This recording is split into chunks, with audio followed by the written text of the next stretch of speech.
The Pat McAfee Show. There'll be no rules for our guests, for us, for the things we could talk about. Yes, speaking his mind. I've never had a problem expressing my opinions or my thoughts or anything like that. While being relatable. I haven't had that manufactured fake-ass celebrity that a lot of people have whenever they go on those big networks. I've had a chance to really build my crew, build my following, build my audience. And ridiculous. What am I supposed to do? So I'm supposed to look at something that I can definitely afford and say, nah. Is that what I'm supposed to do? The Pat McAfee Show starts in 3, 2, 1. Hello, beautiful people. It is Thursday, August 4th, 2022, and NFL football is officially back. Here we go at it, baby. Here we go at it, baby. Let's ride into a time in which there's an NFL game being played on this day when we woke up this morning.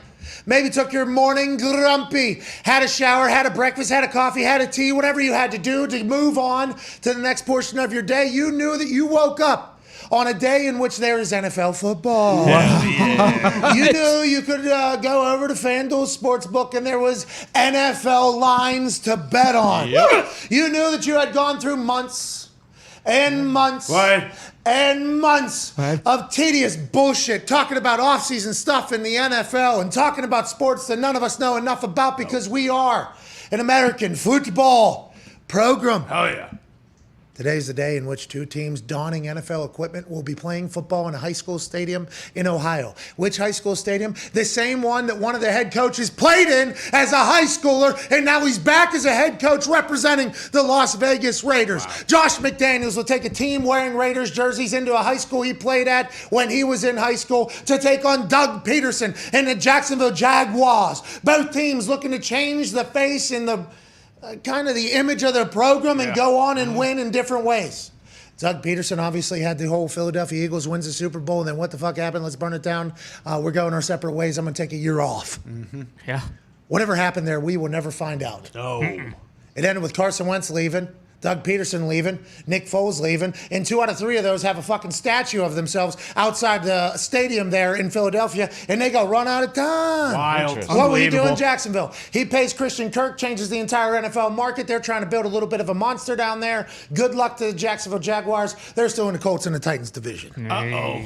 And then the Las Vegas Raiders, speaking of division, they're in the AFC West. What? Every team out there could go on a run. Every team out there could go win a Super Bowl. Every team out there's fan bases think that they are going to win the Super Bowl and should be the favorite. And Derek Carr is sitting in a tiny little Uber driving around Ohio alongside Devontae Adams and Hunter Renfrow. Mm-hmm. Hunter Renfrow eating his kneecaps. Not sure that's good news for their season, but that team is more loaded than they've ever been. Josh McDaniels is ready to do his thing. Will the Raiders surprise everybody and make it out of the AFC West and go on to win the Super Bowl tonight? We get a glimpse of what the McDaniels era could look like as a Raiders coach. Or tonight, we could get 3 snaps into this game and be completely devastated that NFL football is nowhere near back. Yeah. This is USFL, XFL football with some interviews of people we know on the sideline. Sure. But nonetheless, we still get to turn on a goddamn game, and we should be excited for that. For this show today, big day. Huge. Hall of Famer Peyton Manning will join us in about 10 minutes. Whoa. Yeah, it's Hall of Fame game. The sheriff? It's Hall of Fame day. The Peyton Manning, man who has a statue right down here. I'm probably going to have one in Denver as well, and many other cities. Peyton Manning will be joining us in 10 minutes. That should be a good convo. Yeah, I'd say so. Tom Telesco, general manager of the Los Angeles Chargers, he will join us in the second hour at 1:15. Chris Ballard, general manager of the Indianapolis Colts, will join us at 2:35. And Brandon Beane, general manager of the Buffalo Bills, will join us at 3:05. That's all happening today. Jeez. Be a friend, tell a friend. Let's have some fun on this Football is Back Thursday. The Talks the Table is here at Ty Schmidt, at Boston Connor. Connor, I'll start with you. Brandon Beane's coming on the show. Every time he comes on the show, he dunks on you. I'm excited for that to happen yet again. Yeah, not just him. You know, a lot of people come on this show and dunk on me, but that's just kind of You don't deserve it. No, not at all. I mean, hey, look.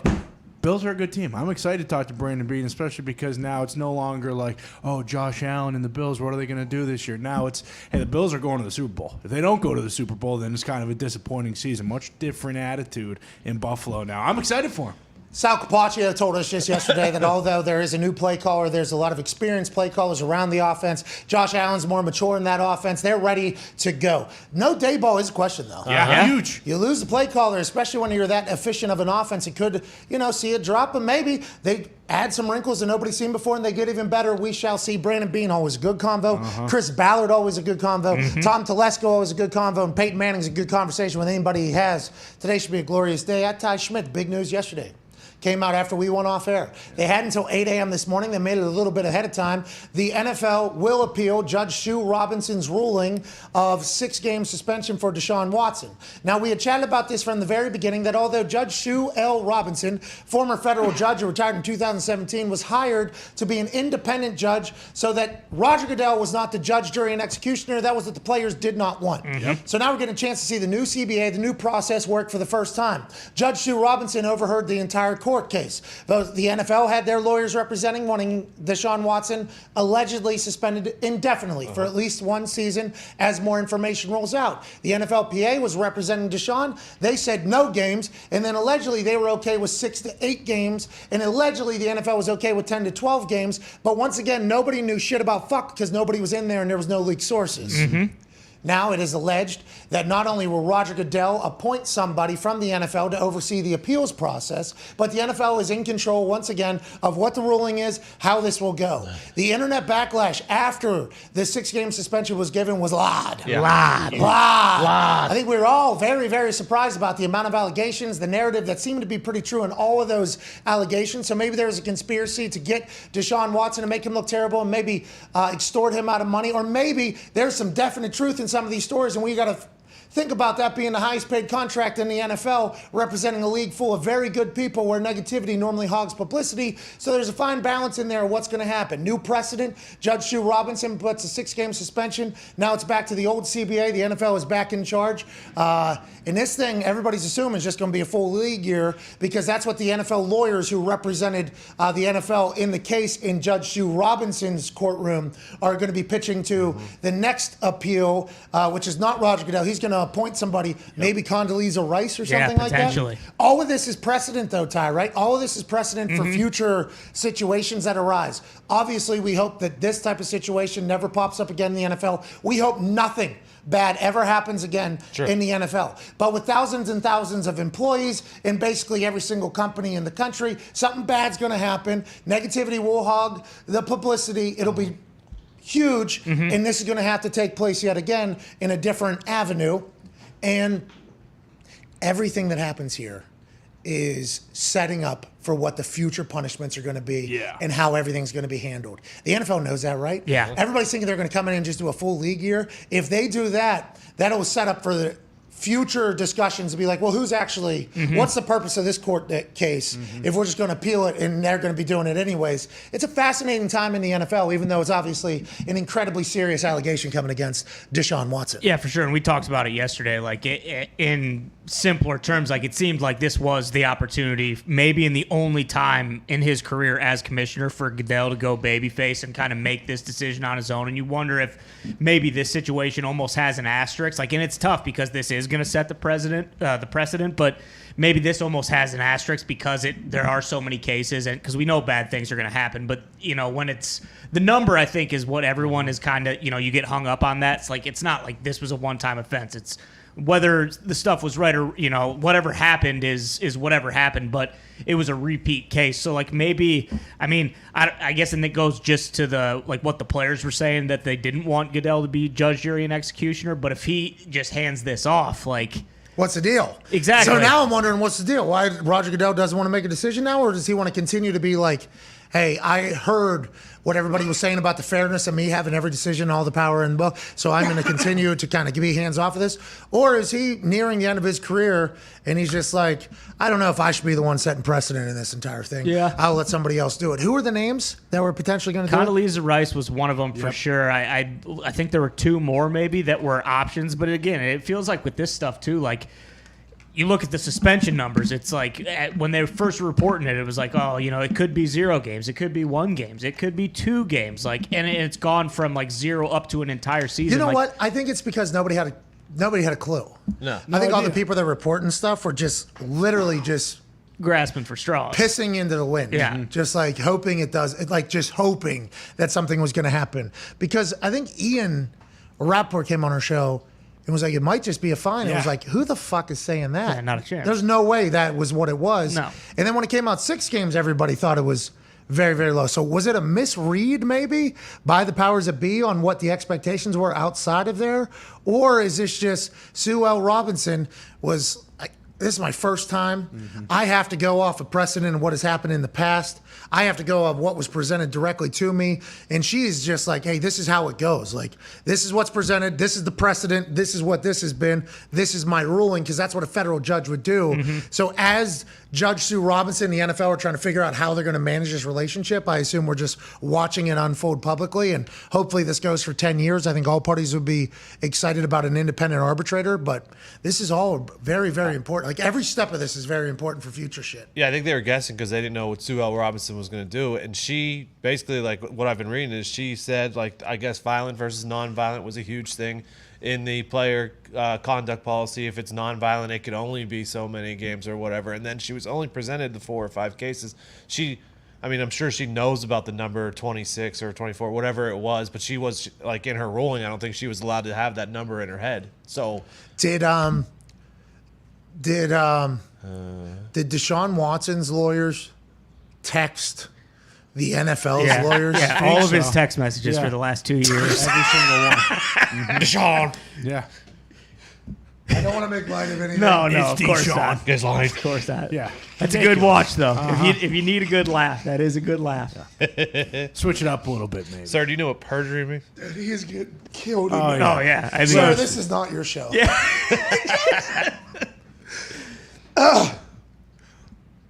My lord. Sent you all my text messages, and I'm hiding something.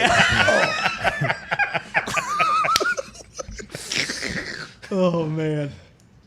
What a situation. Tell you what, there was a lot of high horsing going on yesterday. No, you don't say. You don't say. I think I found the highest horse on all the internet. Well, listen. Oh, Tony. I don't even want to. Tony went down a bad worm. I don't even want to dive into it, but boy, I'll tell you what.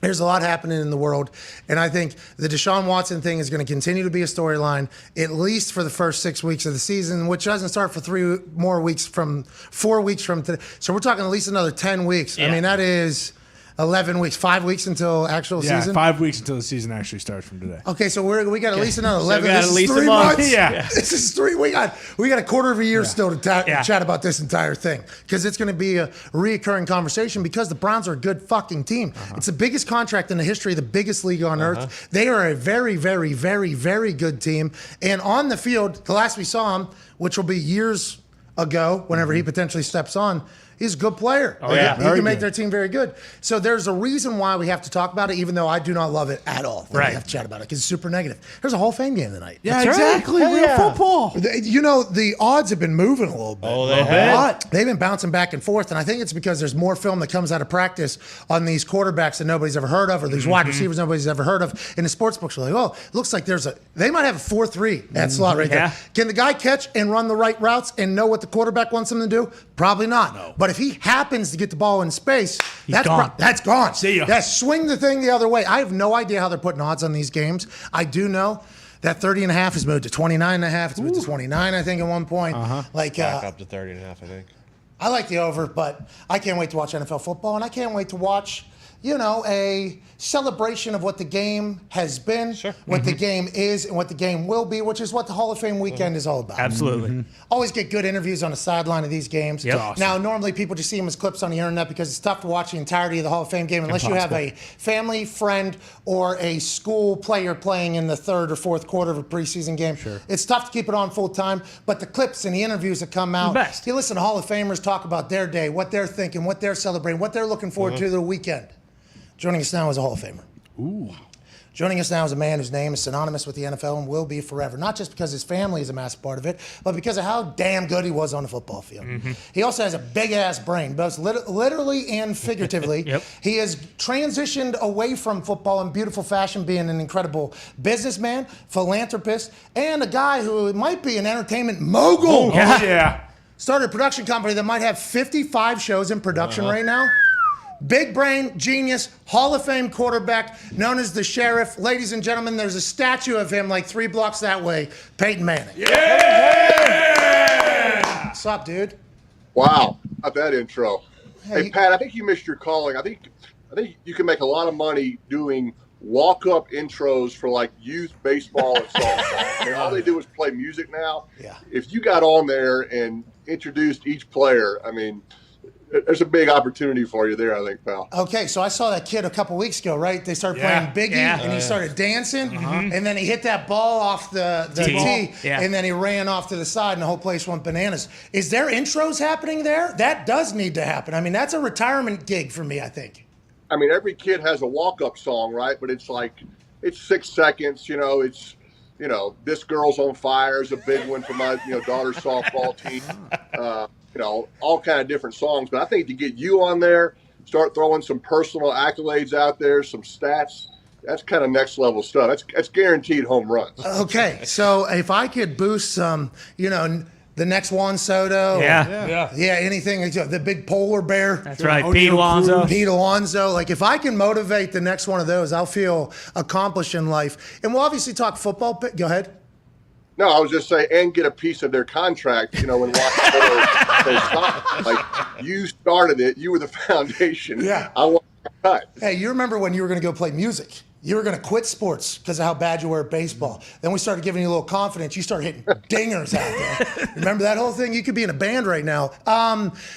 Before we start talking about football and Hall of Fame and your legacy and all that incredible stuff that is warranted of a conversation, you love being dad, huh? Because I know for a long time the world looked at you and was like, when's Peyton going to have a kid? When's Peyton going to have a kid? People talked about it like, well, he doesn't want to have a kid when he's in football. And I've never heard you say that, but you were like talked about for this. Now, you with your kids everywhere is fucking awesome. You love it, Peyton? And what has it really done for you think? No, I do love it. We're out here on a little family vacation right now out in Jackson Hole, Wyoming. School starts in a couple weeks. I am coaching youth football this year. I'm the offensive coordinator on Marshall's 6th grade tackle football team, and will be a big part of Mosley's softball team. So I love the youth sports and love being there, Pat, for all of their games and practices. I mean, that's been the number one priority for me in this second chapter is staying busy and staying stimulated, but being able to do it on my schedule where I could be at their school functions and their sporting events. My dad was at those events for me. That was important to me as a kid when my dad was in the stands at a baseball game. Didn't necessarily coach me all the time, but he was present. And I've tried to take that same philosophy in this second chapter for me. And it's been very special, and it's been a lot of fun as well. Hey, it's been cool to watch too, man. It's like from afar watching it all happen has been awesome because I know the amount of just attention to detail you put into every single day of being an NFL quarterback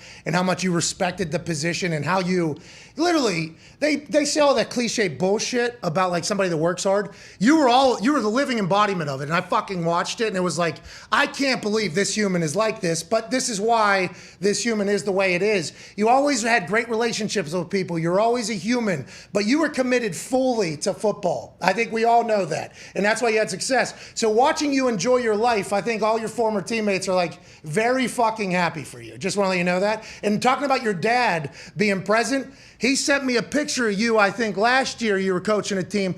Quarterback has a sleeve. You got your calling in plays. It was like 4th grade or 5th grade. I think you had a sleeve on that thing. Are we really advanced football at this point here?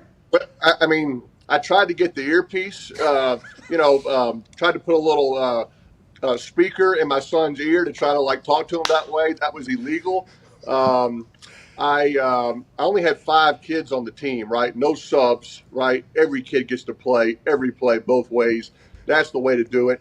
I told him, I said, look, if one of you kids gets COVID and ruins our season now, we have a problem. Right? Wear the mask, stay healthy, and may or may not have added a few players that didn't exist, just in case somebody had to go on vacation, right? And those 3 players, Pat, might have been named John Scott, Brian Seabrooks, and Sean Sullivan. Those would be the 3 equipment managers for the Indianapolis Colts. Player gets sick. We add another player. He's Sullivan for that day. I'm like, your name is Sean, right? They call you Sean, right? So it's illegal. I don't know, but it's fun. I'll say that. Hey, 4th graders don't have IDs. Nobody can find out. Exactly. You can be anybody you need to be today, and we appreciate you. Need to run a go route and also turn around and play corner, but we will figure this whole thing out. When you were named to the Hall of Fame, they said what? It took like 10 seconds or something like that, or 30 seconds.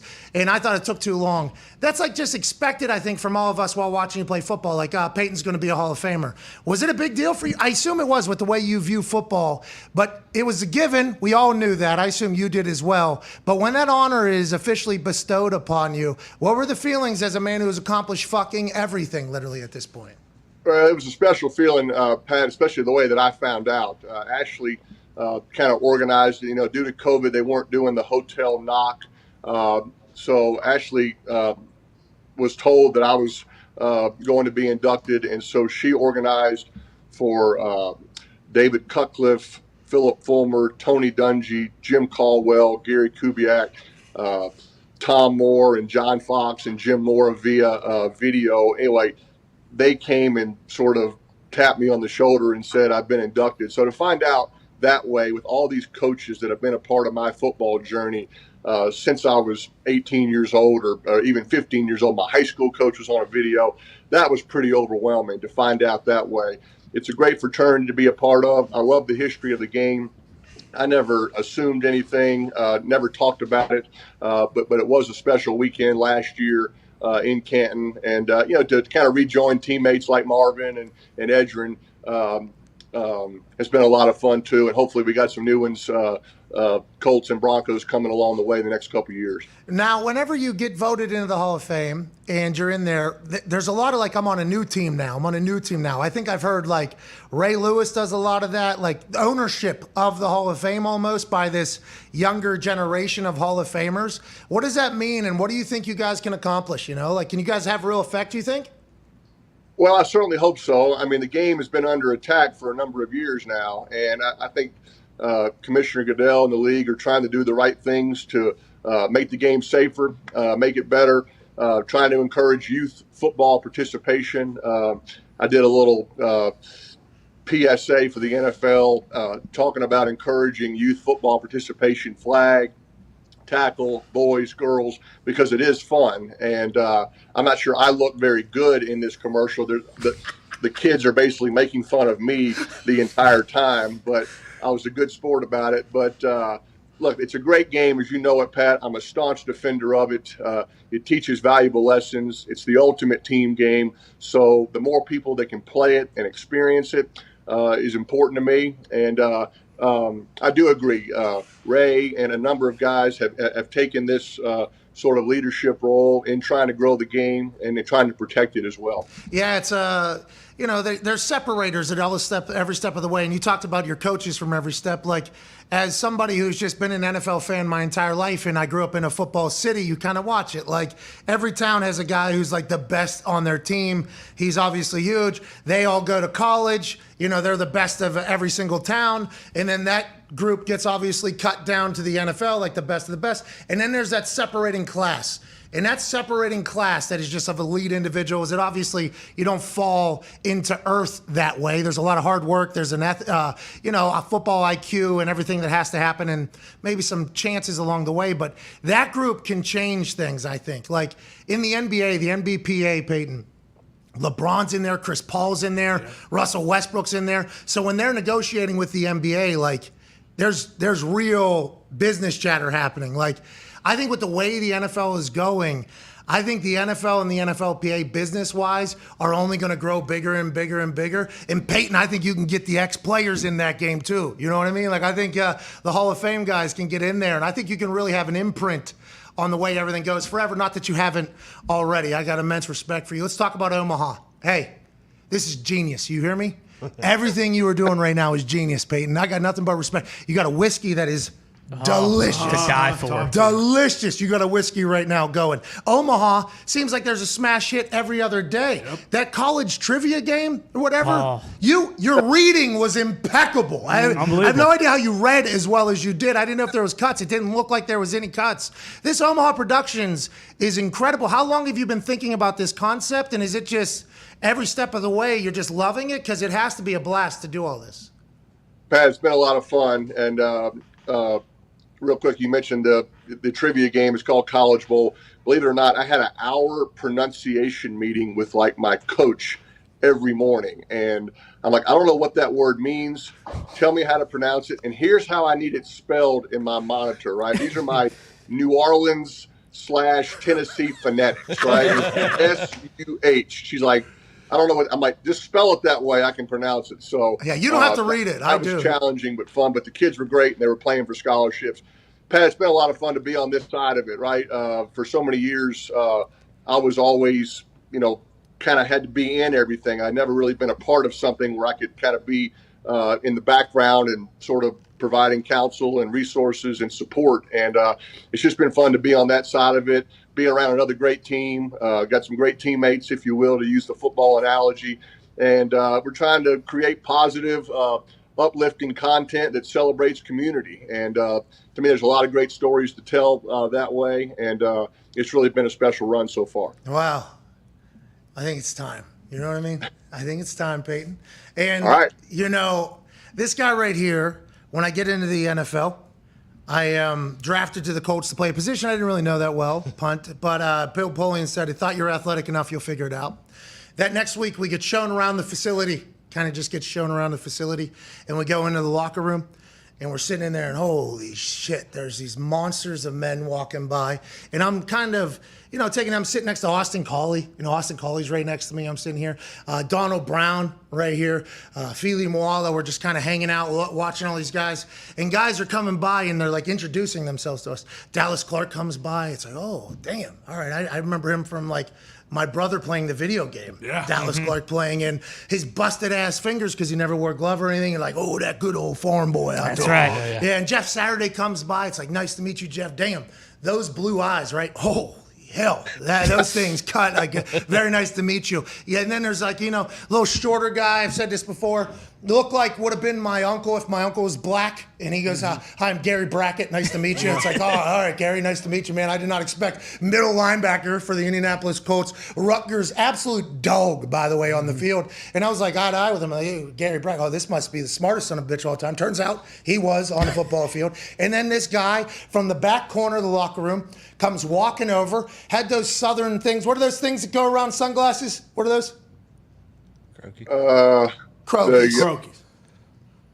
I don't know. You know. The Croakies. The glasses were down, had like khaki shorts on that looked incredible, had loafers on that was really nice, came walking over, puts his hand out to all of us and says, welcome to Indianapolis. My name's Peyton or whatever. It's like, we all literally just were like, no shit, dude. But that moment, all the way through, you were humble with your teammates. You were cool with us. You literally, I was the punter for the team. Nobody had a clue who I was. You invited me to shit, took me in like a teammate and a family man. Like, you have done things right forever. So for what I'm about to say, I'm very honored to be a part of.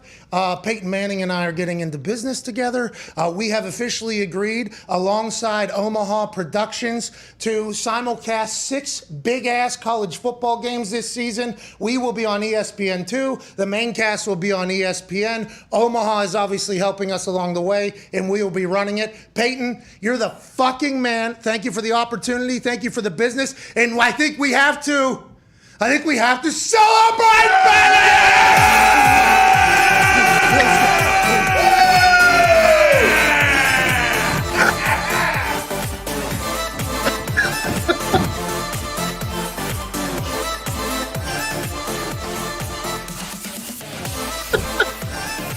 we did it. All right. I almost had a heart attack there. I haven't done anything since SummerSlam. Should have done more there. Peyton, this is awesome. We appreciate the hell out of you, buddy. Yeah.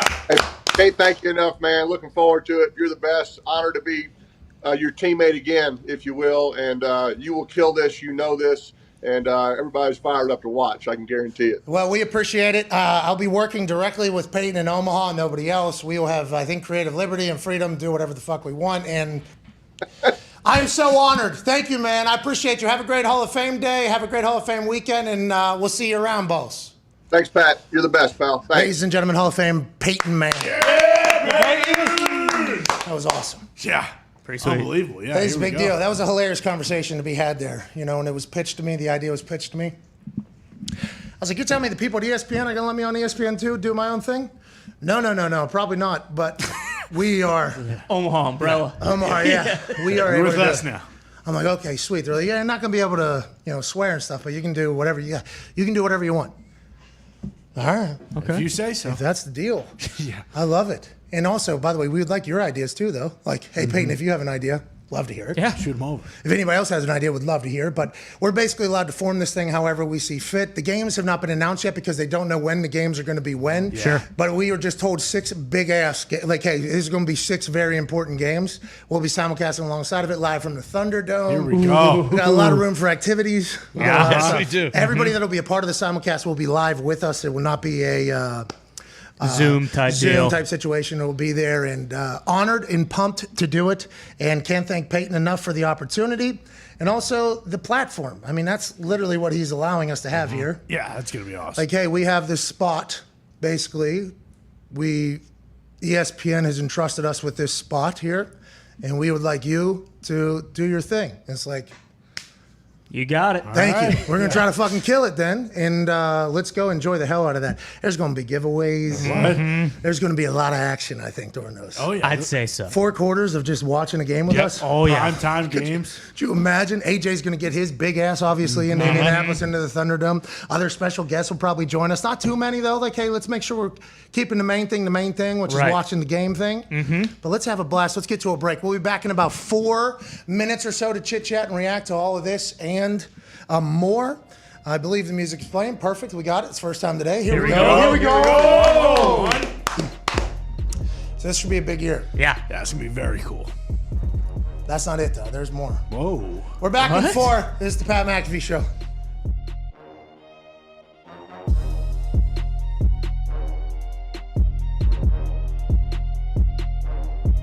Couple quick questions, though, that we have to get cleared up. Okay. You walk into a store, okay, and it's like a farming store, Oh man. okay? This is new. This is new to me. No, I think Okay. you'll get it right. I think you'll get it Hopefully. right. Tractor supply. Tractor supply. There's a John Deere tractor right here, and then there's a Bobcat tractor right here. Which one are you more likely to purchase, Matt? John Deere. My dad had one growing up. All you need to know. That is all you need to know. Oh yeah. All right, that was the only question. Holy shit. All right, that was the most important part of this whole thing. Super Bowl for sure. Yeah. Bucket. Super Bowl. Do you want to guarantee a Super Bowl or anything? No, I'm good. Okay. Come on. You like Trey Lance, huh? You love the way he plays, you love the way he operates. How about how he handled the whole situation last year? I mean, this is isn't it kind of awkward situation going on over there, or not at all? I mean, some would say it's definitely awkward. I mean, you trade 3 first-round picks for a quarterback. Like, there's writing on the wall. Like, it is what it is. It's the NFL. It's a profession. Everyone's trying to bring in younger, better, cheaper players. And then that's just the way the league is. And so there's an awkwardness to it, I guess.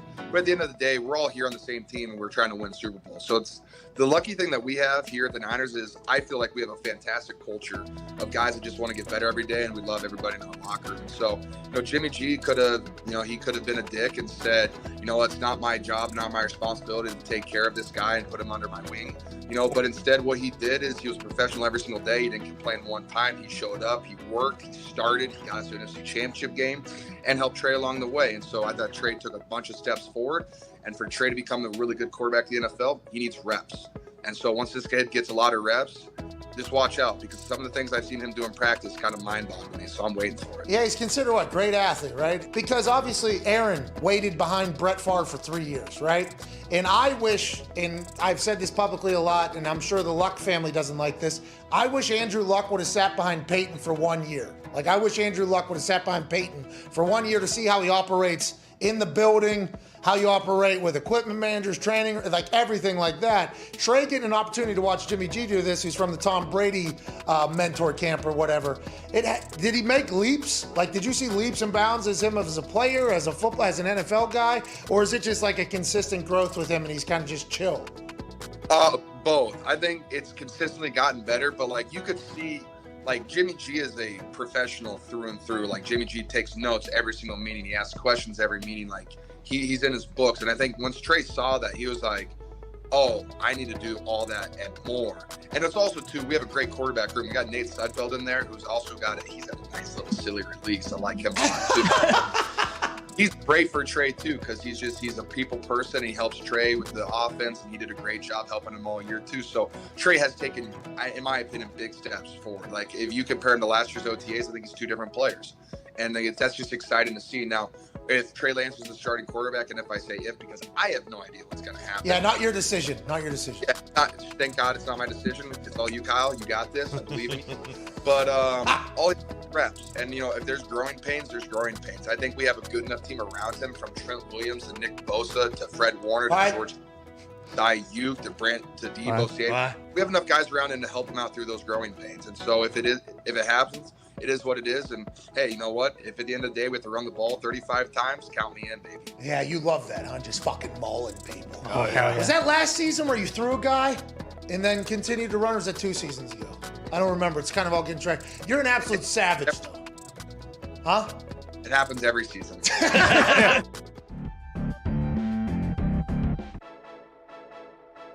All right, pretty big day here at the Pat McAfee Show. Just announced our partnership with Omaha Productions to simulcast 6 big-ass college football games on ESPN2 this upcoming season. Hell yeah.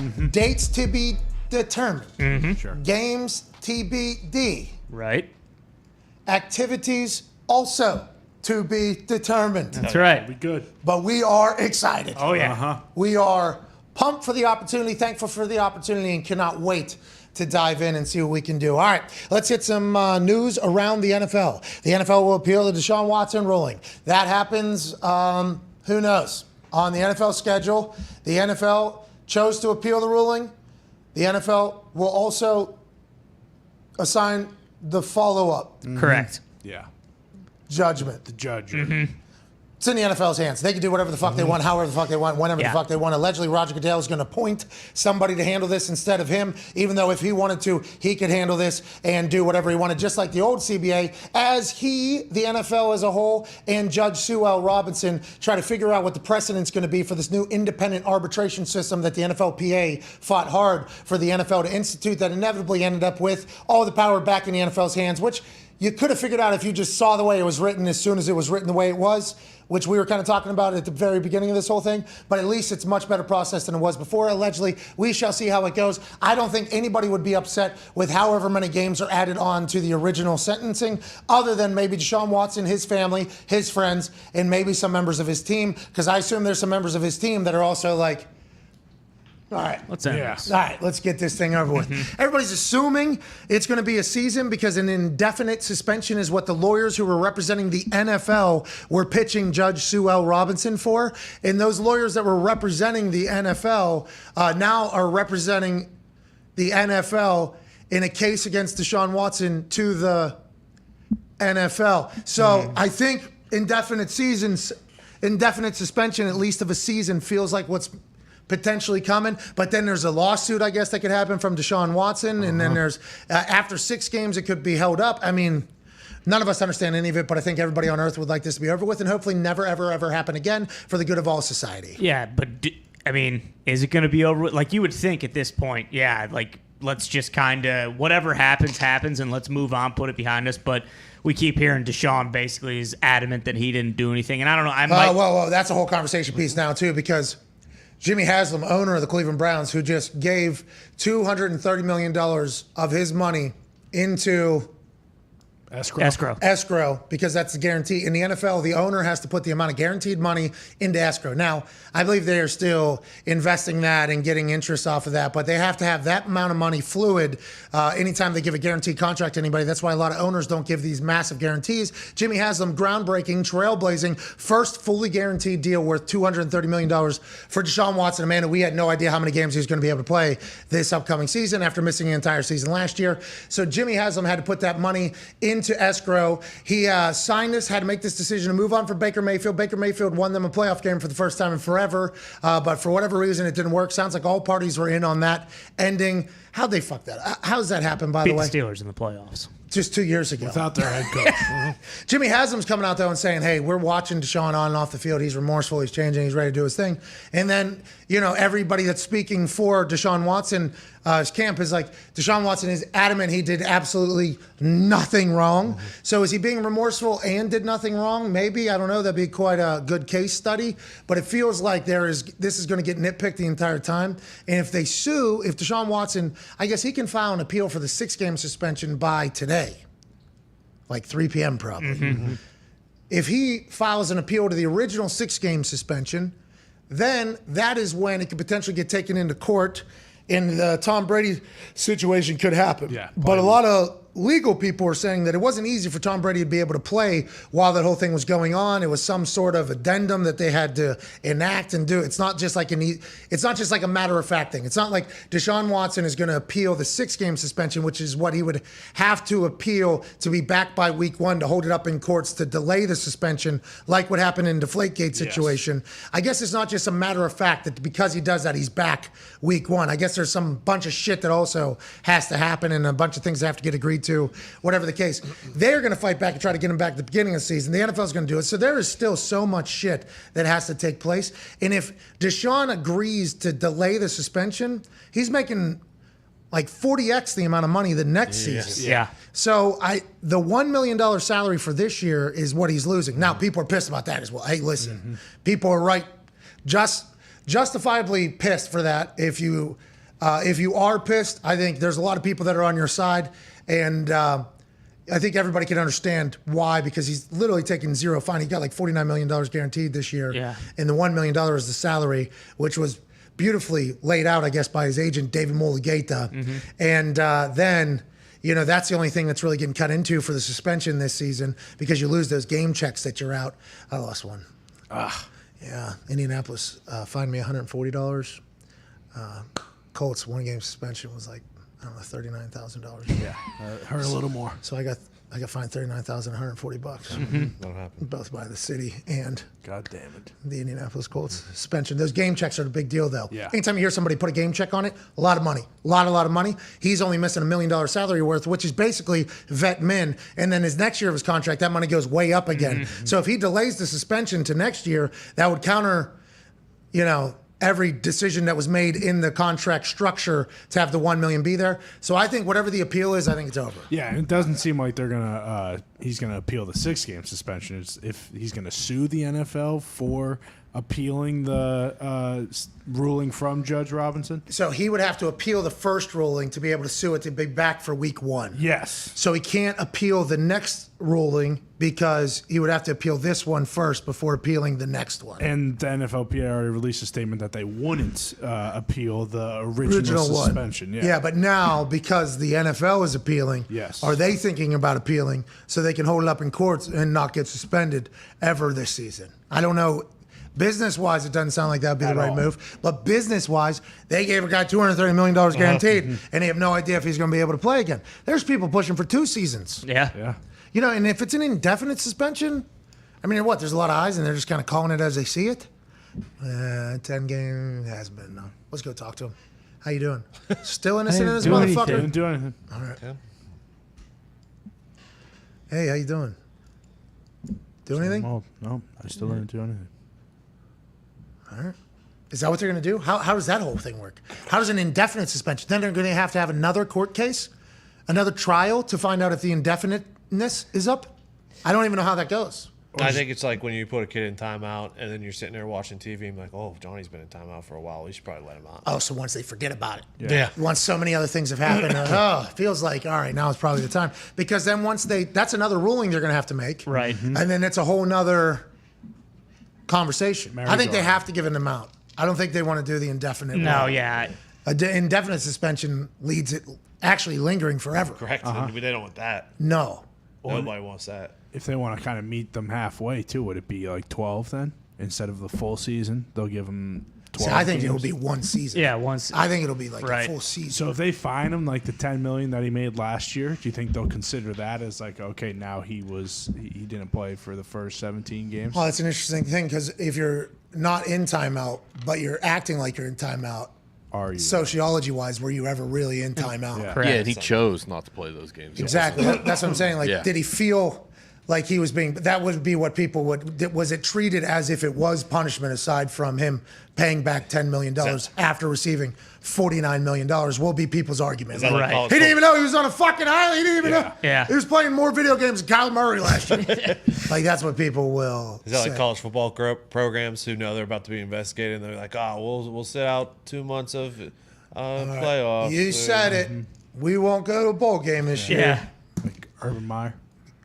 What? What? Yeah, I'm Those just are gonna- two I'm fingers just going on to leave both games. Florida, and then I'll never coach again. He's not the until- only one, pal. I mean, Oh, if we yeah. want to get into a whole list of Absolutely. people that have bailed before sanctions have come down. Big I mean, that's, Carroll. whoa. Hey, he's living a whole new life. Yeah. he is. He's in a post-let's ride era. Won Yeah. a Super Bowl. Hope he's all right, by the way. He's definitely turned the page on that whole book. Yeah, I hope he's okay, by the way. He doesn't have Russell Wilson to motivate him every single day. Anyways, the NFL Deshaun Watson thing's not going anywhere. We wish it would. Game tonight. Raiders versus the Jaguars, kicking off at 8:01, I believe. yeah. Is this Sunday Night Football? Who does the Hall of Fame game? Normally it's NBC. I could check that. It is NBC. I don't know if they're having their Sunday night Tarico and football. Collinsworth. Okay, so this is the first game of Tarico Collinsworth era. Yeah. It is. Right, also Sunday Yeah. Night Football. So here's a couple things we can learn. I think they've worked together in the past. Yep. Tarico, incredibly smooth play-by-play guy. Collinsworth, seasoned vet in there. People feel how they feel about all people in the booth. I like Collinsworth. He's come on this show, been incredibly cool. Oh, yeah. I feel like I've looked into him as a human through his son, Jack Collinsworth. Feels like he's a pretty cool guy. Pro Football Focus, good business. They might have a little bit too much confidence. Some of them. Yeah, they do. Some of them might have a little bit too much confidence, but they're just trying to make it. They're just trying to Trigger make it. people. But PFF has definitely made football world better. Absolutely. Yeah. What are you looking at me for? PFF has definitely made the football world better. Agreed with Tony. Tony. Done. Tony, say it. Tony It's just, made it more interesting. that's also true. Go on. You know, Good, interesting, or how I say interesting. you know how I feel about people who think they invented the game. And their stats are the end all be all, and there is no other PFF. discerning factors that could go into something other than their stats. Okay, so I understand that the Hammer Dahn had a little bit of a thing against a couple people that are on the internet, Right. Yes. who happen to be super duper stats people. Oh, yeah. right. Now, we have no listen. No Those from qualms. this show, No qualms. got no problems with anybody. Absolutely. We respect all information. That's right. And we treat everybody like they're movie characters. Like gathering information. So some people like to hammer Dahn folks who get maybe these people's things shoved in their face. Yes. And, have to do. I can see why you guys, and also, I mean, Gumpy hasn't liked a single person ever. Oh, yeah. No, but he I- doesn't like in a long anybody. He hasn't So liked it's. and it's kind of, happen he's to- gaslit this Yeah. guy a little You bit. guys remember rubbed off. week 1, Dallas Cowboys, Tampa Bay Buccaneers last year, where there was a certain player. Oh, God. I don't know. I think he won Defensive Rookie of the Year. Micah Parsons actually played the play really well, but one of these stats guys tweeted out, "Oh, Micah Parsons is lost. This guy's a bust." I do remember that. Hey, thank you for taking a stand. Thank you, Tony. Also, PFF. We're about players here, okay? Yeah, we are about the players. And I think PFF has helped a lot of people in their negotiations get more money than they probably could have ever imagined. We believe the fact that they do dive through everything and keep the stats on shit, we are incredibly Somebody grateful needs to for do it. it. Somebody needs to do it. Chris Collinsworth was the granddaddy of all of those daddies that you're talking about. Yeah. That's right. That potentially act like that, and we thank him for that. So we'll get to hear him and Tirico tonight. It'll be a well-called game. There'll be some interviews. Yeah. I mean, I don't know if Peyton's getting on a plane and making it. Maybe. I don't think. I was thinking Jackson Hole. I was Vacation. I don't think so. I was thinking that. There's no way.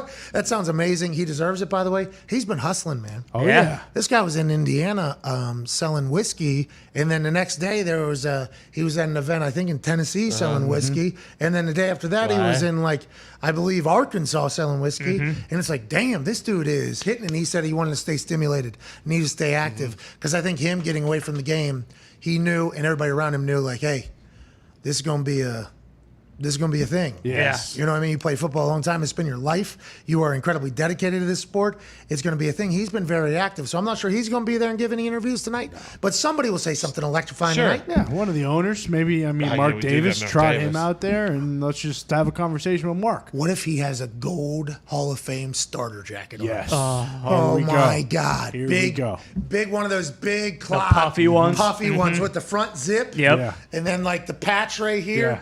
And then he's got obviously pristine. Yeah. Flat bill. Pristine. No.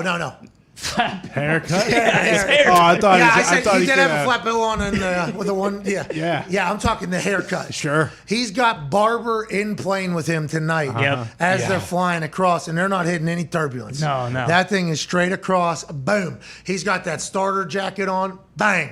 And he's going out there. He's doing an interview at the 50, I think. How about Can it? you imagine Okay. if Shad Khan comes over to him, takes his mustache off, and just puts it on his face? Oh, That'd be my. sweet. What Because that Mark thing is Davis going would to look like? Hey, that thing's going to be perfectly. Yeah. Crisp. I mean, he's going to have the oil and beard You might cream. parachute in on it. Dude, that. Just hold it. Oh. And Is DeVille going to be there? Sweet. Jackson? Yeah. I don't know if that stadium's high enough for Jacksonville. Definitely Jacksonville needs to come down from the clouds. There's going to be a lot of stuff that we're looking forward to tonight. yeah. And the over's hitting. Over's Over's in. in. Raiders are going to win.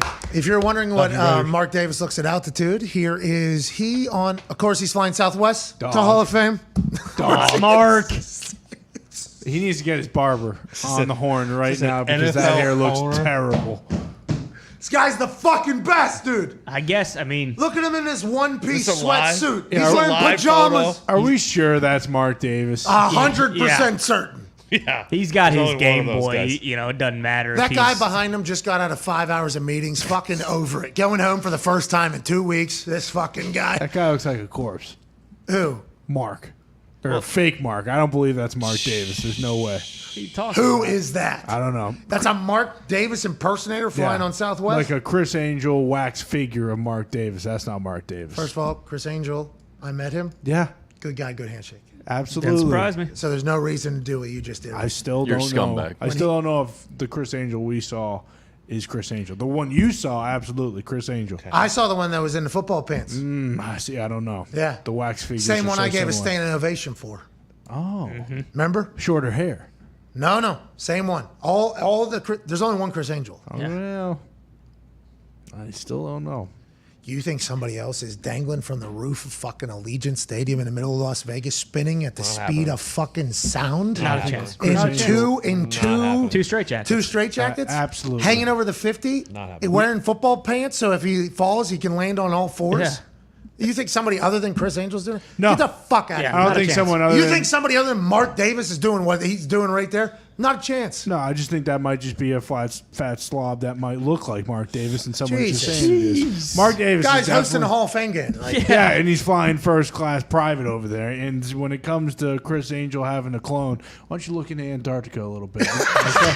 Why don't you look into Antarctica and then get back to me on clones? Because I still believe that Chris Angel's hanging out on a beach somewhere. all right, let's dive into it Yeah. because you brought it up. Not Put the me. ayahuasca What, Mark down, Davis? dude. Well, yeah, boom. Clown. You brought it up, not me. Okay, Jim Rome, clone, Antarctica, whatever you're talking about. What? A lot of reaction to Aaron Rodgers podcast yesterday with Marcus Aubrey.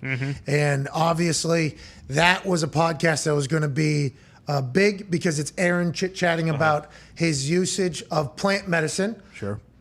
old school, old medicine Around 1,000 years. that certainly takes you on a ride. That's right. And changes your perspective on life and changes who you are as a person. I assume that some of the people that have been attacking Aaron for said podcast have never had any friends that have done any of this. I think we all at this stage of life have met somebody that has been into these types of experiment, not experiment at all. It is a little bit. A little bit. You know, trying to learn a little bit more about yourself and trying to figure out who you are as a person. There's a lot of ways to go about doing it. Obviously, there's people that recommend pills and pharmacy. And in the world that we're in right now with, mental health, there's people that are seeking out, generations old methods of finding yourself, regaining purpose, figuring out who you are. And I think I've been very fortunate. I've never in my life. I will at some point, I think. Sure. I think I will inevitably just because of the way I operate as a human as I gotta do it. Gotta do it just to tell the story. Nah, never did that with heroin, meth, or anything. There's things you don't do. There's things that, like, if they're going to kill you. Stories are all the same. Yeah, if they're going to kill you, inevitably, like, don't do it. Like, and actually, that is a message. Pills, same thing. Like, don't do anything. Oh, we're out. The show just hard out. That's a good PSA. Yeah, good pills, PSA. same thing. Boom. Pills, same thing. Like, pills, there's pills, heroin, like meth. It feels like all have the same exact outcome. Crack, I don't think people get out of. Yeah, like, it feels like there's some that you. Opium. Yeah, that kind of goes in with the pills and the heroin. You're right. Yeah. Yes, but same thing. Like, there's things out there that you should, once you become an adult, maybe you're old enough to experiment with stuff, like you should never do. Like, the fact that they're there is just fucking terrible for society, and it's not good. Now, there's other stuff. If you want to experiment and trying to get a re-perspective and do what you got to do, I think there's a lot of people much smarter than me that have said yes. I've told my story about mushrooms when I was on mushrooms, how it kind of shaped me back into being a human that I was and kind of guided me after a terrible situation, after the 13-9 game with the University of Pittsburgh, in which I missed 2 kicks, got 27 death threats, thought about disappearing and leaving everywhere. And then I tried mushrooms a couple times and have a re-perspective on life. So I don't want to say like I'm a testimony for it, but I do believe, I experienced it in a way that was positive. I'm sure there's people that haven't. Aaron was talking about how a lot that he has done has been massively positive for him as a human and him as a football player. And I'm happy for it. It probably felt very good for him to talk about and finally just like say his own story about it. Because that dude is just, he's one of one, that motherfucker. Most talented guy to ever play football. I don't think that is really, granted, can he sack a quarterback better than Grit? No. But we're talking about with the football in his hand, most talented guy of all time. Now, Orlovsky, he'll say some dumb shit every once in a while. Sure, but I think we can all agree on that. That guy, he's dimension bouncing, getting perspective on life, figuring out how he can be the best him possible. Then he's showing up at training camp with pit vipers and dressed like Nick Cage and just throwing the ball better than everybody else and leading his team all over to another fucking incredibly successful year with another MVP. It's banana land that guy exists, but I'm happy he did it. He probably feels incredible after the whole conversation. Yeah, and I'm sure at this point he's got comfortable with the fact that like people who don't like him, like this was just going to be more ammo for them to be like, hey, Rodgers is a fucking wacko. Like, look at this guy, look at the shit he's saying. You're like, I don't think he cares about that anymore because, if he actually he's finding like happiness and finding out who he is off the field, because you look at him like the interviews from training camp and stuff, like same guys last year, same guys year. Like when he's talking football, like he's not just some like crackpot, but it's like, if it's part like medical too, like some of this stuff, like he's talking about his mental health and how he actually needed to like reshape a lot of that stuff and like finding out how he's going to love himself again, so like I think off the field, like he needed it, he probably wasn't, he sees himself as more than just a football player, and like this. And just as a follow-up, for people that don't believe in it and like don't think it's like real and think it's wacko, like, okay, well, who cares then? And if, it made him, if it was just a placebo, like a lot of people say or whatever, and it doesn't actually help you, well, placebos have worked a lot in the past for people if they can kind of switch who they are and become a more happy person. Who gives a fuck? Exactly. Yeah. Who gives a fuck? Now, with that being said, that'd be a fucking wild trip, man. Yeah, absolutely. Think about, and then how in there was there a conversation? It was just like, oh yeah, and also you're going to play better football than you've ever played in your entire life. You're about to go win MVPs. All right, look, get me on that plane back. Get me on that plane back. How you doing? Seems so. He's a deep thinking son of a bitch. Very. And I think that was very evident. Maybe the first Aaron Rodgers Tuesday or the second Aaron Rodgers Tuesday, early in conversation. It was like, oh, this is a deep thinking dude that everybody thought has been just incredibly arrogant, asshole, shallow guy. It's like I think we've had a misread on him the entire time. But to your point, The people who hate him are going to hate him more. People who like him are like, yeah, that's awesome. Hey, he's awesome. happy, man. For That's him. Yeah. awesome. Exactly. What were you going to say, Connor? I mean, especially with just like the amount of bad stuff people say about him. I feel like a lot of the stuff that I saw him talk about was just self-love, like Ty mentioned. It's like, are you really going to be pissed at a guy that wants himself to think higher of himself because he's been beaten down for so many years? Yeah, like, give the guy a break. Hour 2's on the other side. We'll talk to AJ Hawk about his ayahuasca trips there. Nice. Right. Yeah, Yep. that's right. Yes. Also, Tom Telesco, general manager of the Chargers, will join us. Chris Ballard, general manager for the Colts, and Brandon Bean, general manager for the Bills, will join us today. It's a big-time show on this day in which we announced the first ever McAfee Cast, which will be live on ESPN2 this upcoming college football season, live from the Thunderdome. Big day, big day. We can't thank you enough. See you in 2.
The Pat McAfee Show.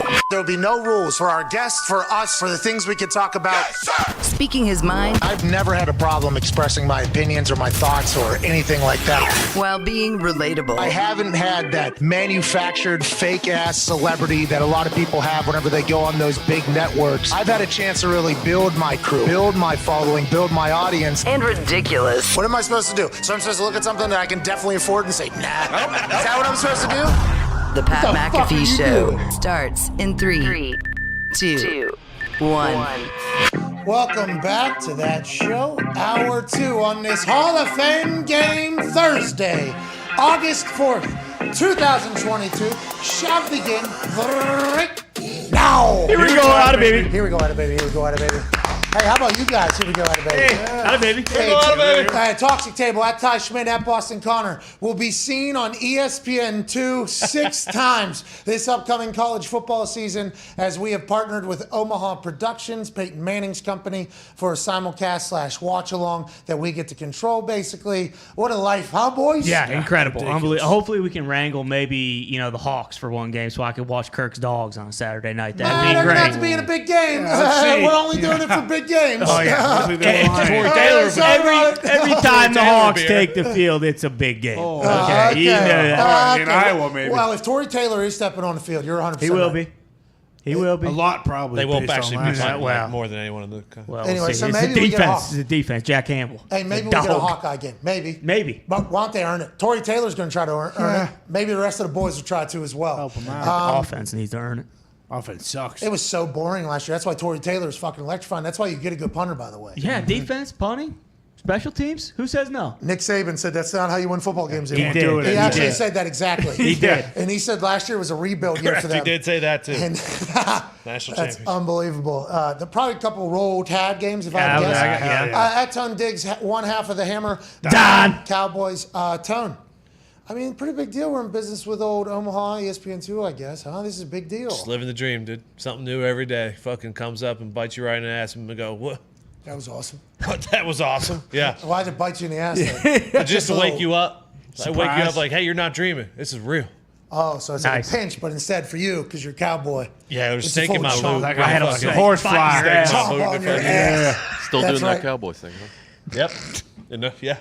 Are you? Yeah. As long as the fucking president's still getting COVID, we got to do the cowboy thing, right, Tony? Well, we don't have to worry about COVID anymore, Connor. What? Whoa, There's whoa. a new Aight. there's a new disease they're peddling. Jeez. What's that, big museum? We need to move on. Tony. Okay? What is big museum? What are you talking about? I don't know. I meant hospital, but I said museum instead. Jeez.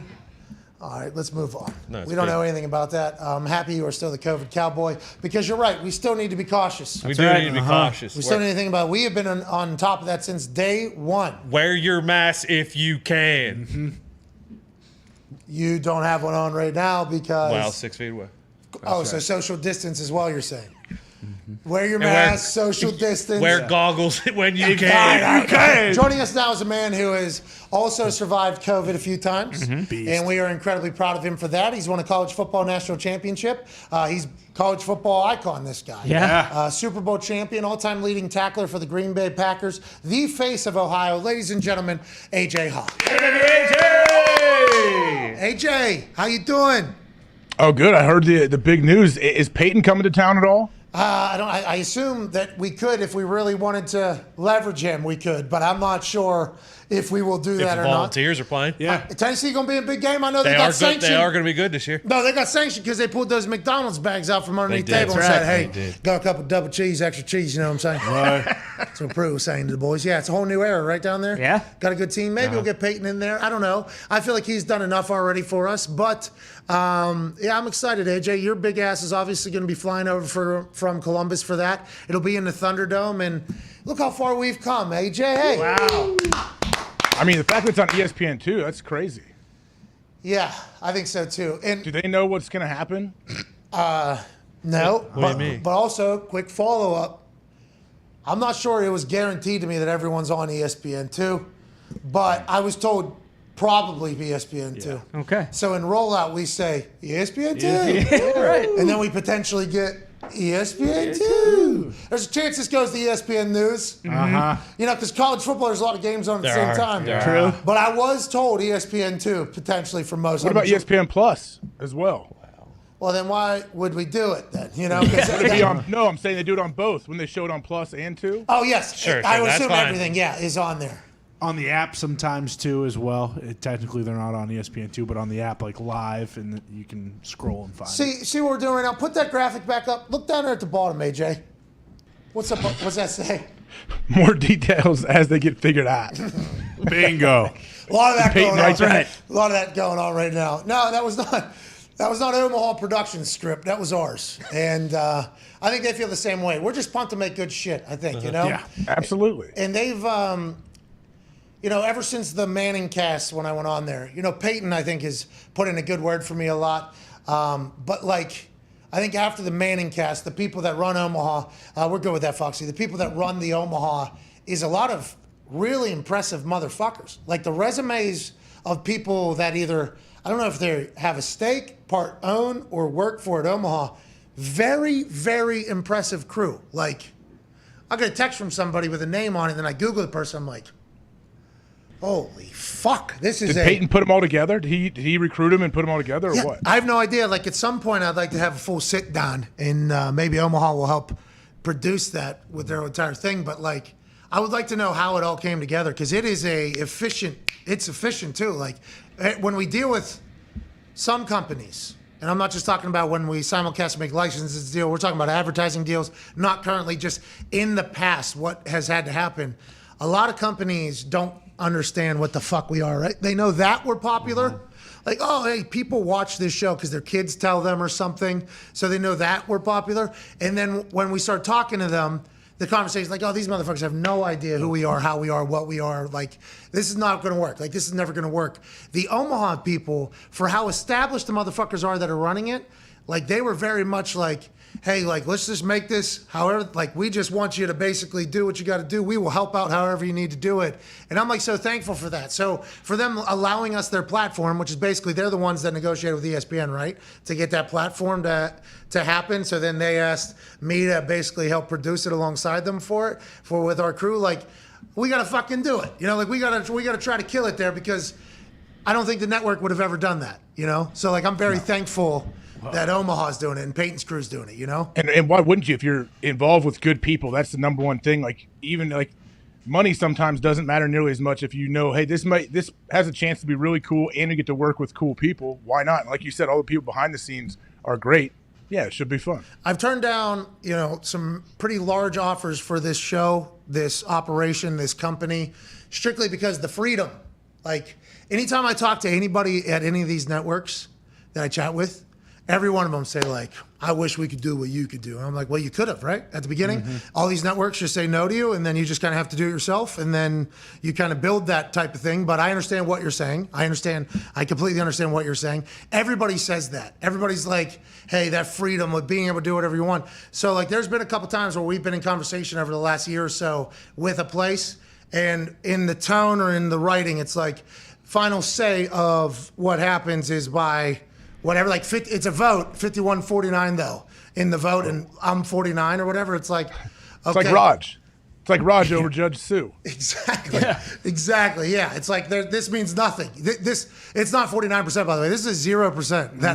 That is not you are outscoring this percentage by 49, because if you have 51 and there's only 2 people, you see, this is just a yes/no thing. This is not a percentage thing. So I like the way you're writing that. So I've always tried to keep our freedom. I honestly have. But there's definitely some things I've fucked up where people probably would have been able to make our operation much better. And because of the potential lack of freedom, I didn't get it. So hindsight will prove all this shit to be right or wrong, but I'm excited for this Omaha relationship. Yeah, why not? Why not try it? Like, you might as well. Like, Chad Johnson goes in there and has a boxing match. I thought he looked very good, but he even said, okay, shoot or shoot. I'm going to take a chance. It was going to be fun. I had an opportunity. It was fun. Let's go do this. Those watch-alongs are tough, though, some of them. Yeah. It'll be a good time, though. But also, Some of them. 6 is a lot more palatable than having to, like, hey, you have to do this for 17 weeks. You have to do this for every single week of the college football season. Like, I think that is, like, a good place to start. I don't forget any of your guys, Ty. I don't forget any Iowa games. A lot of Big Ten games are on either Big Ten Network or Fox. Yeah, I know. I'm just asking. So I think that's why we don't know the games yet. We know a few of the games that we'll do, but, like, a few of the games aren't decided yet what time it's going to be or who's going to be so like that whole thing is still up in like flux or whatever. Maybe we'll go, hey, do the Hawks play on? You guys play noon on ESPN. Noon. Sometimes. Yeah, you guys play basic ass. No, like, because they'll get no, they'll get a decent amount of like. We're not doing a simulcast to an ESPN news game. Come on, Ty. Hey, listen, this ain't fucking Northwestern Illinois, okay? Hawks are never playing on ESPN News or ESPN. I called one of those games. Hey, you killed it, AJ. FS1, yeah, back in the day. Hey, what are you going to bring to the table whenever you come over for these? What do you mean? Charcuterie? You know. Are you bringing? Got a nice shark tray, maybe. Are you bringing your college football national championship ring? Oh, we got to have one of those on camera. We have to have some legitimacy to people that are just tuning in. I don't know if I have it. Shut up. Yeah, you do. I can talk to Pistol. It's back home with Pistol somewhere. Okay, maybe just bring Pistol with it on. He sits right behind you. Yeah. I'm sure he's in. Have his hand over your shoulder, and he'll show it off like engagement photos. You should tackle one of us onto a tackling mat every time it's first down. Okay, that is something we have thought about. Are you willing to do any physical activities?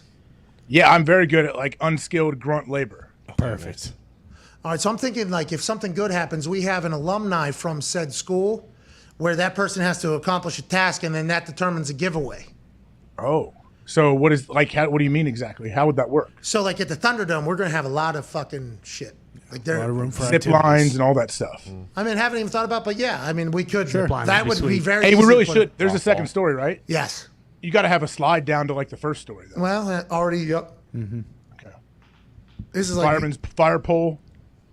That'd be cool. we don't have fire pole. Yeah, we don't have fire pole Grease it yet. up. Can't get Put a blizzards mat. on Put a your mat hands. below. 'Cause people are gonna Zito fall. just spoke some real truth there too. All these fucking new concepts we're thinking of know that we potentially don't get in Thunderdome until 2025. Okay, you want a too fire late. pole? Sorry about it. Not gonna be able to get it until 2027. Well, this fucking guy asking about a fire pole. Can we get the Hawk House finalized? This guy's Yeah, just been seriously. snoozing No. over there. You did. Hey, for 2-3 months that you pawned that off on something else. Ridiculous. Okay. Looking Yep. right at the sunset. It's very easy to get answers. It is. Yeah. When you're persistent, it is.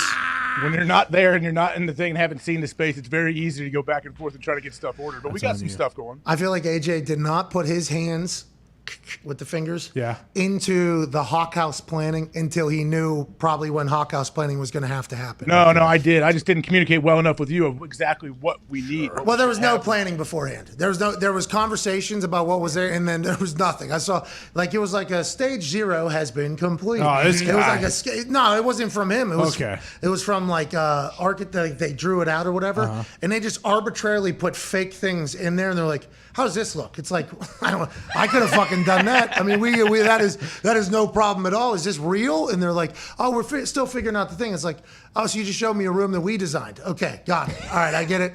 Yeah, I saw the blueprints. But then when you came in, hey, Cracking the whip. no, it wasn't. It was just he was starting to really. It was shaping it. I don't think he thought about the Hawk House once, is what I'm saying. Jesus. Until it came time to really outline it. And by the way, putting it together, it's going to be sick. That thing is going to be nasty, isn't it? Thank you, Hawkeye. I sure hope so. Yeah, we'll see, man. I want to get there too. I'm going to add a few pieces once I get there and I see the space myself. I have a few Picasso. other things I want to add. Dude, I get a call or a text. Was it a text or a call about the turf field? Text for a while, yeah. I was looking at a sky shot of this place. It looks like there's like a 30-yard field there right outside where the Hawk House is going to be. You mind we put some turfs out there so we can pull some sleds? And Yeah. I don't think we can though because it goes into the basketball court. No, outside. Outside. Oh, outside. Yeah, we can do it. Yeah, it's just. Let's go. Yeah, I thought that's what you were talking. You're talking about inside. That's what I was talking about. That and then right in front, like the transition from the weight room into like. I didn't know what that room was. That goes into the big studio, though. If we had a turf, 20-yard field there, you could do a lot of stuff right there and then jump right on the mic. Like the old, Well, we can just make that turf. No, because the basketball court. like the old Bengals, Sorry, we got an NBA-sized basketball. like the Can't Bengals cut into indoor it. practice facility used to be. Yes. With that little That turf. little inside. That was a great turf field to warm up on. So maybe we just make the whole basketball court that. Anyways, we'll figure this out in future. Okay. But we can't wait for that. We're very thankful that Peyton has extended that opportunity to us, and we are going to try to hit an absolute dinger with it. Speaking of hitting a dinger with an opportunity, this man became the general manager of the Chargers. He had to withstand a location move, a full team flip, finding a new face of a franchise and program, and now he has a team sitting in a spot in which a lot of experts are saying these motherfuckers are about to go on a run. Ladies and gentlemen, the general manager, the man who is responsible for getting me into the NFL, from the Los Angeles Chargers, Tom Telesco. Thanks for having me on. How have you been, pal? Busy off season, training camps taking place. It sounds like everybody thinks you guys are going to win the Super Bowl. Life's got to be good, Tom. Geez, when you're a GM in my seat, it never feels like that. You never feel. You look at the depth chart on the wall, you see all the holes, and you're in training camp 7 days in, and like everybody else, you get some muscle injuries. But it's been good. It's vet 7 practices, two fully padded practices. You start to get a little bit of feel for where your team is, but still really early.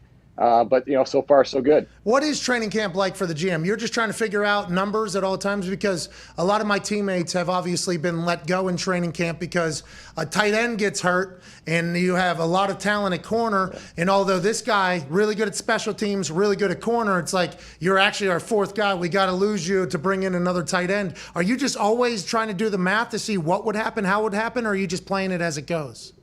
No, that's a big part of training camp. We're at a 90-man roster, 90-man limit. We're at 90, and as you have injuries during camp, we have to make sure we have enough players at different positions to work, not only in practice but preseason games. So you're constantly going through those moves, and you have to think of ahead of where you're going to be. So that is a part of camp, and then the other part, which is really big. I mean, our off-season program, it's good. It's relatively long, but you can't see everything you need to see in OTAs when you're out there just in t-shirts and shorts. So training camp is really the time where players are really competing for spots, competing for a role, competing to be on the team, whereas OTAs, it's really just instructional. So just trying to watch our players, watch them develop. Certainly in defense this year, we have a lot of new faces. We could have 5 or 6 new starters on defense. So those guys have to kind of come together, get used to communicating together, playing together in this defense. So there's a lot for us to work on right now. What is Khalil Mack? What is his presence? What has that brought to your defense? Obviously, he and Bosa coming off opposing edges is a scary thing to think about. But what's it been like watching him early? Freeney Mathis, huh? Yeah, I mean it's you rush the quarterback and cover behind him, and Pat, as you know, having Freeney and Mathis all those years, that's how you close out games. So having Joey, having Khalil, it raises the defense. It has to, and Khalil definitely has a presence about him. It makes our tackles better facing those two guys every day in practice. So I think on Tuesday's practice we couldn't block Joey. He kind of wrecked practice for us on Tuesday, but yeah, I mean it's two premium edge rushers. And usually you need more than two, but having those two guys can really help us get to where we want to go. And like I said, it's a passing league. You got to be able to rush the quarterback, have to be able to affect the quarterback. Certainly the quarterbacks in our division, we have to. So Khalil's been a huge addition for us. We're talking to Tom Telesco, general manager of the Los Angeles Chargers. Hey, Tom, Aaron Rodgers yesterday, he said a lot in a podcast, but in a post-practice interview, he talked about how, and now he's a player, and all players have basically the same view on preseason games once you've been in the NFL for a couple of years. So we have to take that in consideration when we say that. But he says the practices are so much more important than the games. In the practices, you're seeing guys compete against similar skill level, maybe what NFL games will look like, same type of schemes, because in preseason games, everything's so vanilla and fake, and in practices everybody's kind of going. Do you view it that way, like every practice is potentially a Super Bowl for a guy that's on the bubble, or is the preseason game mean a little bit more for a general manager than it does for maybe an old vet who's sick of football that doesn't pay him anything and isn't worth anything? Yeah, I think it's unique to that player, whether you're looking at a veteran player or a young player. But for young players, yes, practice is very important. So are the combined practices. We're going to work with the Dallas Cowboys for 2 days, and those would be great work. But if you're a young linebacker, a young running back, a young safety, and any player trying to compete for a role on special teams, the games are very important. We can't simulate, full speed, full tackle in practice, and certainly can't simulate that on special teams. So the games are important for those guys. For the veteran players, I think practice is more important. You can control the tempo a little bit. Our work with Dallas will be tremendous because the tempo will be higher than a regular practice, but slightly lower than a real game. And we can control things too. In a game, once the ball's kicked off, we can't control anything. So that will be great work for our veteran players. But the young players, they really do need the preseason games. Tom, you guys have had a big response as far as fans at your practices already. I know we're only 7 days in, as you said, but were you guys expecting this? I know the Rams won the Super Bowl this year. You're in LA. You guys have a giant following that seems like they're excited for you guys. Yeah, we're trying to draw on those, 18 million people, whatever it is in this area. Our attendance has been pretty good at training camp, but it feels different. Oh no! Oh, what the hell? Oh, you just want mute. You just want mute. You want You want mute. You want mute. You want mute. He has no idea. Oh, I'm sorry. No. Yeah, are you back? Yeah, I'm back. You said it feels different was the last thing we heard. You looked awesome though. Yeah. Hey, you were. Hey, listen, you were. Yeah. I mean, you were going. We couldn't hear a fucking thing, but I mean, you were all the way in there. You said it feels different though, and I think Matt Money Smith told us this yesterday as well with your fans. Yeah, I think we see it. There's definitely a buzz. You see all the Charger gear that's kind of come on in the last couple of years. I think people are excited. I think last year we did not make the playoffs, obviously. We play an entertaining brand of football, and I think we have an identity to what we do. You can see what our offense did last year. We need to keep improving on that, but trying to get a defense to match that was a big part of our offseason. And I think people can feel that. I mean, there's a lot of football fans in this area. There's 18 plus million people, and I think people are excited to watch us play. What's the next step that the franchise Justin Herbert's going to make, you think? Like, where is it? Do you think it's off the field? Do you think it's on the field? Because he's spectacular. I don't even know. Like with Josh Allen, we saw him year 1 to year 2, massive jump. Year 2 to year 3, incredible leap. Year 3 to year 4 just kept getting better and better. In comparing anybody to Josh Allen, who is currently the odds-on MVP favorite, and I think the new prototype, Justin Herbert, big, massive, fast, his own right, his own person. Like, what are the leaps you think that you're going to see from him? Or is it just same Justin Herbert football? We just need to do some other things differently. What do you think it is for Herbert this upcoming season that we should be looking forward to? Yeah, it certainly won't be the same. I mean, his intelligence, his drive to be great, and his humility, that kind of drives him to be the player that he is. And he still has such a long development to go. I mean, we're still talking about he's the youngest quarterback in our division still. So still a lot of learning and experiences in front of him. And he's come along so fast. I mean, he's developed so fast. And just seeing him this year in our offense, obviously the second year with Joe Lombardi, and this is probably a little bit more comfort factor.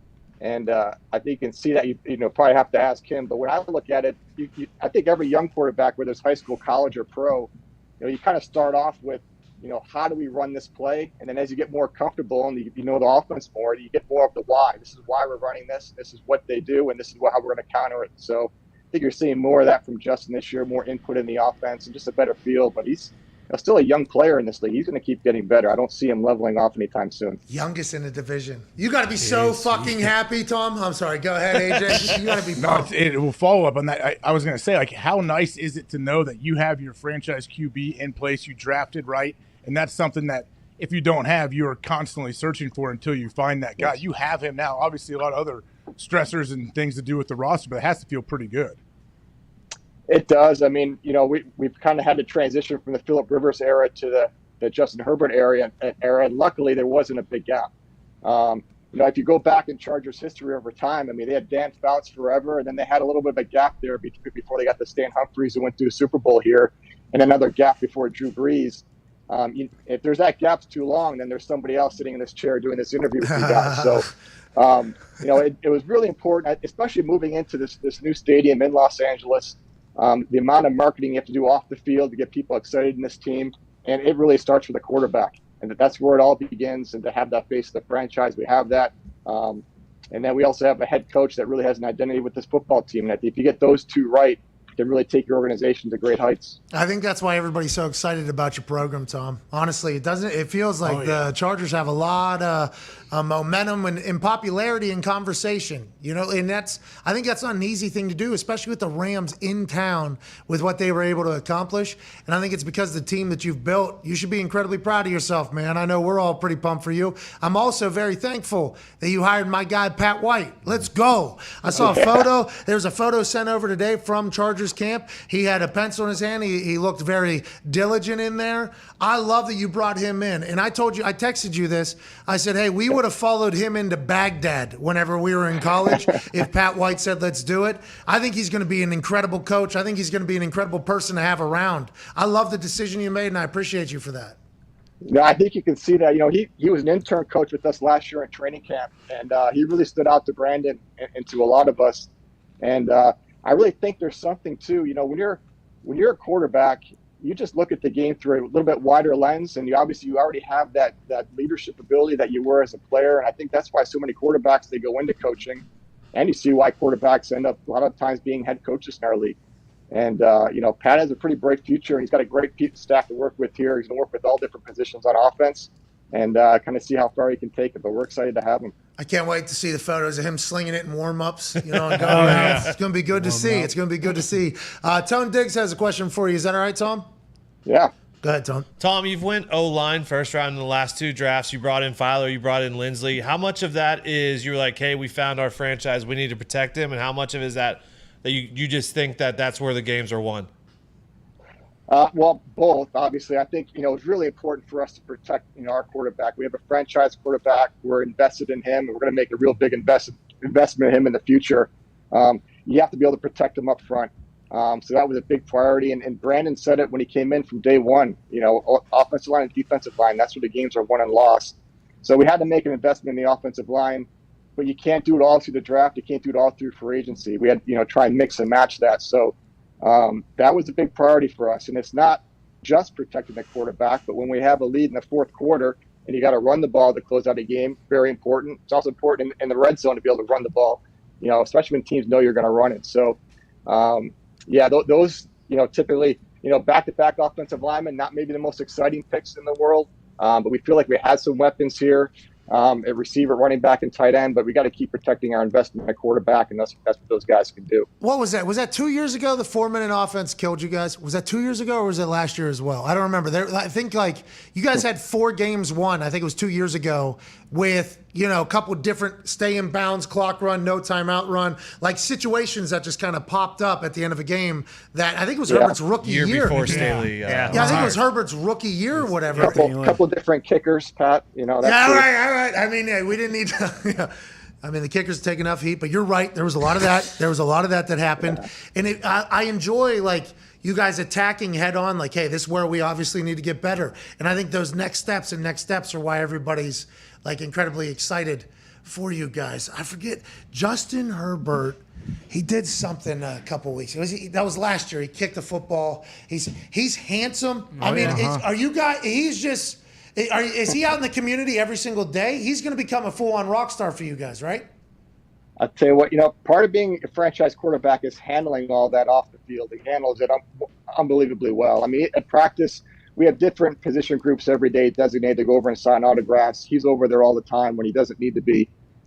He loves giving back. And that's part of that job as the quarterback is giving back to the fans. And I think he's even mentioned before that, he was one of those kids, at those type of camps. I was one of those kids at training camp with the Buffalo Bills, watching up at the fence with my dad, watching the players play. So you can't forget that when you get to levels like this, and he doesn't, and he probably never will. A lot of stars on your team right now. You guys spent a lot of money this offseason. I liked it. Hey, I liked what you guys were doing. I like whenever people are aggressive. I like whenever you see an opportunity, go for it. JC being there, obviously Khalil Mack, offense. I mean, we're all in right now, huh, Tom? Is this from top down? Is that something you're told, or is it you have to ask? And how does that come to be whenever you're shaping a roster and thinking about spending money on people? Because some teams are doing it and some teams are not, obviously. And it's a very clear separator, I think, in overall success, Tom.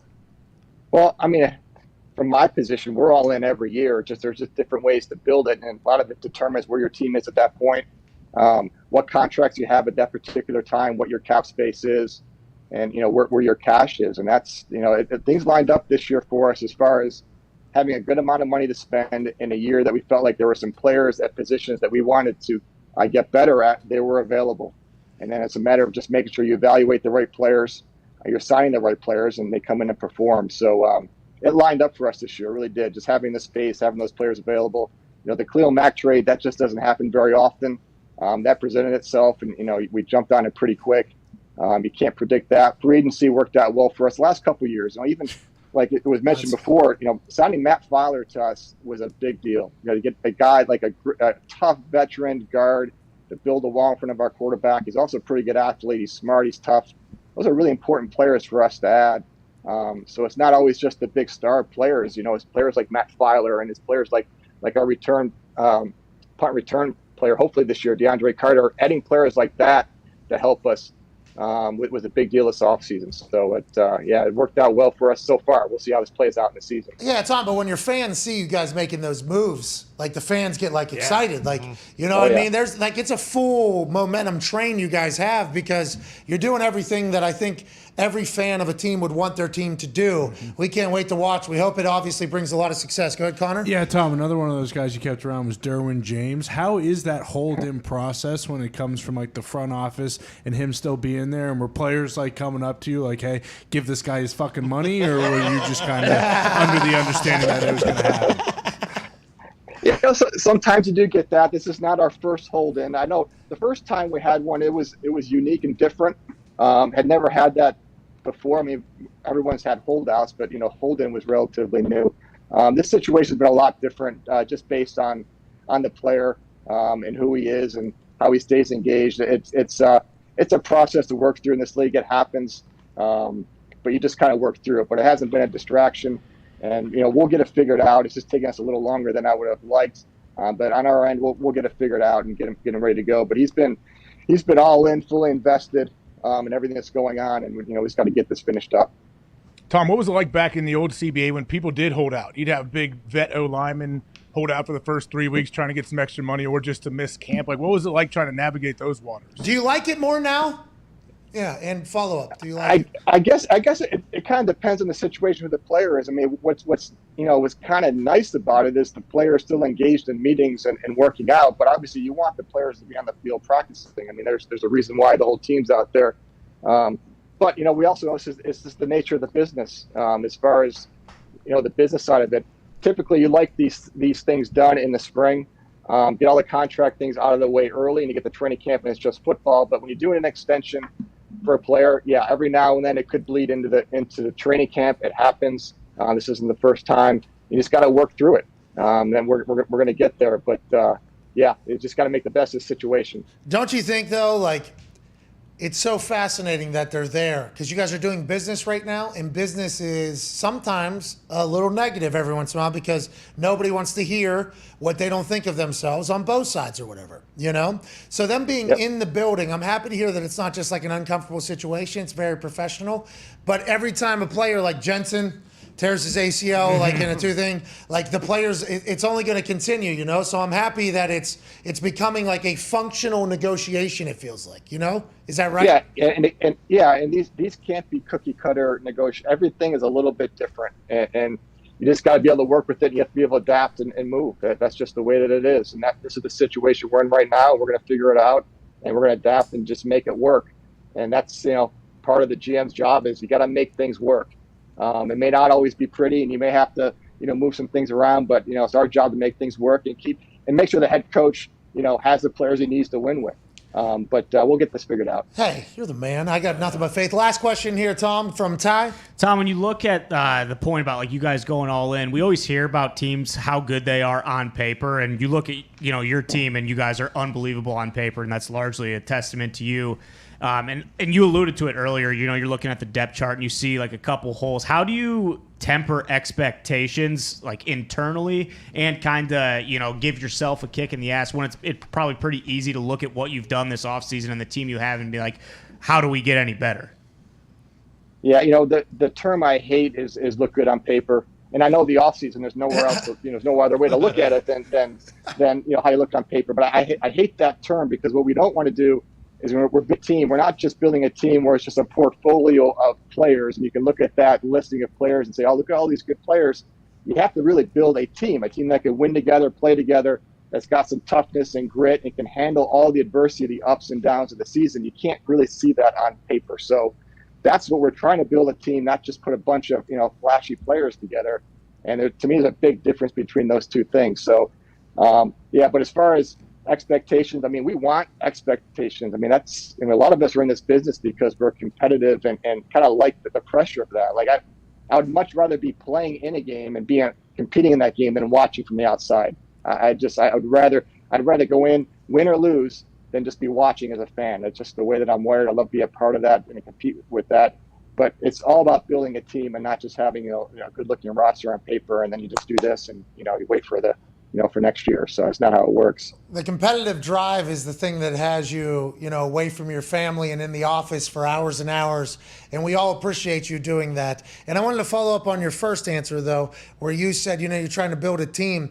AJ and I think every ex-player that has ever had a microphone in front of them always preaches like, hey, a team getting along means a lot. Like a team is a very important X factor that you cannot judge. And the teams that stink, by the way, probably don't like each other. And the teams that are good like each other and they have to fit. Do you see some other places that clearly have never been on a team sport before that are putting their team together and question like, that's obviously never going to work? And then is that something you have to actually think about when you're interviewing prospects? How will they fit into our locker room? And how do you go about testing that? Yeah, always thinking about that as far as how they're going to fit. And it's not so much personality. Everyone's personalities are different. We're not scouting personalities, but you know, what your goals are, what your traits are, how you interact with your teammates. I mean, all of that has to go into, you know, do they fit for us or not, more than just the X's and O's of the scheme. And I can only talk about the teams that I've been on through my career and how they were built. And, you know, watching the teams that you were on and seeing how everybody got along in the locker room, and they might not necessarily all love each other's personalities, but you guys really loved each other as teammates and you played for each other. And that means a lot. I mean, I can't scout that. I can't put a value on that at all. But when you're going out there, the guy next to you, you're playing for the guys next to you. And a lot of that's developed through time. If you get the right players in the building and have the right coaching staff, which we do. I mean, Brandon's great with the players as far as building that camaraderie around the team, but a lot of that kind of builds on its own if you have the right people in the building, and that's where we think we are right now. Yeah, but eyeing a turd is a fucking incredible talent as well. You know, that's real. AJ, don't you agree with that? Oh yeah, for sure. Because you get one little trickles down through the whole locker room. Boom, younger guys like listen to it, and then all of a sudden they think that's how it's supposed to be, and then bang, that can take over like that. I think personally. Yeah. But that's the interesting thing is you two guys are in the locker room. You many times you know that before I do because you're down there every single day. I'm not walking to the locker room. I'm not in the individual position meetings. You guys know before I do, and so that's why I think it's important for me is to make sure I keep in communication with our main veterans and just get some feedback from those guys. I love getting feedback from our players as far as what they're seeing, especially from guys that came from other places. But just to kind of get a feel and a pulse for everything to make sure everything's going in the right direction. That's smart. That's open dialogue is an incredibly intelligent thing. I think a very transparent organization is normally the one that trusts each other the most, which normally brings in everything. I can't wait to watch what you guys continue to accomplish in Los Angeles. Thank you for joining us, Tom. Yeah, thanks for having me on. It's great. Thanks, guys. Do you miss Hard Knocks? Yeah. Not at all. Tom Telesco. He's the man. He had a For the Brand shirt on Hard Knocks. Camo. I appreciate him a lot. They gave me like this, I don't know if it was a personality test, but like some sort of test when they worked me out or whatever. And it was hilarious. It was like a 30-question thing. And they kind of I was off in my own room. They were the only team that had it happen. And they're like, we need you to take this or whatever. Appreciate it. And I'm like, you're more likely to do this in this situation than this. I'm like, all right, I mean, all right, I'm going to tell the truth because that's what I'm going to be. All right, I might be a dog in that situation. Like I would have liked to see like Bill Polian going through them. What did he say to question 15? He said, yeah, let's fucking go then. All right, Okay. All right. I mean, I guess, like trying to that's a big deal. Do they give you a score or a conclusion? Like, do they have like different levels? Like, okay, this guy, whatever his score is, he's more of a, I don't know, introvert, extrovert. Like, what do they do? What's the conclusion? I have no idea. I got drafted, so pretty high score. Pass, fail. Dog, puppy. I think it's a pass, fail. And I did get along with the locker room very well, very quick. So I think it was, I was kind of intrigued to hear how much they use that as a weight because you get, I mean, literally, we just brought it up. You get a couple guys in there that are just, for whatever reason. When they're drafting guys like that goes, you have to have good relationships with college coaches. You got to talk to everybody, the trainers. That's what they do if they're going to draft a guy. And if you're getting a free agent, it's a big fraternity with coaches. Coaches all talk, hey, what's this guy like? Will he fit here? Yeah, I mean, you got to make sure you're talking to the right people, though, because you may get some garbage answers, too. They might lie to you. Now, that's why if you get labeled a distraction, it's such a big deal. Because we all know it. Like, teams aren't being constructed because of it. Not every team. By the way, I think teams should be, but not every team is that way. But we've all experienced it and seen it and been like, oh, that could be a real issue. So everybody agrees that it is a problem, but not everybody is seeking out that problem to begin with, if that makes sense. So if you get labeled a distraction and everybody knows what's potentially happening, everybody knows it's not supposed to take, like, that's just a thing. That's why it's almost immediate, isn't it? I mean, AJ, it literally is like, hey, this person's a distraction. Okay, this person's not on the football team anymore. Like, that's legit. Unless you're very, very, very good. And then you can make it for a while, but eventually that's going to run out to where the distraction's going to overweigh whatever you do on the field. And if you have a relationship with somebody that doesn't think you're a distraction, then you're in there. I mean, be who you can afford to be, I guess, is always something. But once that gets labeled, and obviously the mainstream media has covered the high-end cases where people have been labeled distraction. Johnny Manziel. Yeah. So sorry, Baker. That's fucked up. That's fucked up. Good luck. I apologize. Good luck, mate. Good luck out there. I apologize for that. But Johnny Manziel labeled a distraction. I think Tim Tebow even labeled a distraction. Yeah. Obviously, people thought Colin was a distraction. That's how people were he was being labeled as such. He was being treated as such, by the way. And there's numerous other players at different positions, though, you never hear about that have been labeled a distraction behind the scenes. It's like those guys also disappear from the league quickly as well. And their entire family and friends like, this motherfucker was really good at football. What happened? It's like, well, turns out he was trying to turn a couple people into hating the operation and trying to turn the whole thing, allegedly, by the way. But normally when that gets labeled on somebody, that's all she wrote. Because you can't have the young guys thinking that's how it's supposed to go. 100%. I mean, that sometimes didn't it shock you every once in a while? You'd see something happen, like, wow, this is... Or you hear something happen from other teams, you're like, man, that would not fly over here. So that's not how it's supposed to go at all. Like it's as little as having somebody at a very good position or a very prominent position walk in late to a meeting. That's what I was going to say. Team meeting, walk in late anytime. Get away with it. Then it's like, oh, you lost the team for good, I feel. And not care. Like not care at all. Like walk in like, yeah, this is. If you walk in, like if you're going to walk in late, which you shouldn't, you should probably stay out of there. I would imagine you have a similar feeling. I would be sweaty, I would not want to walk into that, especially if the door is in the front and the coach in the front and everyone's looking, like stadium seating, looking at the front. It's a bad deal. I was always very fortunate. I'm a terrible sleeper, So like I'm just a terrible sleeper. So I'm probably going to be up at some point. And that was the old day. Like, all right, I'm going to go piss at 5:30. Well, I might as well just stay up because I got 45 minutes or whatever. I'm going to be exhausted all day. This is going to be a tired day. But there's some people that have like real sleep issues. Like they sleep. I guess the excuses they make is that they weren't incredibly hungover and boozed up and taking everything. But there's people that say they sleep through actual alarms and shit. And like telling the truth to me, I think like, hey, what happened or whatever. Like actually slept through the alarm. It's like, yo, I'm not gonna find you, bro. Like, are you okay? He's like, is everything okay? He's like, no, like I actually slept through my alarm. I'm like, God damn, I didn't know that actually happens. But I guess it does. And that whole drive to the facility, oh my God, I am not good enough for this. I had it happen when I got arrested.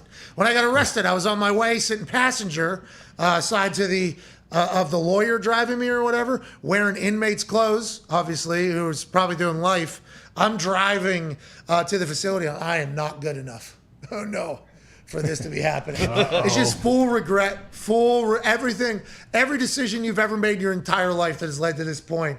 It is just terrible. I couldn't even imagine the guys are just driving themselves, obviously speeding. Hollywood Brown. Yeah. Obviously speeding, dangerous to society, but that fear is just like a real, and that's not an excuse. Not making an excuse.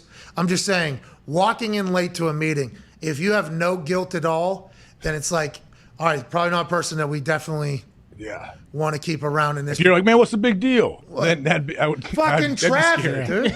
You were out there, fuck off. Yeah, we all were. We got here on time. That's what being a pro is. You can do whatever you want outside here, but you're always here on time. Isn't it crazy to think about that type of shit, though? How something like that minuscule can really just fucking tear a team directly apart. When I was younger, sometimes I used to every once in a while, like, man, come on, like, why does it really matter? And then I realized quick, yes, it actually, all these tiny things actually really do matter. I'm not just being a dick. Because there's 65 people in that team meeting room. And let's just say law of averages, 2 of them see something like that happen. And then they're like, oh, okay, so one morning, an alarm goes off. You see something. I can run it real close. I can run real close. And if I happen to be right on time, maybe. And then that seeps in. Then boom, a new person's on the team. And it never ends. And it's like. Those guys are the ones that are typically all of a sudden they get in the game. And the coach says, hey, you better if you're setting the edge, you better set the edge no matter what. Head outside. Don't you dare peek inside because look at the edge and score. Oh, the dude peeks like on 3rd and 4 in a key part of the game. And then everyone's like, I knew it. Here we go. We knew this would happen. Yeah, we knew this was going to happen. We just thought one time you wouldn't. It's like, well, this person, that's why touching the line when you're running is so important. It's like the little things, They all be, what is it? How you do anything is how you do everything. Oh, AJ. It's actually, I usually don't like quotes. That one, I'm like, okay, I get it. I think it's true. Little things lead to big things as well. Let's do a phone call here, a couple of them before we get out of here. Next hour, Chris Ballard will join us. Oh, yeah. Then Brandon Bean will join us in the 3 p.m. EST hour. It's crazy packed day today, AJ. It's because Hall of Fame. GM Day. It is GM Day and Hall of Famer Day. Big day. It's going to be humid up there, I'm guessing, for the game. Up there in Ohio. What's the weather like there? Because it's probably going to thunderstorm, too. Josh McDaniels played here in high school. That's right. That's right. Legend. He drank those waters. Yeah. He breathed that air. Yeah, he did. He's been pumping that air into the indoor facility out there in Las Vegas saying, boys, we got Hall of Fame air coming right down the pipe because we got to get prepared for this Thursday night clash against the Jacksonville Jaguars. We got scattered thunderstorms in the area around that time. Hey, it's storming here in Indy, right? Oh, yeah. That's probably Broke the humidity, thank God. Yeah. It was like nasty out. Oh no, my air conditioner was broke. Obviously, yesterday, hottest day of the week, 90-some degrees. God damn. No Did you go to the old mold house for the night? Well, Jeez. please. Calm down. No, You told me that. The farmhouse. With all of the animals living in the walls, especially now with no one there. So it turns out, this is a yup life that I didn't know about. There's multiple air conditionings for different parts of the house that we're in. So we were able to go huddle up in one particular part of the house that had some cold air. But anytime you left that area, 87, 82 degrees or whatever. Had to get all the animals out of there. Like, hey, you guys are going to overheat. Okay. I know the cats are supposed to be jungle cats in their another life. Did you put them in the fridge? What'd you do? No, we had the whole house was condensed into this one part of the house that had air conditioning. Nobody moved, nobody left. Please, it is too hot out there. But allegedly the A-frame got a little frozen. It's supposed to get fixed up tonight. Here we go. No worries. Well, the AC unit goes through the A-frame to the furnace, which goes to the rest of the house. You got a little bit of an issue with the A-frame because whatever was in the AC unit wasn't eliminating all the moisture from the air, so it was starting to freeze up. The A-frame freeze up. Guess what? You're fucked. God damn. So I need a new AC unit. And also the one you had, illegal now because it was too old. So I have to get you a brand new one. We'll get you a new A-frame. We'll keep that furnace, though. So don't worry about it. Just 2/3 of the operation has to be completely renewed. Not bad. We'll be able to do that within the next 48 hours. So. Oh, there you go. Sweet. It's 100 degrees. Yeah, well, there's a couple parts we got to get. Yeah, we'll get it. So that's been happening. That's been my life. It's been great. It's fun. Go sleep at bring Sam up in the animals and sleep at the studio. No. We don't Maybe put some sleeping bags in the ring. Well, listen, downtown here, we don't want to be sleeping around. Yeah, don't do that. You don't want to close your eyes and be out of conscious around here. You don't know what's going to happen. When those bombs come running. Let's go to the phones. Get the binoculars. I got us. Yeah, Colin, just creeping on him. He actually did. Yeah. I showed up at his place. Oh no, it was a FaceTime. Dude, I just got binoculars to watch this situation or whatever. And I was like, what situation? He put his phone on the one side of the binoculars. I could see through the binoc. Yeah. I was watching a situation unfoil in the alley behind the BP, which was 3 blocks away from his place via FaceTime and his binocs. It's a bad spot to be. Shit was popping off. There was deals being made, and I don't think they were selling legal stuff. No, they weren't. And then there was a big right haymaker miss. Guy fell asleep. This was just in the binocular FaceTime that he was showing me. Yeah. That's what 2-minute area, 2-minute time frame. Yeah, that's it. Couldn't even imagine what full life's like. And I watched a guy look at a brick wall while he's scratching his ass for 20 minutes yesterday. See? It's good life. Who's the crazier one? So this place is a lot like watching or doing. Yeah, that's a great question. But also, this is like Vegas. You can't sleep down here because you're missing something. So if I was to take Sam and all the animals down here, I wouldn't be able to sleep like I'm in a hotel casino in Vegas because there's something going on around me that I need to be watching. Yeah, too much stuff going on, especially up here. That's why I can never be a downtown boy. I can never be a DTV. Be a drone, Con. You definitely could. No, I don't want to do a drone. I'll crash it and it's just a waste of money. No, you can fly them. They fly themselves now, autopilot. True. Well, I don't know. I saw some guy, try and shoot a basketball and he almost died on his drone. Well, yeah, that was 4 drones put together. Dude Perfect? What was it? Kinda, yeah. But it was in America. Turned out just was a bunch of fans that just saw stuff done. Right. Not Dude Perfect's in America, right? Dude Perfect's on Amazon. Yeah, they're in Tone Saudi. said, but it was in America. I didn't know they were back. What are you talking about? Well, they were over there trying to wash things. Apologizing for Saudi. What? No, they were in Qatar, not Saudi. It was World Cup promotion. Yeah. We're back in 10. Goodbye. What is this all about? Him. What's this all about? I thought that's what they were doing over there. It's not that bad, guys. I'm excited to see what they're. Is that what they were doing? All right. That's Promoting what the I World thought. Cup? Yeah, they're playing golf in Qatar. Qatar tourism. Only 5,000 people died building the Qatar stadiums, guys. What's this guy's deal? I don't know. It's like 16,000 degrees right now over there. I couldn't even imagine. I don't have an air conditioner in my main floor of the house. I couldn't handle it. But nonetheless, let's go to the phones. Dropping like flies. What are you doing? It's hot. It's already all. They Too built hot. it though. How It's about already them built. having to build fans and build new stadiums? Yeah. And then in stadiums, we need air conditioning units. I'm going through it right now. That has to be such a process. And those AC units are just on the field. How are people going to sit in the stadium? My big thing is the ball will be affected by fans. If the fans are worth a fuck, which you hope they would be, you'd have to feel them. Yeah. So if you're feeling it yourself, there's a good chance what else will feel it. Oh, You could probably only feel it on the sidelines. but that's where the goal would be, right? Because if they're shooting, Do they have like a system where it's only the fans that are away from the ball are on? Wow. Like if the ball's on one most side of the field, the sophisticated other side system of the ever. field are blowing the fans. I don't know, look for like a 95-yard goal kick, though. Okay. Although, Get it up in Jet jet stream. stream. Get it up in the, because it'll be at the back of the goalie. Yeah. So that thing should be able to, from the We saw the pictures. It's all around the field, right? Oh, yeah, it's yeah. the whole. That's my biggest. How powerful, I guess. Like, what's the fan situation? Like how powerful are they pushing it? Well, if it's worth a fuck, you're gonna feel it. 4 And if million BTUs probably. Yeah, we don't know if it's worth the fuck though, right? We might be giving them too much credit. I mean, they built these stadiums out of shipping containers and recycled Coke bottles, so it's. Yeah, but FIFA wouldn't do something that's unprofessional. Human bones. Yeah, well, You no, can't the have human Coke bones bottles are either. underneath the stadium. Oh, see, I thought That's they the were in the foundation. shipping containers. Anyways, we do wonder if the fans are gonna affect the ball. What flight. company's got the contracts to build the stadiums and do all that? I'm sure it was all straight. I'm sure it was no, all. no shady business. I'm sure it was all. I mean, what is all being said right now, I believe, is actual facts, but I don't know if we're going to change it. You know, by Oh no, we're long past that. Oh, World Cup's coming up. Speaking of world, no, we're not diving into it because I believe it only gets worse every time you talk about it. What? You know, Spinning COVID. faster. Nah, you talk about BG. bingo. Yeah. Biscuits Oh and my gravy. God. Did you see that?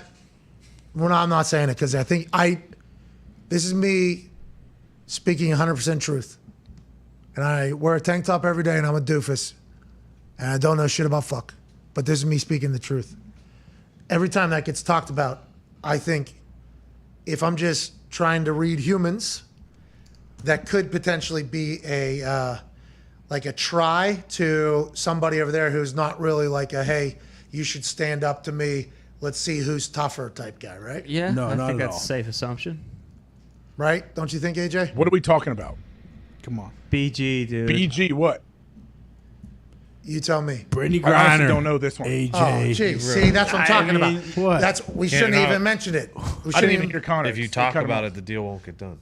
Listen, this is a terrible situation for Brittany Griner right now. I guess she just got served sentenced to 9.5 years in jail. How is that? You always when you tie her into things, that it makes no sense how you tie it. Because everybody's talking about. I don't think. I think You're not. So is she gonna have to serve 9 years? that's what the sentencing is. But I assume there's still some sort of happening at a higher level than just the courts, right? Well, and when it first came out that they were trying to negotiate something, they said it would be easier if she pled guilty and went through the trial and then after. In the 9.5 years, is just more leverage, right? Yeah, bingo. I This assumed is just it was more leverage in the negotiation. I putting think. pressure on. Yeah, like hey, either you give us the Merchant of Death back, or she is going to serve these 9 years. And So- I'm not saying, by the way, I'm not saying that we shouldn't talk about it and bring a spotlight to it, but I feel like it has been reported like the more you guys want to like flex in our face, basically, the less this is going to happen. Yeah. Correct. But if you don't bring it up, then will anybody forget about it? Hopefully not. So it's an interesting situation, but I don't think this sentencing changes the negotiations that are happening. And once again, I started this entire thing with saying, I don't know shit about fuck. I'm just assuming in this entire thing. Right, AJ? Yeah, it's still going on. How long has she been in there now? 200 days, I think. Jeez. Something like that. And you Russia imagine? said no to that trade, too, with the Merchant of Death. They did? It wasn't supposed to get out. They want more? Yeah, this is where I was talking about the public. They didn't want it to be a big. But I mean, I'm sure people that are involved in all that kind of stuff. They're talking about it, but yeah, who facilitates those deals? We have no idea. GM. All we know Tom is hey, Hanks. Thanks. member of the sports community. Yep. Hope get out of there. Honestly, that would be. I watched Locked Up, and I was in jail for 12 hours, and I was thinking about escape. I couldn't even imagine. How many times has she been like, this? Is this real? Like, am I really here? And then she's like, oh, wait, did I just get sentenced to 9 years, 9.5 years? Think about the like mental games that she's gonna have to. Like, she's mentally tough, obviously, right? She's got to feel pretty alone, too, I'd imagine, over there. A little bit. Like, how she's framing it in her head, I'd be interested to hear. Yeah. You know, like how She has no idea how we're responding back here, I'm guessing. Yeah, I don't know. I've seen we've seen some videos and pictures, right? Yeah, and she was, at least in those, good spirits, and there's another American they're holding over there. And so. So hopefully it's all just being negotiated. We'll talk less about it because we don't know shit about fuck. But we know we are back in 5 minutes with hour 3. We'll break down who we're betting on tonight. Hell yeah. I can't wait to go all the way into the depths of stats and PFF and all the analytic people that really saved football when they were introduced just a few years ago. And thank God for them. If it wasn't for them, who knows if football's even where it is right now. Ain't that right, Tom? No stats tonight, just intangibles. It's Hall of Fame game Thursday. We'll see you in 4.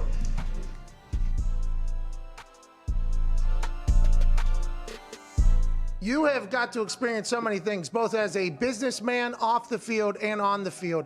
Is there a moment when I ask this question that pops your mind, like, what's the craziest shit you've ever seen in your entire life? Because there was a time there where it felt like you were just getting dropped into insane situations and the world was like watching you do things. Man vs. Wild, you and that Bear Grylls guy, fucking electric. That was maybe the most electric shit I've ever seen. Is there anything that you think of whenever you think, like, what's the most ridiculous thing you've been a part of?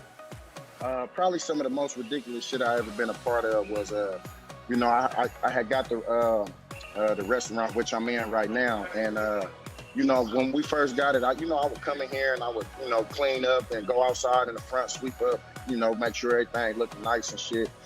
And one morning I got up here and I noticed, you know, like, damn, this is a funky ass smell. And I looked, you know what I mean, to the side of my front door, and it's a big ass pile of shit. And I'm talking about human shit. Yeah, and it's right on the side of the door. So I was like, somebody done came and popped the shit right in front of the door. Like, oh, this shit is crazy. Like, I can't be in here serving food. Motherfucker come walk in and they smelling straight ass cheeks when they come in there. Like, I don't think that's the restaurant I need to eat in. So, man, I get the water hose and I'm hosing it down. And, you know, I see, you know, we got a couple, you know, dolphins that usually walk back up in front. Hey, man, did you do this? Like, oh, no. So, you know, one of them owned up to it. I said, man, check it out. So you don't do this no more. Look, you come by here, we get you a, you know what I mean, we get you a broom and, you know, you help us, we help you. You feel me? And, you know, we put together a little, I put a proposition together for him, and I ain't cleaning up shit no more. It's a win-win. It's a win for everybody on that one. Hey, one of your former teammates. Yeah, hey, everybody wins. You're helping the people, man. That's awesome. That's why people love you. But hey, one of them owned up to it. Just a line of questioning. The line of questioning. His name was Willie owned up to. Matter of fact, he just left out. He saying sweeping up. He like, hey, what's up? Oh boy, I've been looking for you. You feel? Okay. Yeah, we bust down together up in the front of the restaurant to get it all cleaned up and everything. Hey, you're helping people. Hey, Willie went from shitting outside to working inside. Let's go. Yeah. All right. Let's go, Willie. Let's go. Give it up for my boy Willie, man. I put most of my success down to masturbation 7 times a day. You got this guy. You can honestly, pot. You can really pot. Got to keep that blood pumping, baby. Oh, that's amazing. Is that why you think you throw such bombs? Because what you've been accused of having what shit in your gloves and stuff like that, right? Yeah, it's a lot. What's that all about? That's because you're. And the only thing I've been loading is testosterone from all the wanking over the years. I saw that in what was that show? What was that? There was that show, Mythbusters? Mythbusters did it with a boxer, actually, because the old myth was if you... Women weaken legs. Yeah. Beforehand. Then they did on Mythbusters, like, no, actually, you get more testosterone immediately afterwards. It makes you stronger. You've been doping testosterone with your right hand, huh? Wow. Going to town on yourself. Right hands and left hands, depending on what I feel like.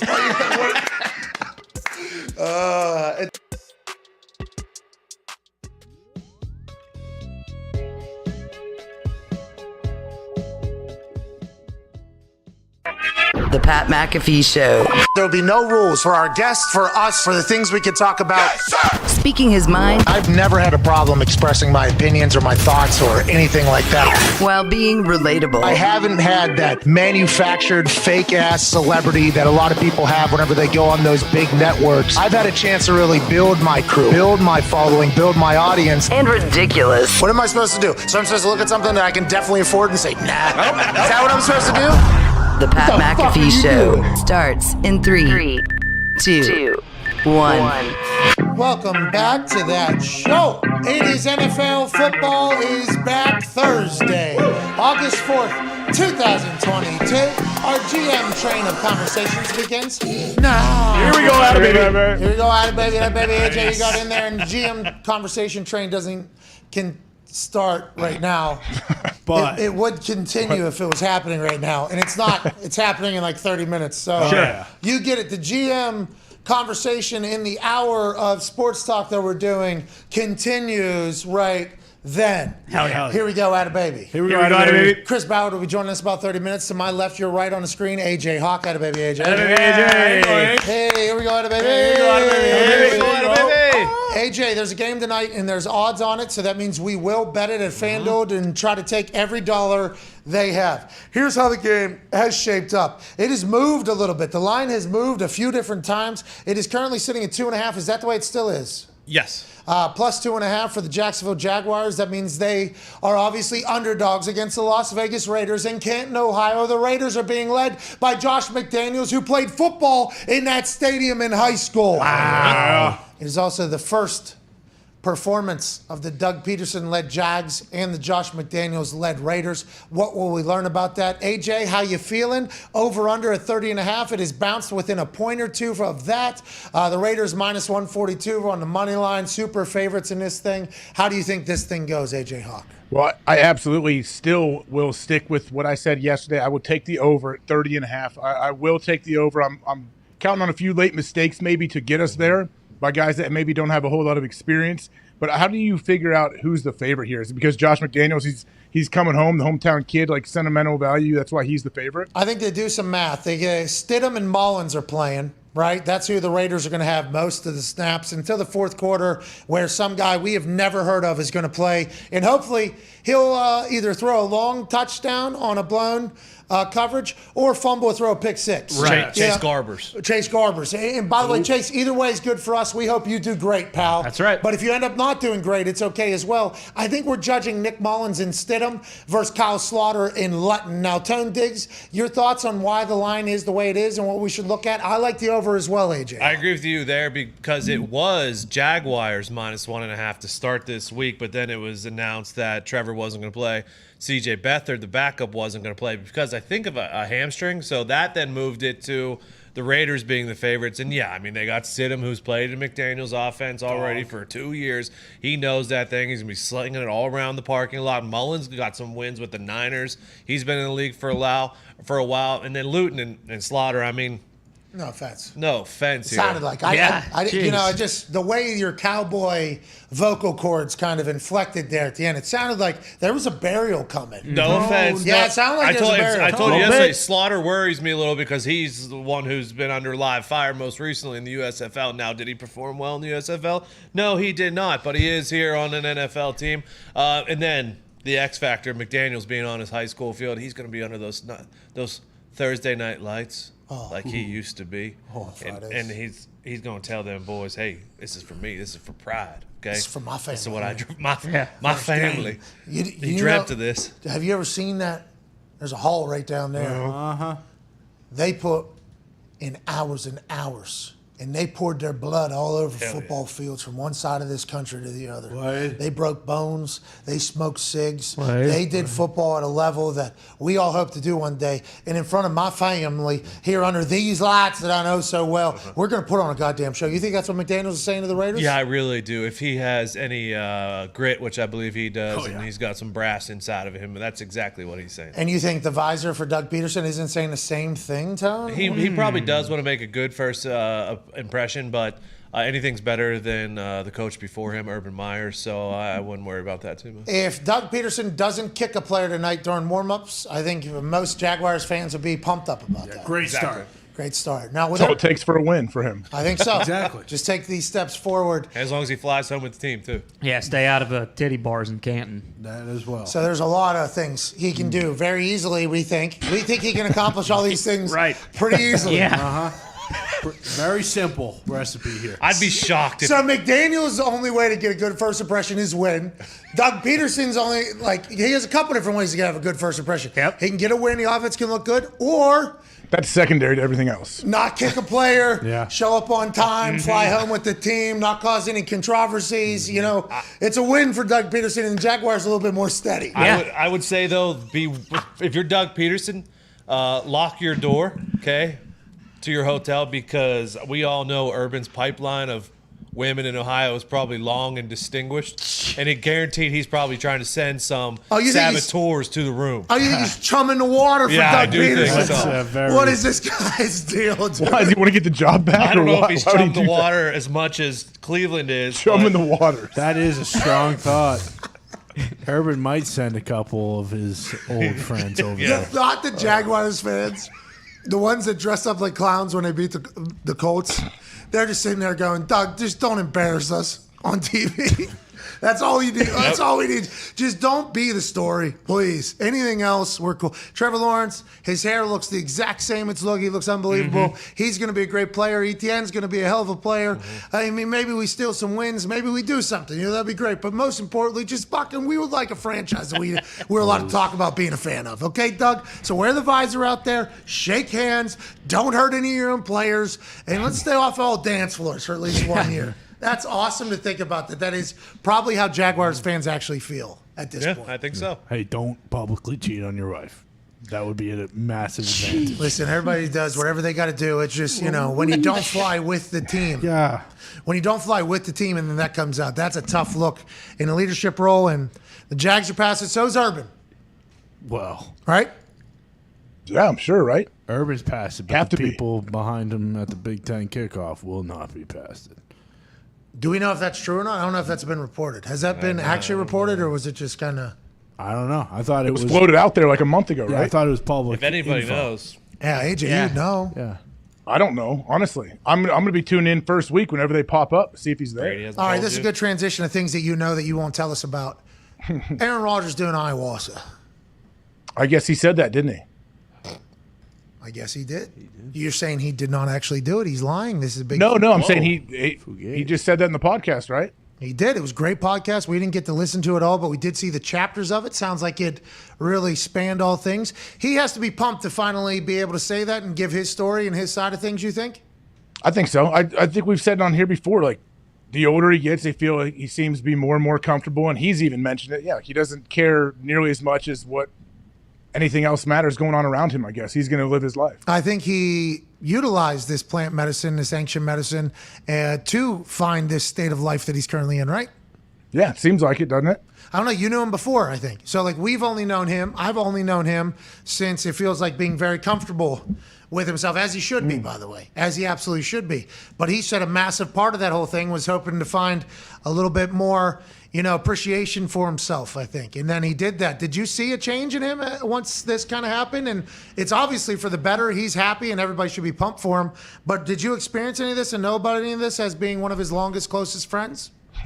I mean, I understand what he's been doing and all of his whole situation, but I wouldn't say I've seen like a drastic change in like whatever he has done or how he carries himself. He's always been Aaron, like at the core. He's always been who he is, has his same like drive and competitiveness and how he goes about things. But yeah, we all sit there and explore different things. Some people go farther than others, I guess. Well, I think we're all just happy for him, man. Yeah. Hey, whatever He seems happy. Yeah, whatever makes you most comfortable and happy in life. You only get to live one time, right? I mean, we all had friends that have passed away out of nowhere, and it immediately puts life into perspective about the bullshit and what really matters, and this could all be gone tomorrow. So if he finds happiness, who gives a fuck? Yeah, I mean, honestly, but there's people don't like it that he's doing. Oh, yeah, people hate it.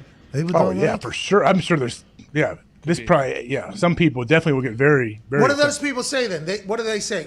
Like, Ty, what like you obviously looked into this yesterday. What are some things that people that would not like this would say about Aaron? Same deal. And I think, it's kind of been exacerbated after last year with everything with like the COVID stuff and all that. Just calling him a wacko, crackpot, that kind of stuff. Like, why? Because they don't believe. Then does that mean that they don't believe that whatever he's saying is real? Probably, or it's probably, I don't know, I guess. I think it's also just because, like, because if it isn't real, why do you care? It's not necessarily that it's out there. It's just, like, and he's alluded to this before, like, you don't hear, like, massive superstar quarterbacks talking about this stuff. You just don't. Like, those guys are more they don't want to discuss any of that stuff within their personal life with other people. It's kind of just football, and he's not about that. Marcus Aubrey sounds like a fucking great guy, by the way. Aubrey Marcus, yeah. What? God damn it. That's 2 days. Yeah, but I see his Instagram. I just always, because his Instagram is Aubrey Marcus. But my brain, for some reason, goes, he just has his names, because people do have those. Right. Yeah. I apologize to Aubrey Marcus. Maybe I've been saying it wrong for a long time. What's his middle name? You know him. Yeah. I don't know his middle name. Awesome. Do you know him? Aubrey's a good name. Marcus last name. Yeah, Drake's real name. Yeah, I've never heard. Oh yeah, Drizzy. Champagne Poppy. That's right. Yeah. Hey, he makes dance hits. He does. Yeah. What's Yeah. Mr. Beast's real name? Jimmy. Is it really? Is James Beast? Bill's on his way to a microphone as soon as he hears this. Yeah, of course. Jimmy Donaldson. I watched that. My kids watched. awesome They showed me a video of it. He buried himself alive for 50 hours, and it looked like it was all legit. In a glass cage? Yeah, they buried him like under 10 feet of earth in a glass coffin with cameras in there, and he peed in like 40 bottles. I don't know if he dumped or what, but it was serious. Claustrophobic, very real there. How much room? What? He was able to pee into a bottle. Yeah, but like lean over. He had cameras, but he's in a legit coffin under earth. Fuck that. How long? 50 hours. What, dude? What? 2 days. What are Sounds we like a doing? bazillionaire too. Bro, Because they how didn't long like. he's They didn't been- just like put him in it. They buried him. They buried him deep. Was there like a medic on site? I guess like a crane. Like what? Yeah, that... they had an excavator that buried him, and then they said, yeah, we got a dude on staff here the whole time. We're monitoring him from there. They had to pump in air conditioning, all kind of stuff. It looked awful. I wouldn't have done that for 5 seconds. Yeah, no way. No way in hell. If I'm in an airport in an airplane bathroom, I'm getting freaked out because of how small it is. Yeah, that's. I couldn't even imagine being under earth. Any internet? Does he have internet down there? Can you zoom in? He had a walkie-talkie he was going back and forth with. I don't know if he had like phone or whatever. And then they buried him, so he saw all the dirt on top of him. Oh yeah, That's a pretty big coffin, though. Yeah, that freaked me Can't out. do it. And it's Yeah, air nightmare conditioned. fuel. That would freak me the Get a nice nap in though. even being in that without the dirt on top of me would kill me. 50 hours? Yeah, you got a lot of trust in a lot of people in this particular case. The person that rigged it, you have a lot of trust in. The people that are monitoring you, they're not sleeping at all, right? Because there's a chance something could go bad under there and you're stuck and it's over. There's a lot of trust in this. Oh, yeah. Congrats, Mr. Beast. Yeah. Someone has an axe to grind, they dump cement over you instead of dirt. Yeah, I will say, Mr. Beast did not grow up in a crooked community. I don't No. think. You know what I mean? I don't think. What if they buried him and then they had a funny gag? They just walked away and took all their stuff away from up on top and they just left him there and didn't tell anybody. Yeah, there's no way. That's probably what I'm thinking everybody's doing to me immediately upon going in there and saying there's no way. This dude's a fucking legend. The business behind this guy. There's pee bottles behind his head. You see him right there. You're right, though. Gotta do Gatorade, yeah. Gotta do Gatorade. Got a wide mouth. There's a water bottle. That's a drinking bottle to over his right shoulder. Left shoulder is I definitely like the piss system. bottles. Right side drink, left side pee. Yeah, that's a rotation. It just cycles. It gets And cycles. he mushed turds in the bottles at the bottom. What's that, pal? He mushed his turds into the bottles that you can't see on camera right now. I don't see. What we don't know is if you're telling the truth or not. Yeah, it's in that bad. I'm not telling the truth, but I assume it went somewhere. So your first thought was, oh, I wonder what he did with turds, and then mushed turds them into a bottle. So is he making like snowballs with his? I don't know. You are that was so my first toxic. question. My first question to my kids, like, did he take a dump? They're like, he said he has to. Hey, Mr. Beast, congrats on just being a boss, dude. There you go, Beast. Thanks, Baby, Jimmy. That's like Chris Angel stuff. Yeah, well, No, that's David that's Blaine. like the other guy. yeah, David Blaine. Yeah, hot air balloon. Well, hard air. That's robot. still scary though. Yeah. If you're not scared of heights, I don't think so. Are you scared of being up 40,000 feet? Harnessed into a I robot. don't know. Do I have like a master class of parachuting and stuff? Yeah. Like, am I? If I'm David Blaine, who's incredibly talented at like everything, I assume he went through a Navy SEAL class Yeah. of He did a lot. parachuting. He also had a remote and was piloting like a $4 billion aircraft that wasn't going to go down and was, Let's raise the elevation. a bit. Still more dangerous than the Wendells. Yeah, for sure. Big time. Sure, a little bit. Because you could have got hit by another plane, I guess. Well, they shut down. It was a no-fly zone because David David Blaine was up coming there. through with a bunch of Oh, well, balloons. then in that case. So it was That actually. could have been a rogue thunderstorm. How Yeah. bummed were we about the Walendas when the worst thing that could happen was them getting the bungee jump over really cool things? What a joke. That was, Have they ever done it? Have they ever fallen and had to use the cord like on camera? I'm not sure. To be honest, Claude's with him. I'm a big Daredevil guy. I fucking love Daredevils. Like, I think the ability to flip a switch in your brain when nobody else would do that, to go do insane things, like, I have immense respect for that. Now, what comes with that? Very fucking dangerous things. That's why it's so impressive. That's why it is death-defying, because you're able to do something in your brain that everybody else is not able to. So I think it's not the Walenda's fault. I'm sure they're not the ones that are saying, hey, have to be bungee jumped. But they're still peddling that there's potential death, and it's like, Hey, I don't think so. I think you get a cool bucket list type thing Yeah. if this doesn't work out. He's still reading the Bible as he's going across, as if he could die. Well, that's because Thomas 3:16 says, What? I'm about to bungee jump if this big beam I'm carrying that bounces me naturally goes one side or the other. Did he have a mask on? Yeah, he did. That's like is that for smoke? Yeah, that's a volcano. Volcano mask. Could you imagine bungee jumping over a volcano? Like that's pretty cool. Yeah, hopefully the volcano one time erupts, and then it's just chaos. No, we need these types of people in our world. I mean, anybody could do that. What do you mean, these types of people? You think you could flip the switch on being scared to death of walking over a volcano? If I was strapped in with a net underneath me and I'm holding a beam, There's no net. Yes, there was. I'm not trying that even with the strap. The heat from the molten lava is melting that net anyway, so you better get across. Yeah, you're damn right. And also the bungee jump. What bungee jump? That rubber's getting disintegrated with the heat immediately upon stepping out there. That's got to hurt the footsies too. Walking on that little rope, it's got to get sore after a while. Yeah, you're right. Because I step on like a little rock that I don't know is coming.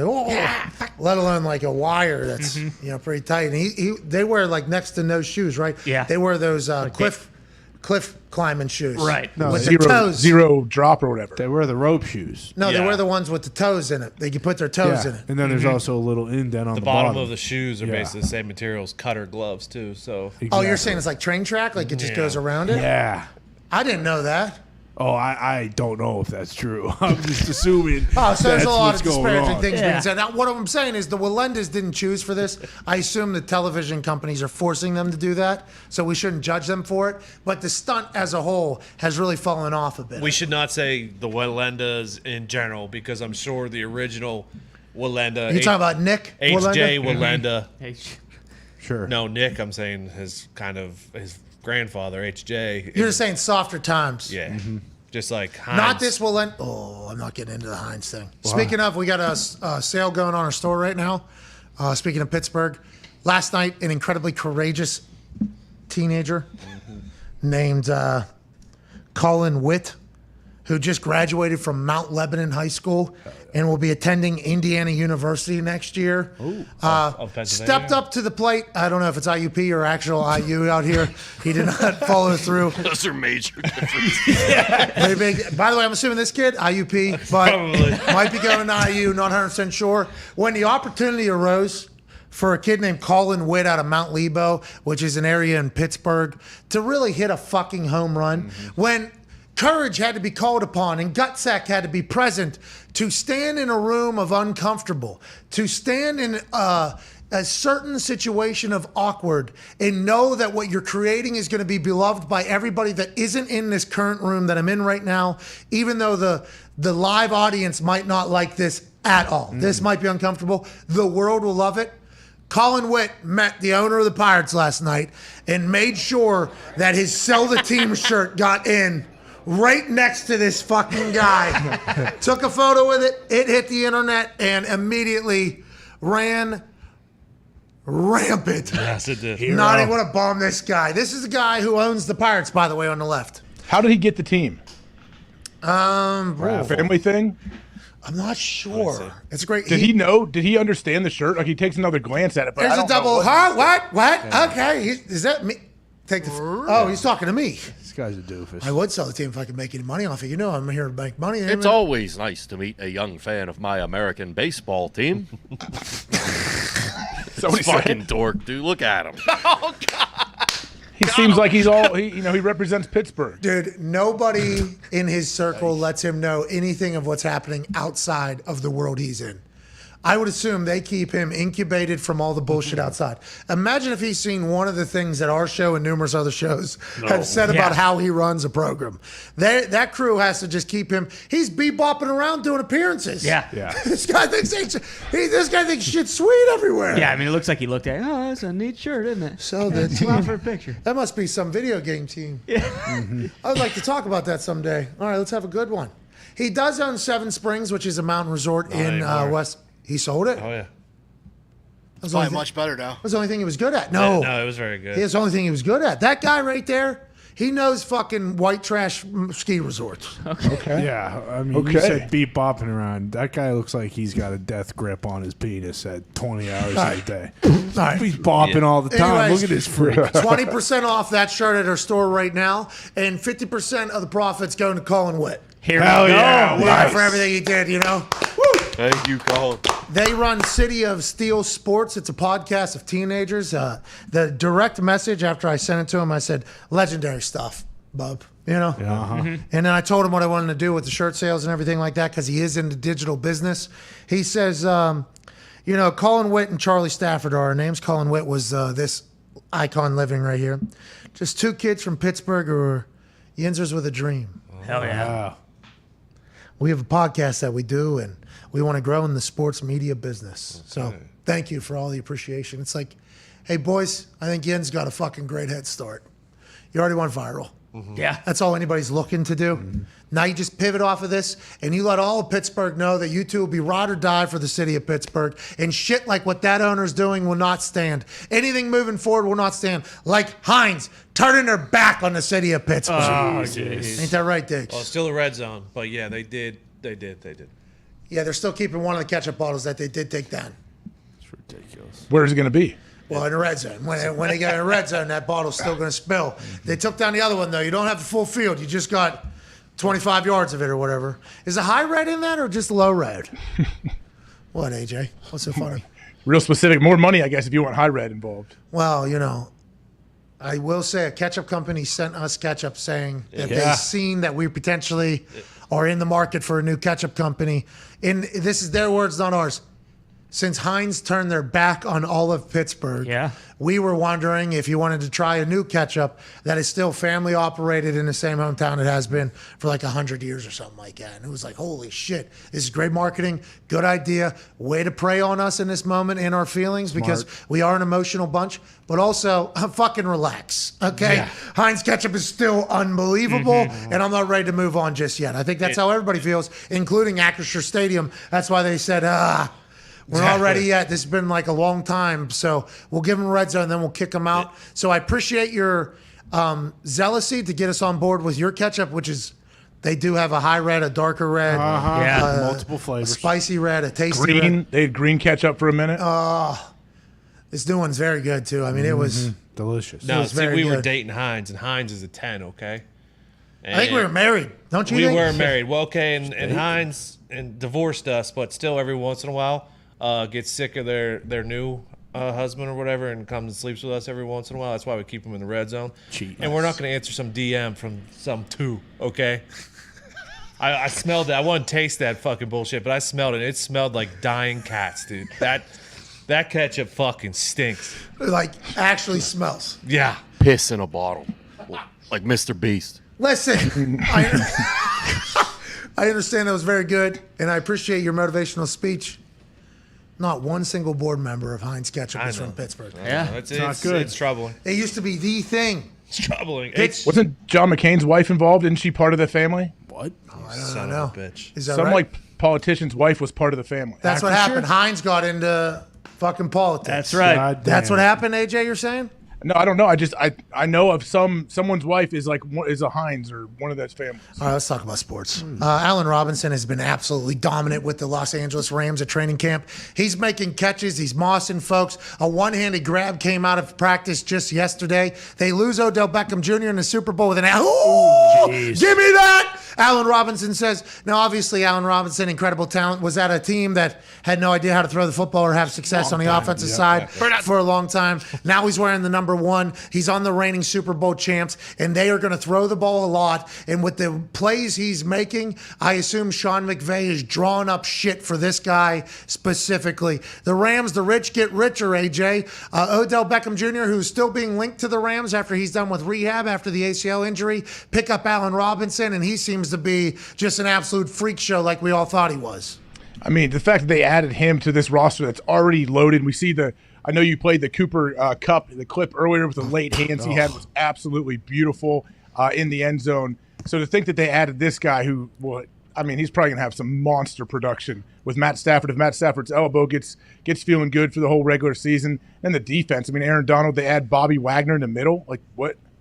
These guys are healthy. I Good luck. completely forgot about Bobby fucking Wagner. Oh, going. yeah. Good deal, too, right? Yeah, very good deal. 2 years, like 17, 18 million. It wasn't Stafford that threw that ball, so whoever's backup quarterback's throwing dimes The too, Wolf. obviously. Wolf. That's Wolf? That's the Wolf. Still got it. That guy started over fucking Goff. In the playoff game, yeah. Are we worried about Stafford's elbow? What? This is training camp, dude. It's year 13, year 14. Other quarterbacks are going to throw balls. No. But McVay said that Stafford's probably most likely going to have to deal with this elbow pain all season. Yeah, what is it? Was it something they could have had surgery for or something? So let's just go into what we know. Aaron said that COVID year where they didn't have OTAs for the first time and then a 6-week break or a 4-week break and then right back into training camp where it goes. The COVID year, the lead up, it was the first time ever his arm wasn't sore in training camp, right? That's what he said during the COVID year. It was the first time ever his arm isn't sore. So that would lead me to believe that arm soreness is a very normal thing. And is that what McVay is talking about? Or is this a new injury or something that is going to have to be regulated, monitored all season long in practice reps? I guess that's just TBD at this point, AJ. Yeah, I'm with, I believe, when Diggs said, like, that's what made me worry a little bit is when McVay said, hey, it's something we're going to have to manage or, to make him feel as good as he possibly can. I'm like, man, that sucks. It's not something that he could take 10 days off throwing and hopefully get past it. And it's not like nagging throughout the year. So, yeah, I wonder what it is. And either way, Stafford at 85% is still pretty damn good. Yeah, I'd say. And he's at 85% probably numerous times throughout many seasons, especially with a broken back. When he's at the Lions, he was at like 22%. That's what I was just going to say. He's had a back, he's had a neck, he's had a collarbone, and elbow is the least of his worries. Yeah, there ain't Stafford ain't even thinking about that. And he always plays through it. He'll play in the game still. And he won't say a thing about it either. Go ahead, Diggs. So Rapp tweeted a video of him talking, but the report was quarterback Matthew Stafford is dealing with a tendon issue in his throwing elbow. So I guess it's elbow tendonitis that'll limit his throwing in practice. Oh, you just got to give him a little bit of, what's that, something pan. Get him one of those little tennis elbow braces. Yeah, definitely do that. The little Osgood Walgreens. Slaughter Get it at thing. Walgreens next to your neck brace. The Osgood Slaughter thing for the elbow. Yep. Put the copper obviously on there. Sure. And then isn't there some sort of arthritis day-to-day anti-inflammatory thing that they can give? Yeah, it doesn't work. Baby aspirin? Doesn't work. Aleve. You're supposed to take a baby aspirin every day. What do you mean it doesn't work? I'm saying if you like arthritis, if your arthritis is because it's bone on bone like knees, it's nothing's helping that. But elbow, yeah, it could help his elbow, I guess, if it's inflamed a little bit. AJ's on his like glucosamine and all that stuff. I took that all through high school. Fish everywhere. oil? Hell yeah. Oh, fish oil actually is legit. Oh, okay. So fish oil works. Fish oil is the one thing that I actually, if you get high grade good fish oil, then you should mega dose on it. Absolutely. Okay. All right. So fish oil works for isn't that an anti-inflammatory as well? I don't know. I like it. Different brain stuff that it could do, and it helps with joints and all that. Supposedly, could do. He's not all the way in. The guy who I'm all the way in. I'm just saying, like, it's not like you take it. Oh, okay, no, I feel amazing. I think it's something you continue to take, and your brain has a lot of fluid in there. I want to get all that fluid feeling good. Listen, you were teaching Dr. Alan Sills stuff just a week ago, so I agree with. I'm not teaching anything. All of my stuff is anecdotal stuff I test on me.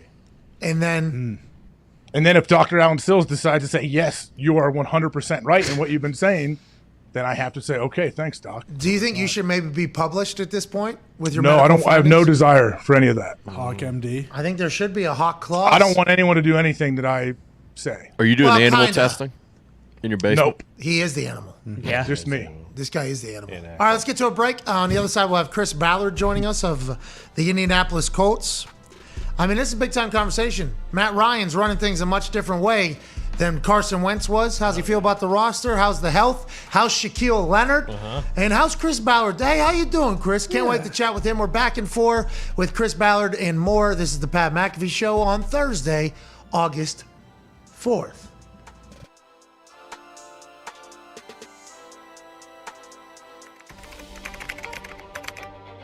It's a big fucking fire. We are in the back corner of that building that is at the bottom there. That smoke smells. Huh? Yeah, The paint from that place, the utilities, the plastic. All the good stuff, yeah. It's all just floating right into us. Yeah. The guy just came to the building. If the fire moves a little more this way, we have to evacuate. Yeah, it's got to be like the air conditioning units or something up there. It's currently under investigation right now. It did spread to the roof and to the air conditioning heating unit up on the roof. John Robinson says, holy shit. Whoa. Holy Or did fuck. something like. What was the explosion, you think? They're doing a bunch of fire hydrants out there, so maybe the top of the lid fell off. I don't know. Dude, it was a loud. That's not came from right there. They just put the fire out. Fire's out. Oh, nice. Oh, okay. Forget all about that. You're like, I can do that again.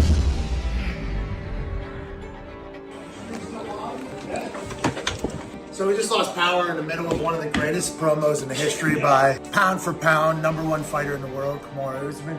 He literally just cut a promo about what it's like to walk to the ring. Some guys, they stay afraid and they just kind of get smaller and smaller.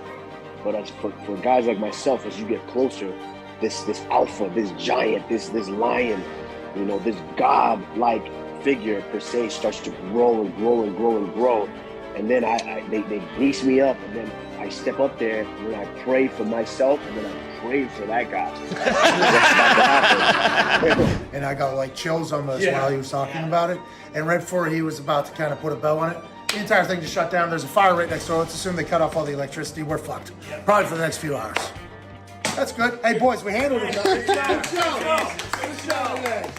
show. The ticker's still kicking. Hey, let's type something on the ticker. So just go on your computer. I'll type in the You want me to email Sirius? Please do. Okay. You want to just tell who's going to see a letter? Yeah, because this probably going to take a little bit. Call office. Bill. Yeah. This thing just froze. Oh, jeez. This is great. He said the fire department just cut it. They have no idea how long. That was really good by Usman, too. All of the power in our office just went out. Unexpected, out of nowhere. This shit is getting real out here. Hope everybody's okay. Obviously, they got the fire contained, which is good news. But we apologize for the show ending abruptly out of nowhere. No injuries, I believe, is what's being reported. The fire was massive. We all had to huff like paint and shit from the fire right next to our studio. We'll be back tomorrow, hopefully. Cheers. During the halftime of a Colts game this year, you have to kick a 35-yard field goal and then complete a 35-yard touchdown pass to Reggie Wayne in the end zone.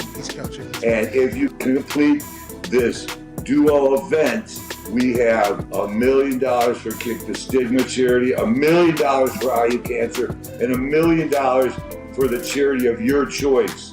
But no failings out there, young men. The crowd will be there. The pressure will be there. You miss, they'll be talking Banner Jack. You miss that. We're going to do this if you accept. Yes, I accept. What are we even saying? Yes. I would be honored to do that. I appreciate that. $3 million on the line. I mean, that's a big time. I know.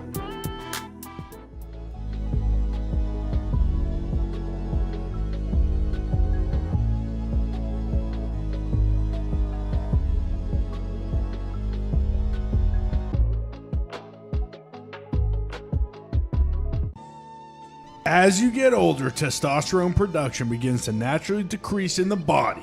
For most men, it begins around the age of 30, and testosterone production declines by roughly 1% every year. Not good. That's why friends at Roman have a new supplement designed to support testosterone production. Getting started is easy. Just visit GetRoman.com/Pat. Roman is offering $15 off your first order and free 2-day shipping at GetRoman.com/Pat.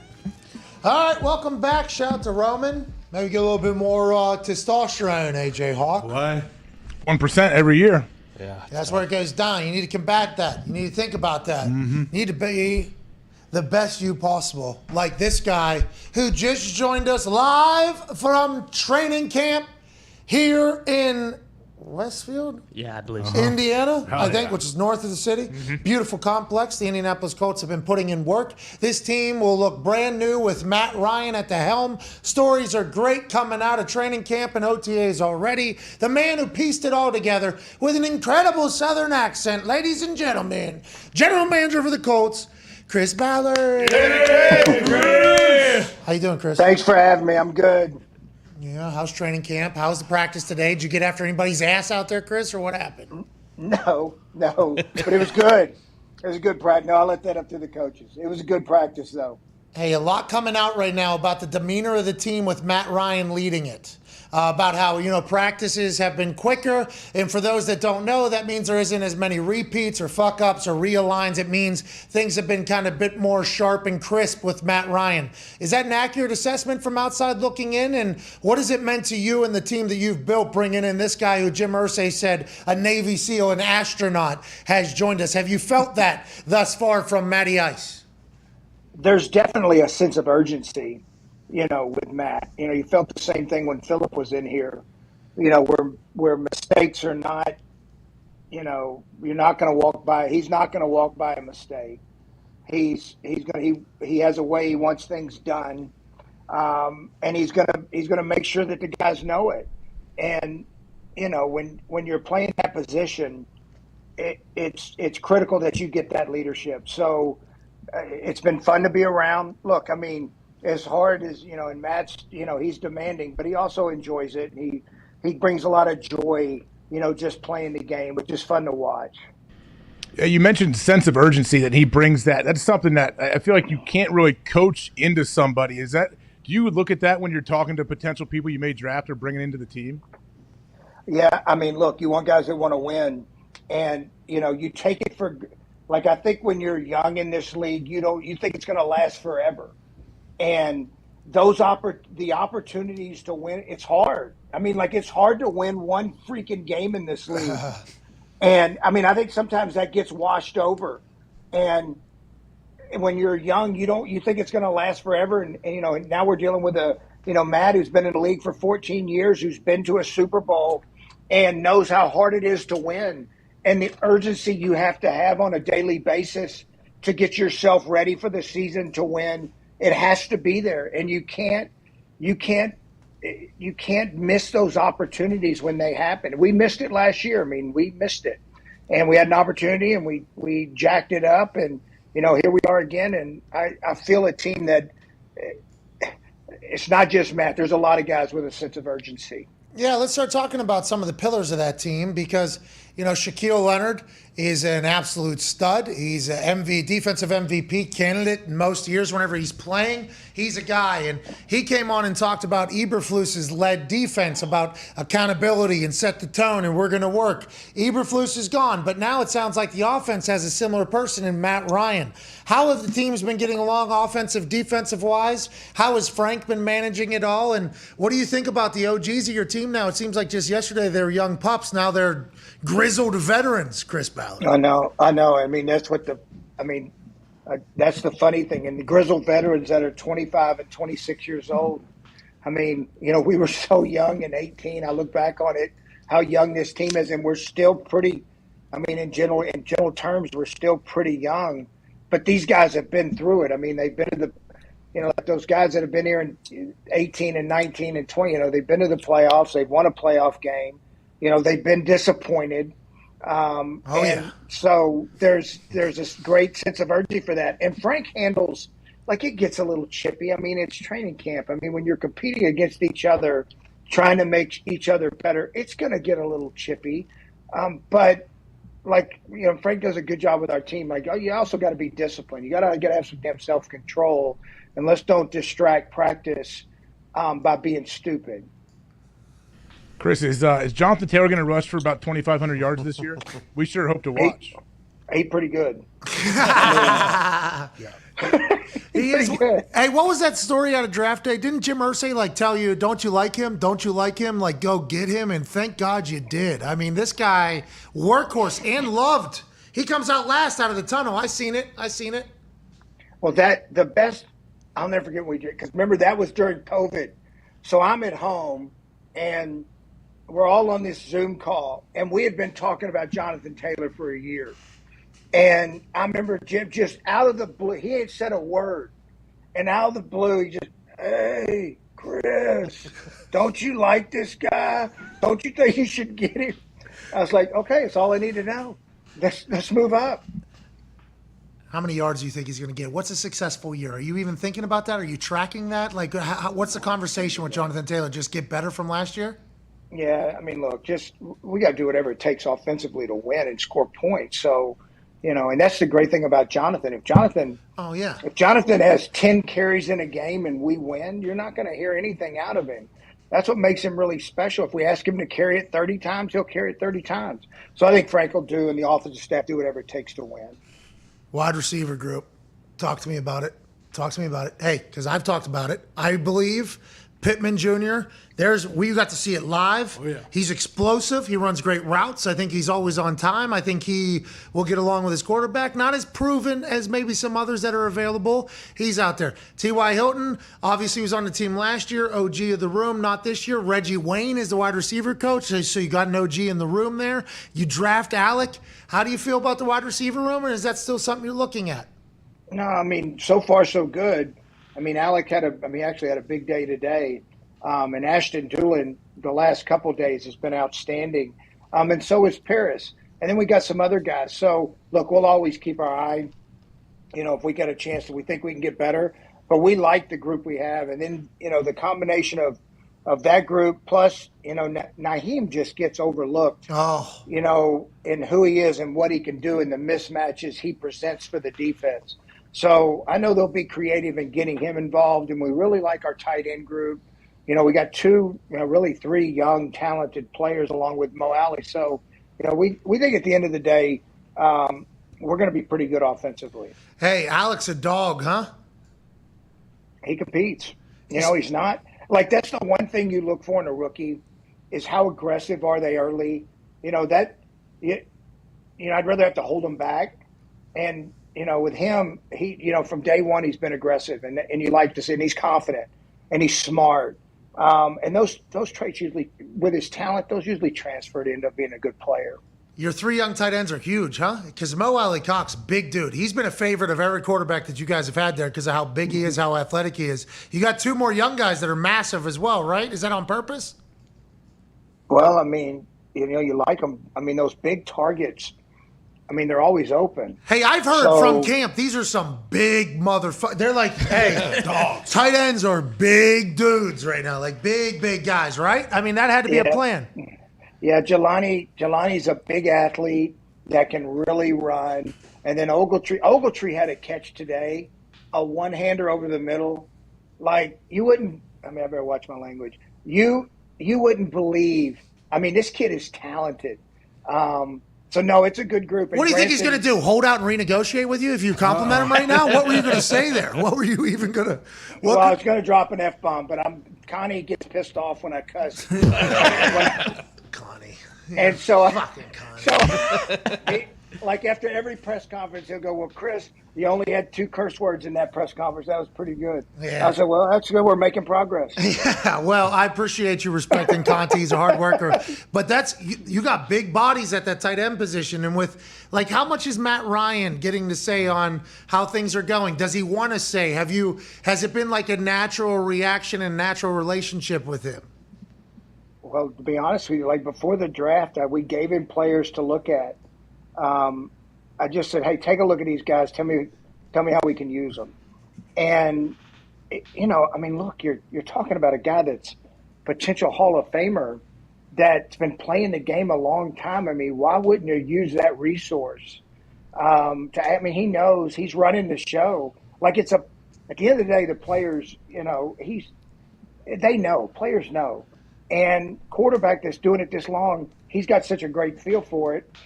So there's no doubt we have discussions. Chris, is that common around the league to do that maybe before the draft? Say you have your quarterback, send him a group of guys and say, hey, tell me what you think? I don't know. When you've got a guy that that has this much experience, why not pick his brain and get his thoughts? He's seen a lot, been around a lot of great players. He knows what they look like. I asked Tom Telesco this, and I'll ask you as well. Is it weird not having the Hard Knocks folks around? Is it rather everything be on camera? Huh? It wasn't like this time of year. It wasn't bad. It was during the season, and to be honest with you, it was not because they didn't like training camp. They bring 3 or 4 cameras. They got a huge crew for training camp. For us, they only had 1 or 2 cameras and 3 or 4 people. So it was never it was never one where, you said, damn, I wish they weren't. I never got that feeling when they were around. Yeah, And fuck everything we do. See, I done screwed up anyway.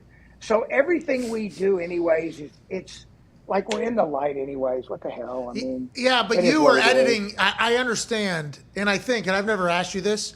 You were about to give a great speech on one episode. You remember that? You had the ball. You were in the middle of the group. It was like, all right, we're about to listen to this. Buffalo win? Here we go. Good speaker. This guy's a good speaker. We're going to hear how, Chris talks to the team that he has assembled and in a big moment when he's forced to do so. And what they do, they cut the scene, moved on. No, Chris told him don't show any of the good stuff. That's how I think. That's what I think happened. No, Yeah. I just stopped right after that. I just right at that moment, I cut it off. Like I just walked off. See, that's the bullshit that you want us to believe. And how is training camp going, though? You said you're getting a little chippy. How's the vibe? Team feels good. They know expectations are high, right? They're always going to be high, but it feels like this year, especially with how Irsay is. We all know I love Jim. Everybody loves literally everybody that has a microphone in front of them love Jim Irsay at this point. But he's put it out there. Jim is not a guy who's just going to sit back if the team's not good. Expectations are what they are. You've spent money. You've brought people in. How is everybody handling that, and how is it being addressed, you think, Chris? No, I mean, these guys work. I mean, that's the one thing you like. I mean, you just got to work, and you can't get in front of yourself. This is training camp right now is the priority. Nothing else. Just let's work. Let's get better. Let's get good at the things we need to be good at during the season. This is when you get hardened. I mean, our schedule, the schedule's changed. I mean, even when both of y'all played in the league, it has changed dramatically. So the days that we actually get out and get work, we got to get the work done. And that's the good thing about this group. They work. That's something I never worry about with them. You don't have, coaches don't have to, prod and yell. I mean, these guys come to work and they're professionals and they want to win. Are you taking notes all day, every day at practice, or are you just an observer and go back, watch the film later? How are you deciding who? Rigo, how's he doing? How's he doing? He hitting the ball well? He's hitting the ball well. He's really good. He's really good. Hey, him and Luke they're just. I mean, both of them. You almost take them for granted, because they're automatic. But he's doing he worked hard directionally with a lot of the things. He had a good year last year, but I think his standard's so high. So he spent a lot of time. He's really today was outstanding. The thing. Really the thing that stinks for Rigo, and it stinks, but it's a compliment of the human that he is. He's such a boring punter because he's putting the ball exactly where you need it. Fair catches normally, not letting any return game happen at all. His misses, very rare, but his misses are, you can't really tell because the camera isn't embarrassing him. And he just does his job so good all the time, which is all you're looking for at the punter position. He just doesn't get enough of the low drop. Let me hit this thing 67 yards so people can ooh and ah over it because he's bought into the team principle. I'm incredibly impressed by that guy. I fucking love the way he does his job. I laugh now because Vinny, you remember, if you'll think back, Luke and Rigo were rookies. And I remember Vinny, Vinny, I mean, he's going to tell me what he thinks. And he's like, fuck Ballard. He goes, you're going to give me a guy that's never snapped in a fucking game. and I'm going to get a punter, that's a converted kicker. Thanks a lot. And I just looked at Tom McMahon and said, hey, Tommy, make it work. Yeah, you got to figure that out. You just said fuck twice, by the way. Conte's thinking about, but you were Vinatieri there. So we all understand. I think you'll get a pass on that whole thing. I miss Vinny. He, the leader he was, and the one thing and I love this about people that are just blunt honest, the ones that kind of beat around the bush, just tell me. I had no problem with Vinny. Vinny would tell me, I'd be walking down the hall, and if there was something wrong, I was going to know about it. And I love that about him. Hey, it's your first time being a GM? Yeah. All right, well, you're just going to let this shit fly, huh? All right, we'll see you. We'll see you, pal. Go ahead, do your thing, yeah. So right there on that film, it's a punt rep. I don't know what period you guys are doing punt, either at the beginning or in the middle. You're looking right now at who potentially can also do special teams, right? That's every rep counts for every single young guy at that training camp right there? So, and punt teams is, it's the most important one. I mean, you've got to be able to protect. and finding one is your starting unit on the punt team, but then also getting some depth when things happen during the season. So, Bubba Ventrone's really good, and he does a great job. And Pittsburgh guy. It's critical that that these guys get enough reps now and in the preseason and live reps, in which we go live, so we can make sure we're protecting and covering the way we should and at our standard. Chris, isn't it an interesting thing because all these guys have been stars at every team they've ever played for, so they never play special teams. Like people talk about it at Alabama, where a guy who's starting something is also covering on the kickoff team. That's because Saban knows, like, hey, this guy's going to probably have to fucking cover a kick next year. It doesn't happen like that at a lot of colleges because not a lot of colleges can take a hit to their starter. So these guys who have played football their entire life are now being asked to play a different sport. Special teams is a different.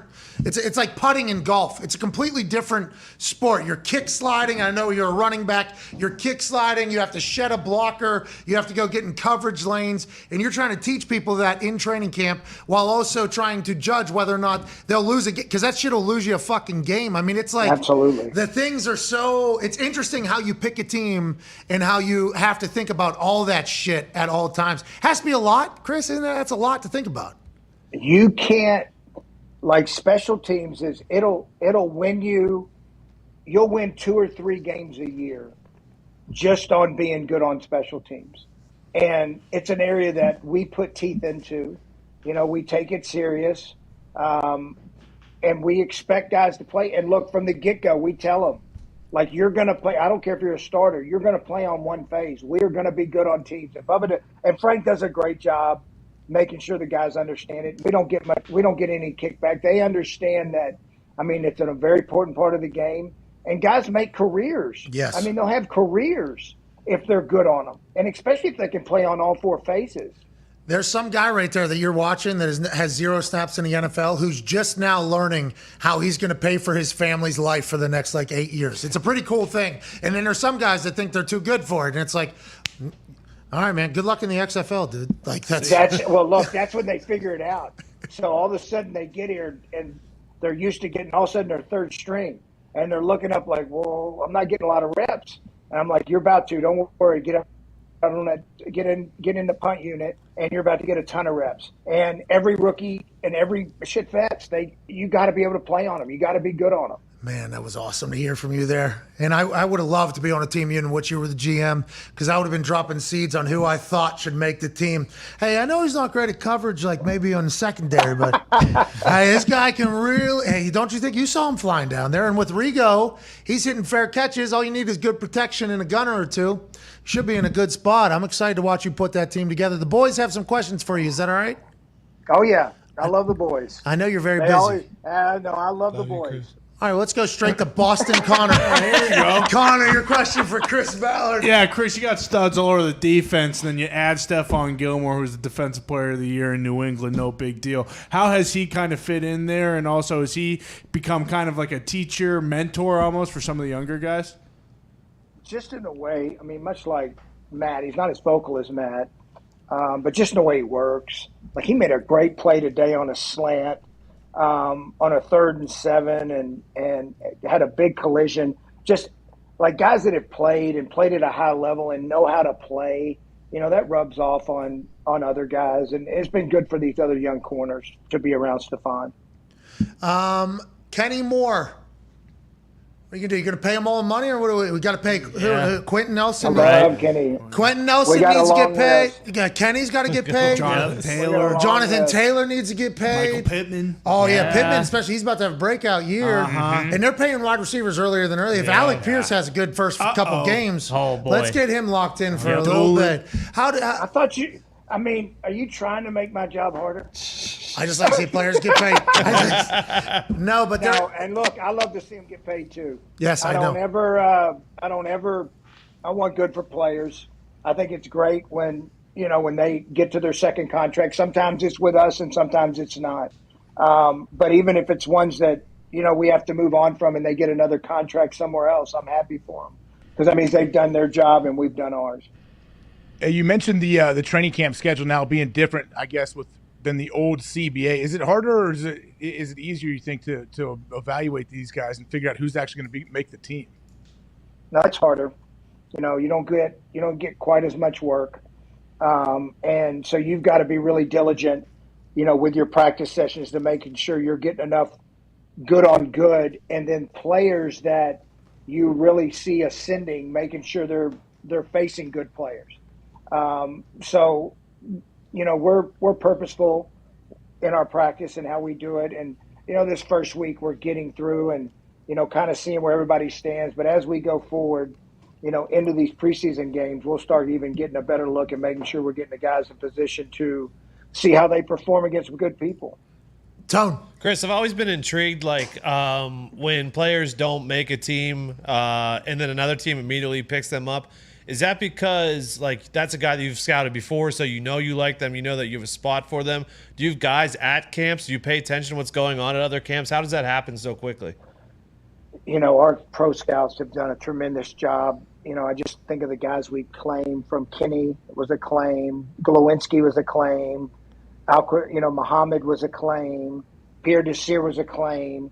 And so we study all the preseason tape. And you might only get a flash. I remember if Kenny, there's about 35 plays and you saw enough to say, okay, it's worth a shot. And we needed help at that. We were at a point where we just needed help. So we were going to claim anybody that hit anybody that we thought had enough talent, we were going to claim them. We're a little more selective now, but we study all 31 teams during the preseason very hard. And then our pro scouts are involved in our college process. So they've seen most of these guys in college. And if there was a guy we like that hits the street, even if we don't claim him, we make sure we bring him in and work him out and possibly get him on our practice squad. And last question here, Chris Ballard. We can't appreciate you enough for your time, dude. This is very, very nice of you. Go ahead, Ty. Chris, guys getting injured is obviously just part of the business, but is there any part, last year you guys especially kind of got snake bit early in camp. Is there any part of you that, obviously you got the team needs to get the work in, but I assume, are you ever getting kind of like a tight asshole walking around hey, let's just get to the season so we don't start slow and have 4 of our marquee players go down? No, you got to practice to get better. This game, look, it sucks when somebody gets hurt, but you got to get the work in. Now we can be smart about it from a contact standpoint, but there still needs to be a certain amount of contact that you have to get ready for the season, get your body ready for the season. So no, you got to practice, you got to work to get better. And our staff, our training staff and our strength staff and the coaches, they do a good job taking care of our guys. Sometimes something unfortunate happens. It is what it is, and you move forward. Hey, we appreciate you for your time. Good luck the rest of camp, pal.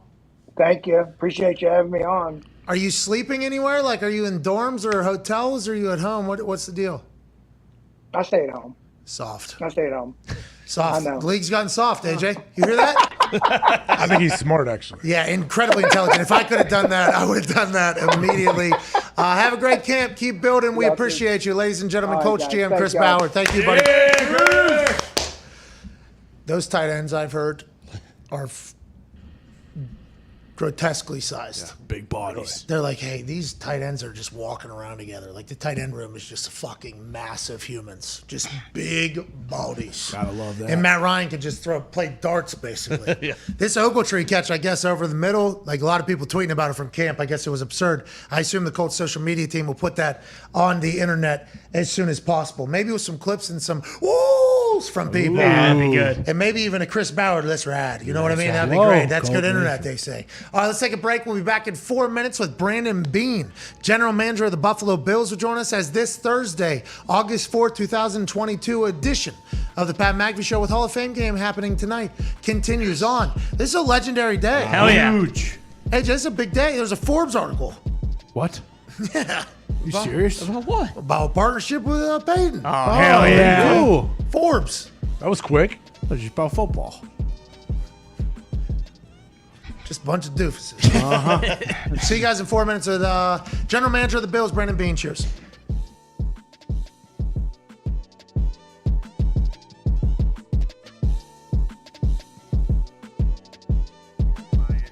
story when Pat comes on. Yes. Here we go. I like So- this. This is my bedtime story right now. There's a couple refs that you just have it out for, or they have it out for you. And I'm like, before the game, I get the paper, I look, I see who the referees are. I'm like, fuck, I'm gonna get a penalty called against me for sure in this game. And so I'll just say this: Bill McCreary, where Wild Bill. We Wild fucking Bill. hate that guy, dude. No, he's a good dude. He's a good dude. And I run into him actually in Pittsburgh all the time. So I'm playing in New Jersey, and Bill, there's like a whatever. The other team trips one of our guys, like a blatant call that's missed. I stand up on the bench. What you do just to be an asshole? I stand up on the bench, take my stick over the board, just boom, boom, boom, boom. I mean, you can hear it through the arena, right? Just boom, boom, boom. Like, come on! It shows him up, right?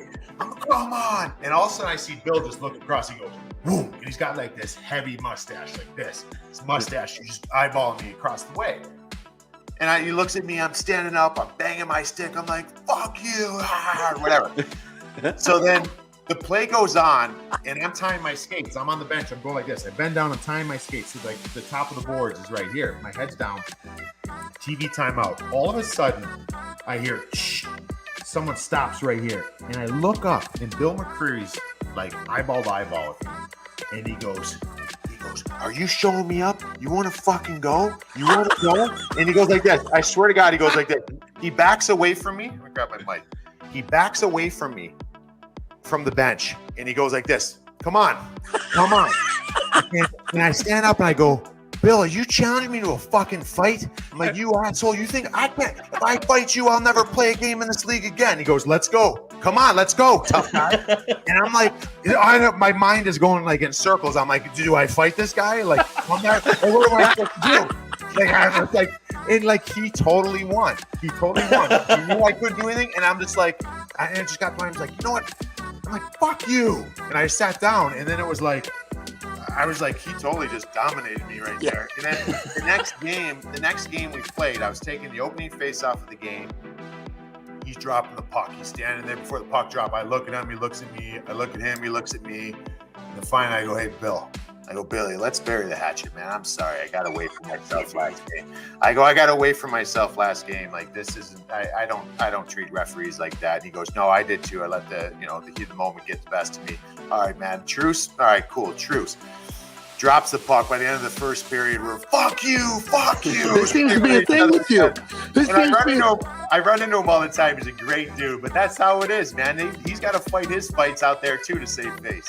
Oh, Rob. Should I have fought him? Yeah. Probably not. Probably not. I mean, pretty good content. You fight a ref, but also like probably banned forever. I assume. Yeah, probably.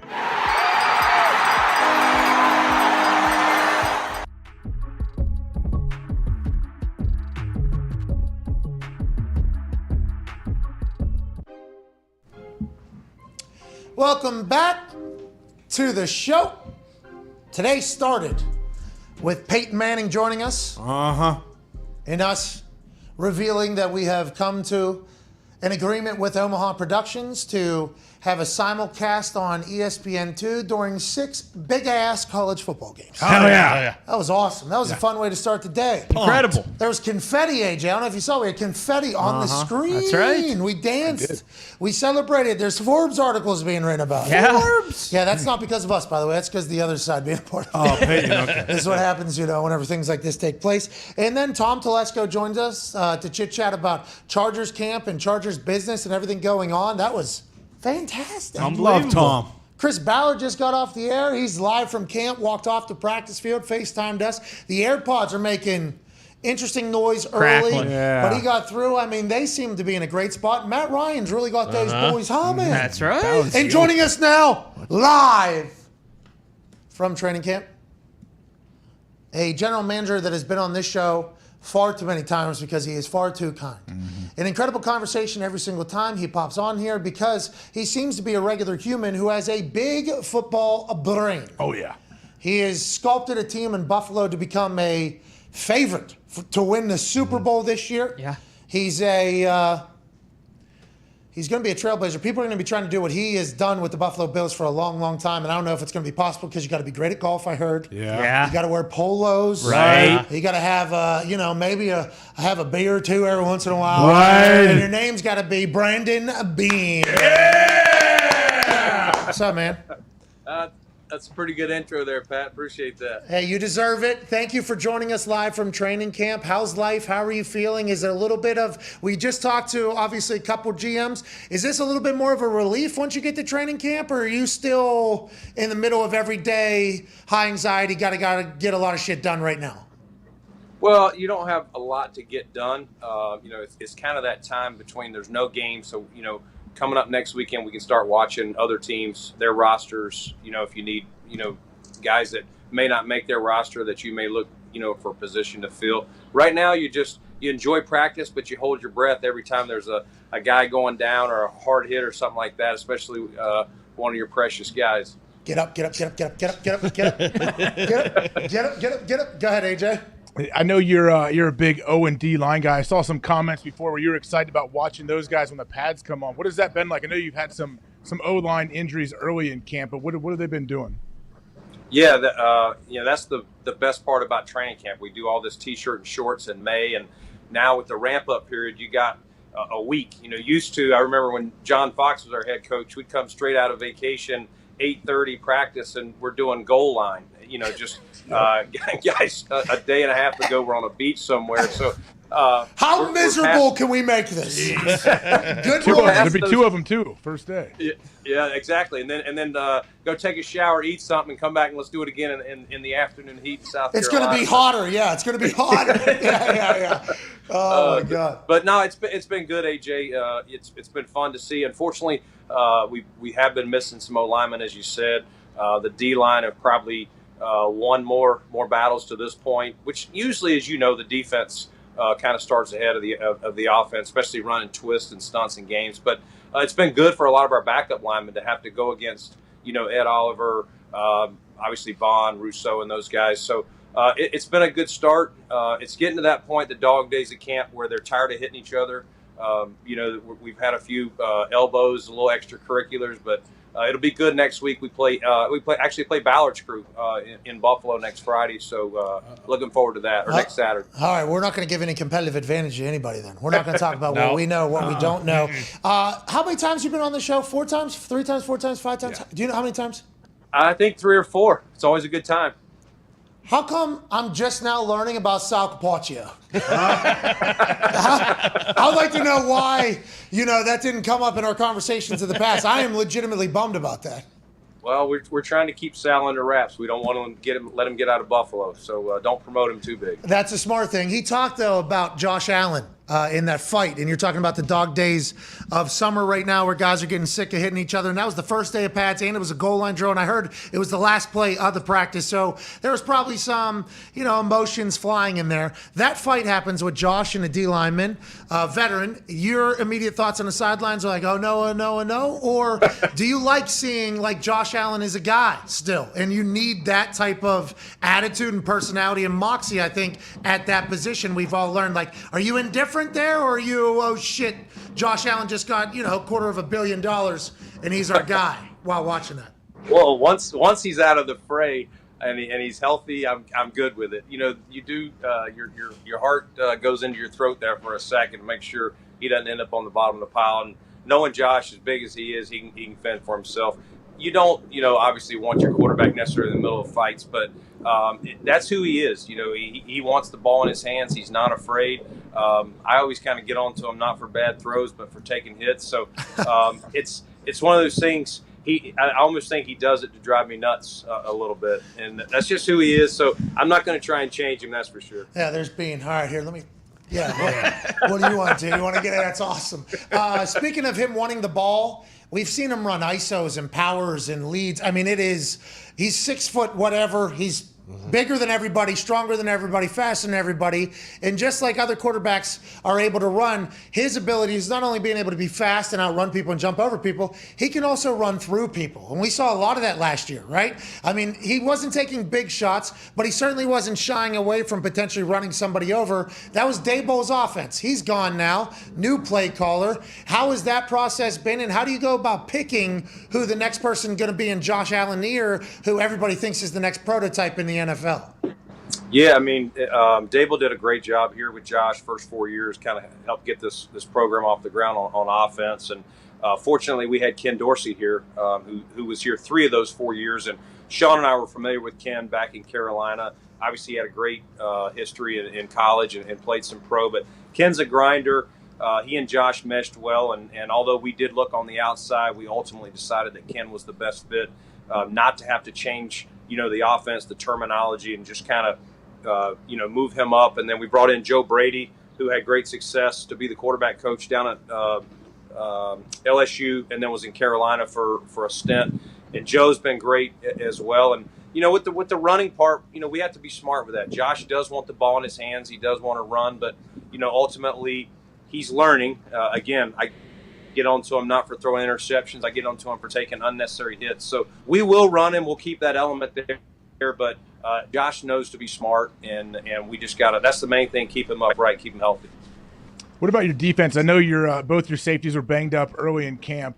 I know you added Von Miller. It'll be fun to watch that guy. Like, what have they shown early on in camp? Yeah, I mean, really, we're down Poyer and Hyde right now, so we got. That's not where I'm reading on Twitter. That's a massive fucking shot this early in camp. But I guess Capaccio told us silver lining is you have depth at safety that now you're getting some reps that you wouldn't normally get with those guys. And Poyer and Hyde will be back. Because damn, that's a devastating blow early to the defense that is unbelievable almost that you put together, right?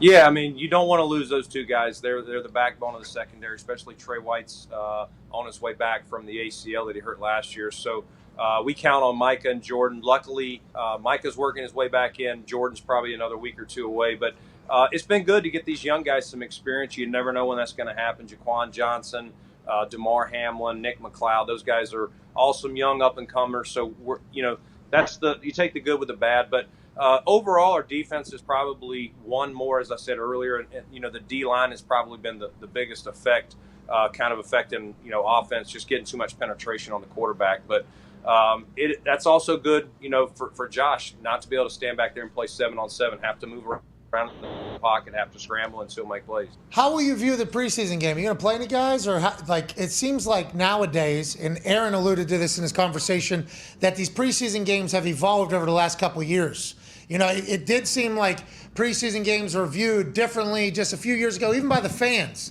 Now it feels like everybody's in the understanding, like, can't have anybody get hurt, want to see what we got a little bit, but there isn't really any expectation. When you and Sean sit down, do you have to scope that out? Is that a decision that has to be made, or is it kind of already figured out who's going to be up, who's going to be down? It's really a week-by-week decision. We want to make sure, first off, you're talking about O-line. If our O-line is not fully healthy, to go play, we're not going to stick Josh out there behind a backup O-line and have him, take a chance on an unnecessary shot. So ultimately, we'll try and make sure that, if most of our ones can go, whether that's week 1, week 2, week 3, whatever it is, we'll make sure that they're kind of working together. Receivers as well. And then on defense, kind of the same thing. We'll play more of the guys as long as we kind of have the full unit. Right now, the D-line and linebackers have stayed healthy. We're missing the 2 safeties, so we'll see how they are as we go along. We won't play them a lot, but we'll try and get them out there and at least get them some game action before we get into the regular season. Hey, what you're saying is making sense. And when do you think that change happened? Because back whenever you're talking about those 8:30 a.m. day one goal line drills, it wasn't like that at all for preseason games. It was like you're building up for the 3rd preseason game, then the 4th one is off. Now it's like almost everybody in unison is like, let's do this smart. We don't need to do this anymore. Do you think there was a thing that happened, or is it the rules that got put into place? What do you think it is? I think it's just people are evolving and realizing that, you may not be hitting your stride week 1. You may still be kind of working to who you are, but sometimes you're still doing that anyway. And to lose a guy unnecessarily, because we all know there's a lot of guys out there trying to make their team, and they may take an unnecessary shot.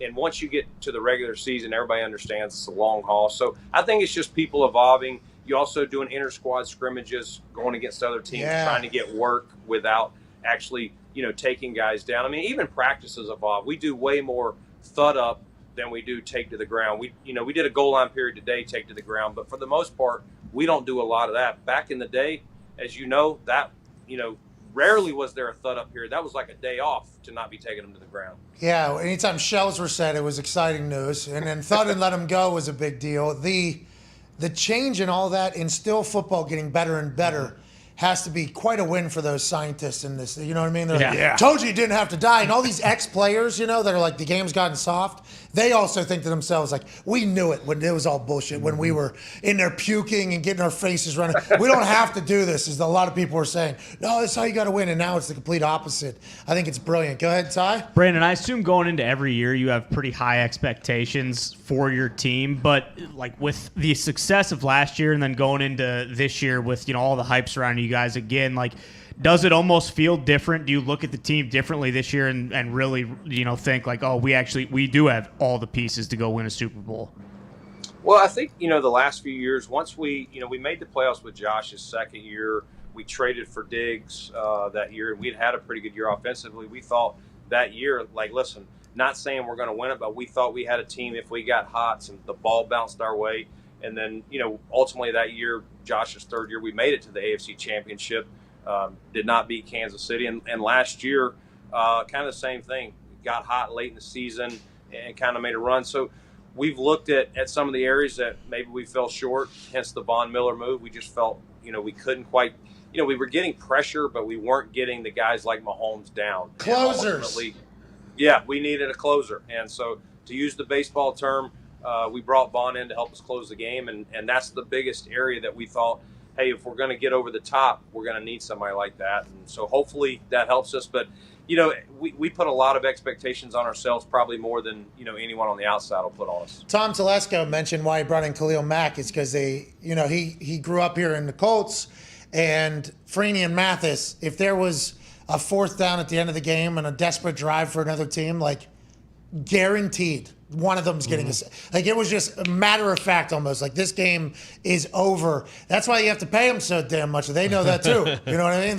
They understand, like, hey, I understand this isn't the first 3 quarters type of deal, but when this game needs to be over, I am the guy, I am the reason. And there's only like 4 or 5 of those opportunities through a season too, where guys can really come in and make a complete difference. And in those moments, everybody's like, that's why you pay that guy. That's why you pay that guy. It's a beautiful thing. That's the game though, right? Everybody's throwing now, especially the team.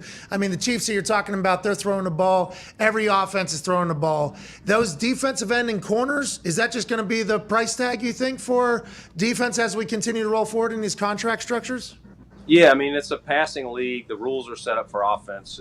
Obviously it starts with having a quarterback, but after having a quarterback and protecting yours, you better go get the other ones down. You better get his ass on the ground, or if not, he's going to beat you. And like I said, we've run into that the last couple of years. We were right there with Kansas City, but we just didn't get Mahomes to the ground enough. And you talked about Telesco, Justin Herbert. I mean, what a game those guys played last year at the end of the year with the Raiders. I mean, that was, our game was good against KC. That game may have been just as good. So he's done a heck of a job, and smart move by him going getting Khalil Mack. Do you watch other people's moves and strategies, or do you have to just kind of focus on your own shit?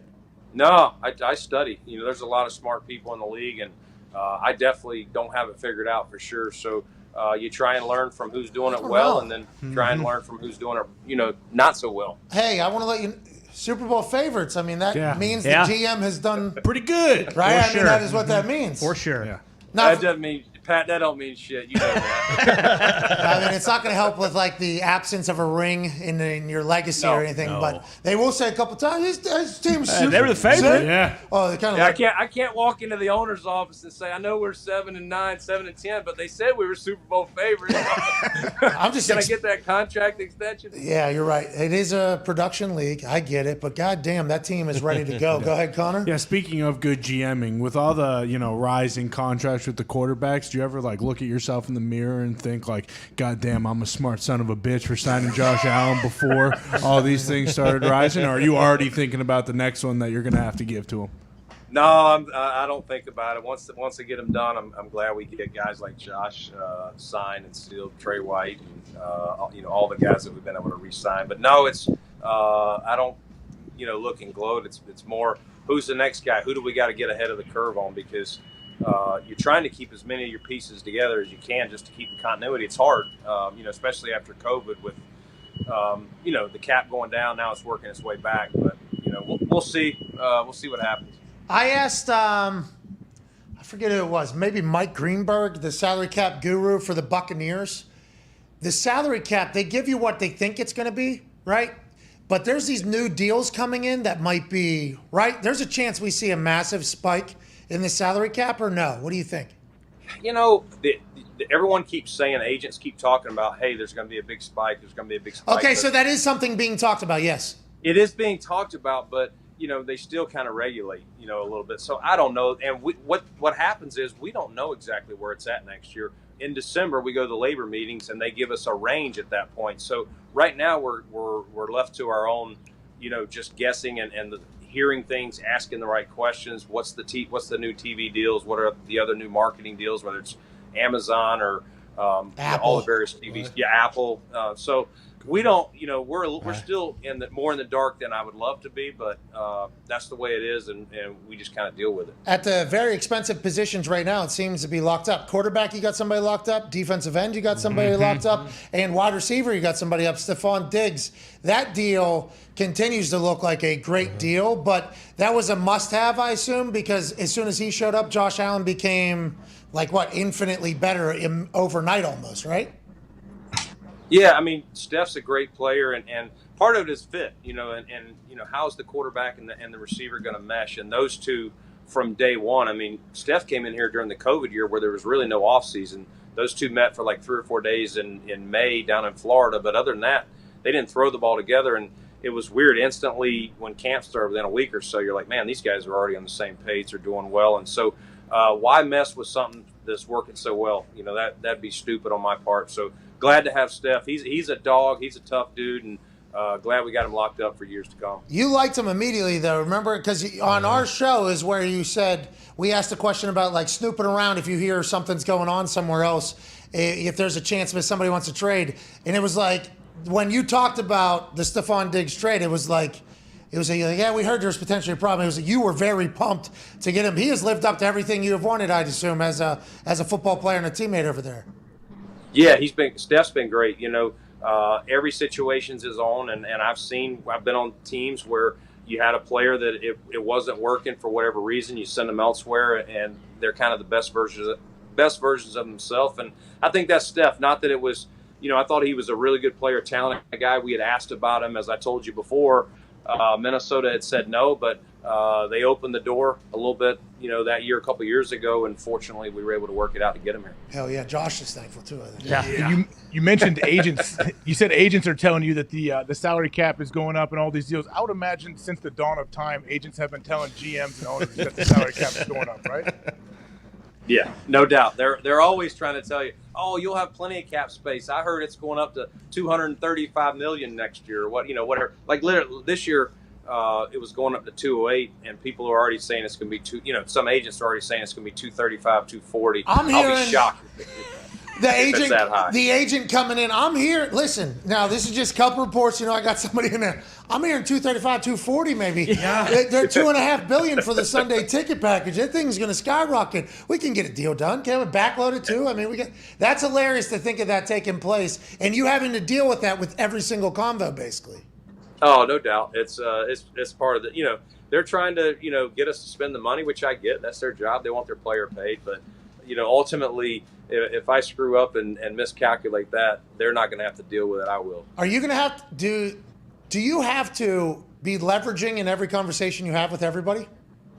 I don't know if you do. I mean, I think, my tactic is let's be straightforward and be honest. And agents are always going to shoot for the high side. We're not trying to shoot for the low. I mean, I think you just try and shoot for fair because, if you sign a guy to what's a bad deal for him, ultimately you're going to have a problem in a year or two. It's just going to be Yep. blown out of the water. So, yeah, you're not looking to pay the highest, but you don't want the guy, going to bed every night going, man, I'm an idiot. I signed a dumb deal. My agent screwed me. That's no good either. Yeah, because the value of a guy can directly affect how he feels about the place that's putting the value on him too. After the honeymoon new contract signing bonus phase is over and you start seeing what other people are making, it's like, oh, these people think I'm trash. Almost like that starts creeping in. That's a good way to look at things. Hey, that might be why you're good at this, Bean. Hey, way to go. Last question here. We appreciate you. Go ahead, Tone. Brandon, you brought in O.J. Howard to pair with Dawson Knox. Is that because Ken Dorsey came to you and said, hey, I know Dayball liked to throw it around the yard, but I'm thinking about going double tights, maybe running about a triple option. Is that what happened there? Well, you know what? It's funny. We were honestly, the way I look at building offense is just trying to find weapons and really don't care if it's running backs, receivers, tight ends. Just a way to give Ken Dorsey as many options as he can. And, in Carolina, we actually had Cam's first or second year, we had Shockey and Greg Olson. And I thought it was, just you had two big targets going down the middle of the field. I thought it was easy for Cam to see. And so to add another big weapon, a guy who we got on a lower cost deal, who was a former first round pick, had a excellent end of his career at Alabama, had an Achilles a couple years ago, has been down since. So give him a chance on a 1 year prove it deal and see what happens.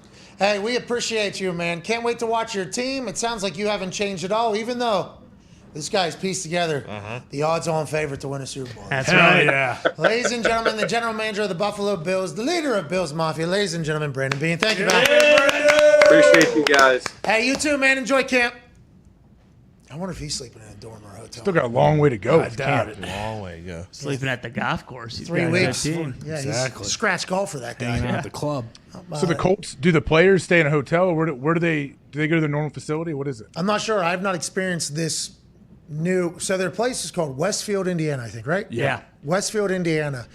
They built this massive sports complex up there. I don't know how it worked. It must have been some incredibly wealthy person had a bunch of space up there, built up this like strip mall plaza, this massive workout and sports facility, like literally overnight. I might be wrong with that. It might have been like a couple of years planning before it happened. But for the people of Indiana, this shit just popped up overnight. They have the biggest like baseball tournaments in the Midwest here. Like out of nowhere, this entire town just kind of got created. Hotels, things to do, practices, and training camp went there almost immediately upon it building. So I'm not sure how it goes. I assume they stay in hotels and then they kind of just bike ride or golf cart around the facility, but it is beautiful and brand new up there, AJ. Brand Well, how new. far is it from their normal facility? Probably like 45 minutes to an hour drive. Oh, okay. It depends on where you live around Indianapolis on how close this is to you. Yeah. How close are they to the normal facility? Still like 15, 20 minutes? Who? Colts players. So is it like? So it depends where you live. Okay. You know how Indiana is. Yeah, I mean, true. Indiana is literally 30 minutes to everywhere. Yeah. Well, the Saints had that facility at the Greenbrier. They don't use it anymore, but they have a big old indoor facility there and outdoor fields.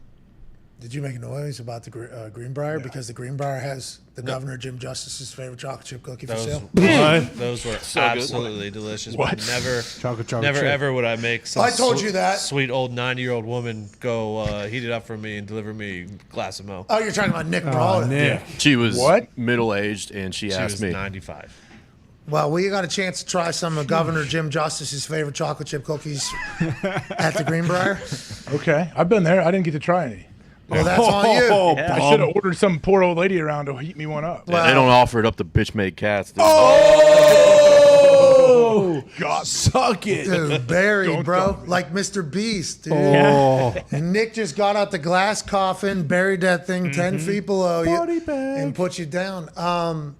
Yeah, that was the thing we remember most from the Greenbrier. I think all of us, we hear the Greenbrier, we immediately go, oh, that's not the place that made me put on a rental suit. Remember that? I had to put on a size like 99 Oh, to gamble, right? sports jacket to gamble. Yeah, and they had to give me pants to put on over my jorts to gamble. In a fanny pack, had a lot of cash that I was going to go gamble. Couldn't get in until I put on one of their jackets and a pair of their pants. So we won't remember them for that. Golf course was Very nice, very difficult. Good times. People were nice. We remember them strictly because Governor Jim Justice's favorite chocolate chip cookie was for sale at every single tent and available. And by the way, delicious. Quite delicious. It was delicious. Yeah, we got him at room temp, and we were walking around the little tent we were in. We had him at room temp, and Nick basically stopped a lady dead in her tracks who might have been working directly for Governor Jim Justice. Yeah. And she goes, "Can I help you with anything? Maybe a microwave for the cookie." I think she was just saying like in passing. And Nick was like,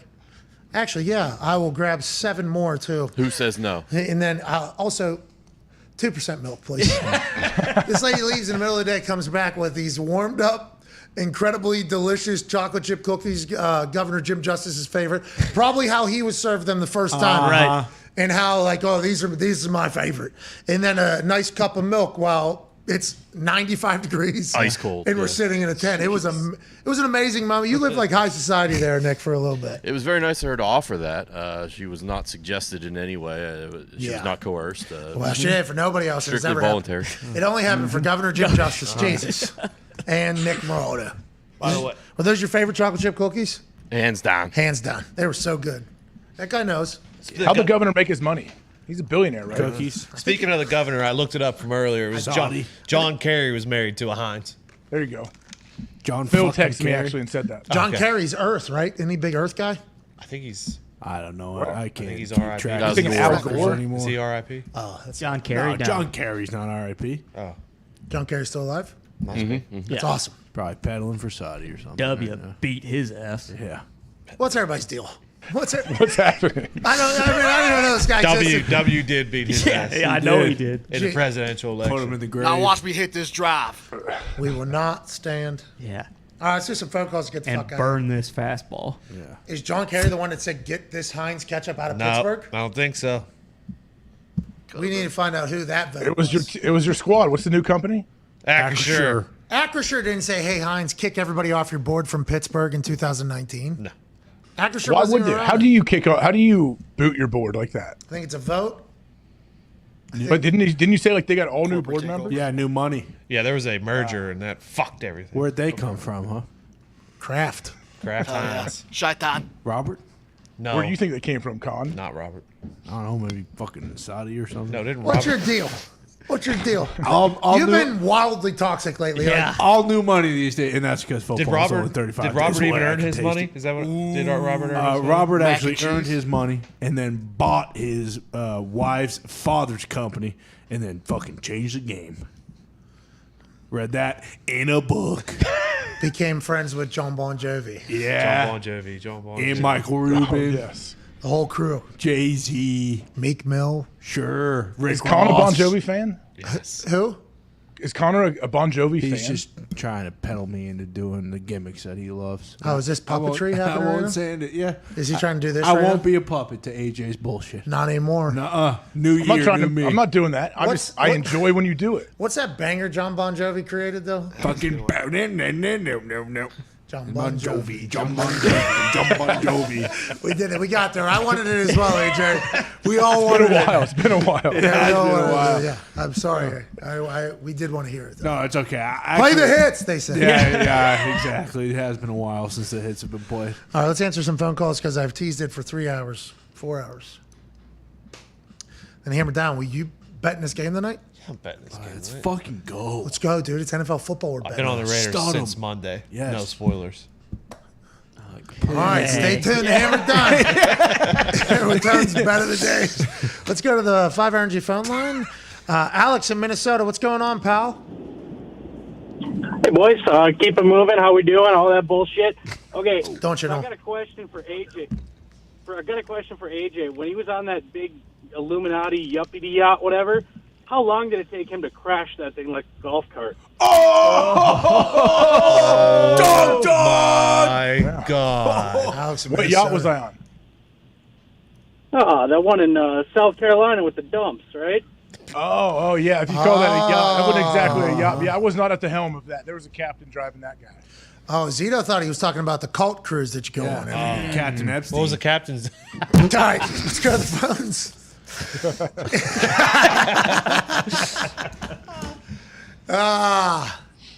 He loved Columbus. He did, and he loved sailing too. The outskirts. He was in the outskirts of the boat. Where are you?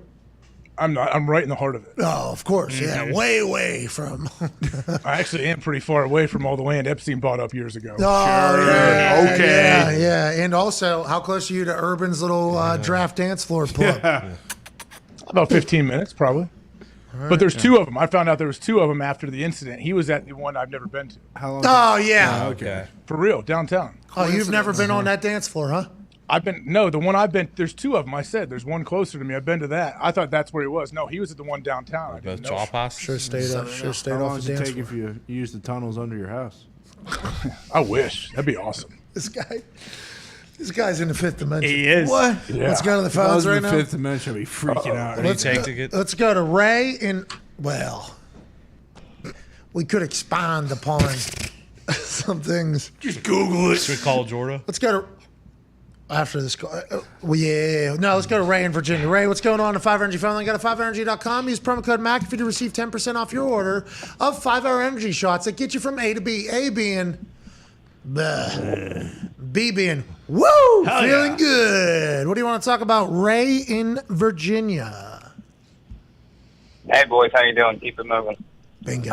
Couple of things. First thing, we heard about Aaron Rodgers doing the whole ayahuasca thing. Now I'm just wondering, is he going to pull like a Doc Ellis and go out on the field on that and throw a perfect game? I believe that was LSD, but I do appreciate where your head is at. I don't know. Is he tripping balls during the season, AJ? From what I've gathered, it doesn't seem like something you'd want to do every day, but I don't know. Maybe you could microdose. I don't know if you're microdosing ayahuasca. That would be, I mean, who knows? Science is doing new things every single Depends day. what dimension you're in, I guess, right? Well, what I've heard is you're trying to get the 9. That's right. I heard 9th dimension is where you're trying to get. Which Let's call it what division? What are you in right now? 3. This is the 3rd dimension, obviously. Come on, dude, wake up. Okay, I'm in 5. Okay. How did you get No, there? you're not. If you're It's whatever dimension I think I'm in, right? No, it's not like an identified thing. Get out of here, dude. What is your problem? Why do you got to fucking like ridicule and minimize everything? Can't just change your dimensions all willy nilly. This dude's like minimizing the 5th dimension. You don't want to be in the 5th dimension, dude. Jeez. I'm on my way to the 6th. No, you want to get to 9, pal. You want to skip 6. 6 is a big one, though, from what I 6 heard. is pretty cool. Call Jordo, please. Let's get to this. Call I didn't know about all this. Yeah, come on. Look it up. Read a book maybe Yeah, one time. one time. In the 3rd dimension about Sure, the other it's in dimensions. one of those books over there that we had to read every week. Joining us now is a man who has all the answers for the conversation we are currently having. Finally. And I'm not sure. Oh no, disconnected. Come on. Let's go to the fence. NSA. Yeah, I doubt it. Let's go to. Remember, you are in the 3rd dimension right now. You have any lawsuits out there? Me? Yeah. Not yet. Well, I'll tell you what. I mean, very oddly, someone did die yesterday. Middle of the Let's go to the phones. Let's go to Nick in Alabama. Nick in Alabama. This show. That's what happened yesterday. This show died in the middle of the day yesterday whenever we were trying to cover something. Let's go to Nick in Alabama here on this glorious Hall of Fame game Thursday, August 4th. Nick, what's going on? What's up, boys? How's it going? Keep it moving. Perfect. Hey, What part of why did Alabama? y'all- Hold on. What part of Alabama? We Roll Tide or we War Eagle down here? We're Roll Tide down here. Hell You yeah. goddamn right. That was an elephant. Why'd y'all shoot Connor down so bad to say that a pro team could go to Alabama when all these other states have 3 and 4 teams, 3 to 2 teams in there? You guys love college football too much. Would you be able to open up for NFL? If we had a pro team, though, those 2 teams could come together and become one big team. Oh, when to become one, I need an NFL team to put our swords aside. You're War Eagle and I'm Roll Motherfucking Tide. Anyways, I don't think it'll work. I honestly don't think it'll work. Just like a team in Columbus, like there's no reason. If there's already a cult fan base, I don't think they're going to put it aside to go with somebody else. And also, I think college football towns are college football towns. Yeah. And I think NFL towns are NFL towns. I might be just a hater, though. He lives in Alabama. He seems to think that that's different. I just don't think the NFL will ever really go for it because of how awesome those Colts are in the South down there. I think you're exactly right. I haven't spent much time in Alabama, but I would imagine, like they are so in. They don't know what it's like to lose down there either. You're going to lose some games if you're an NFL team. It's going to be tough to stick with it. It's almost like Jacksonville, right? Jacksonville kind of in. Yeah. Yeah. Not just that, too, but if it's an expansion team that's moving there, like they are going to stink for a while probably. And if Alabama's fucking going to the national championship every year, like no one's going to watch or go to those other games. Now, to be clear, if a team wins, their fans will show up. Sure. So that's all that matters. But I don't think It went right away too. Yeah, I don't think the NFL wants to compete with anybody in the SEC. We saw how Birmingham showed up for USFL, so You're not right. a fucking good start. Well, they had every single game. Yeah. I mean, were they expected to be at the stadium for 10 straight weeks, 10 straight hours every weekend? Do they love football? Turns out they not Not enough. I guess. And chicken We've salad. talked about it before, but if Bama were to play one of those teams, What? probably take Bama. What, over the XFL?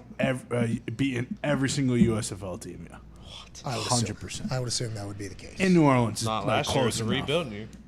How about Saban going? Last year was a rebuilding. The SEC, it is just different down there. Yeah. Like, it just needs to be understood and respected. If you're not from there, I mean, I guess Columbus is similar. Columbus has a similar cult, and I assume there's other places that have pretty good. But the SEC is just like so, I mean, they are all in on their teams. They are so proud to go to that school, to be from that school, and for what their school is going to do. It was awesome to, like, kind of experience for the first time there with Game Day a couple years ago. I don't know if the NFL will ever want to just even try to compete with that. That's what makes college football cool, is because there are like irrational, diehard fans. All right, let's get the hell out of here. We're part of the college football community. Yeah. Are we, AJ? Yeah. Where's Gump?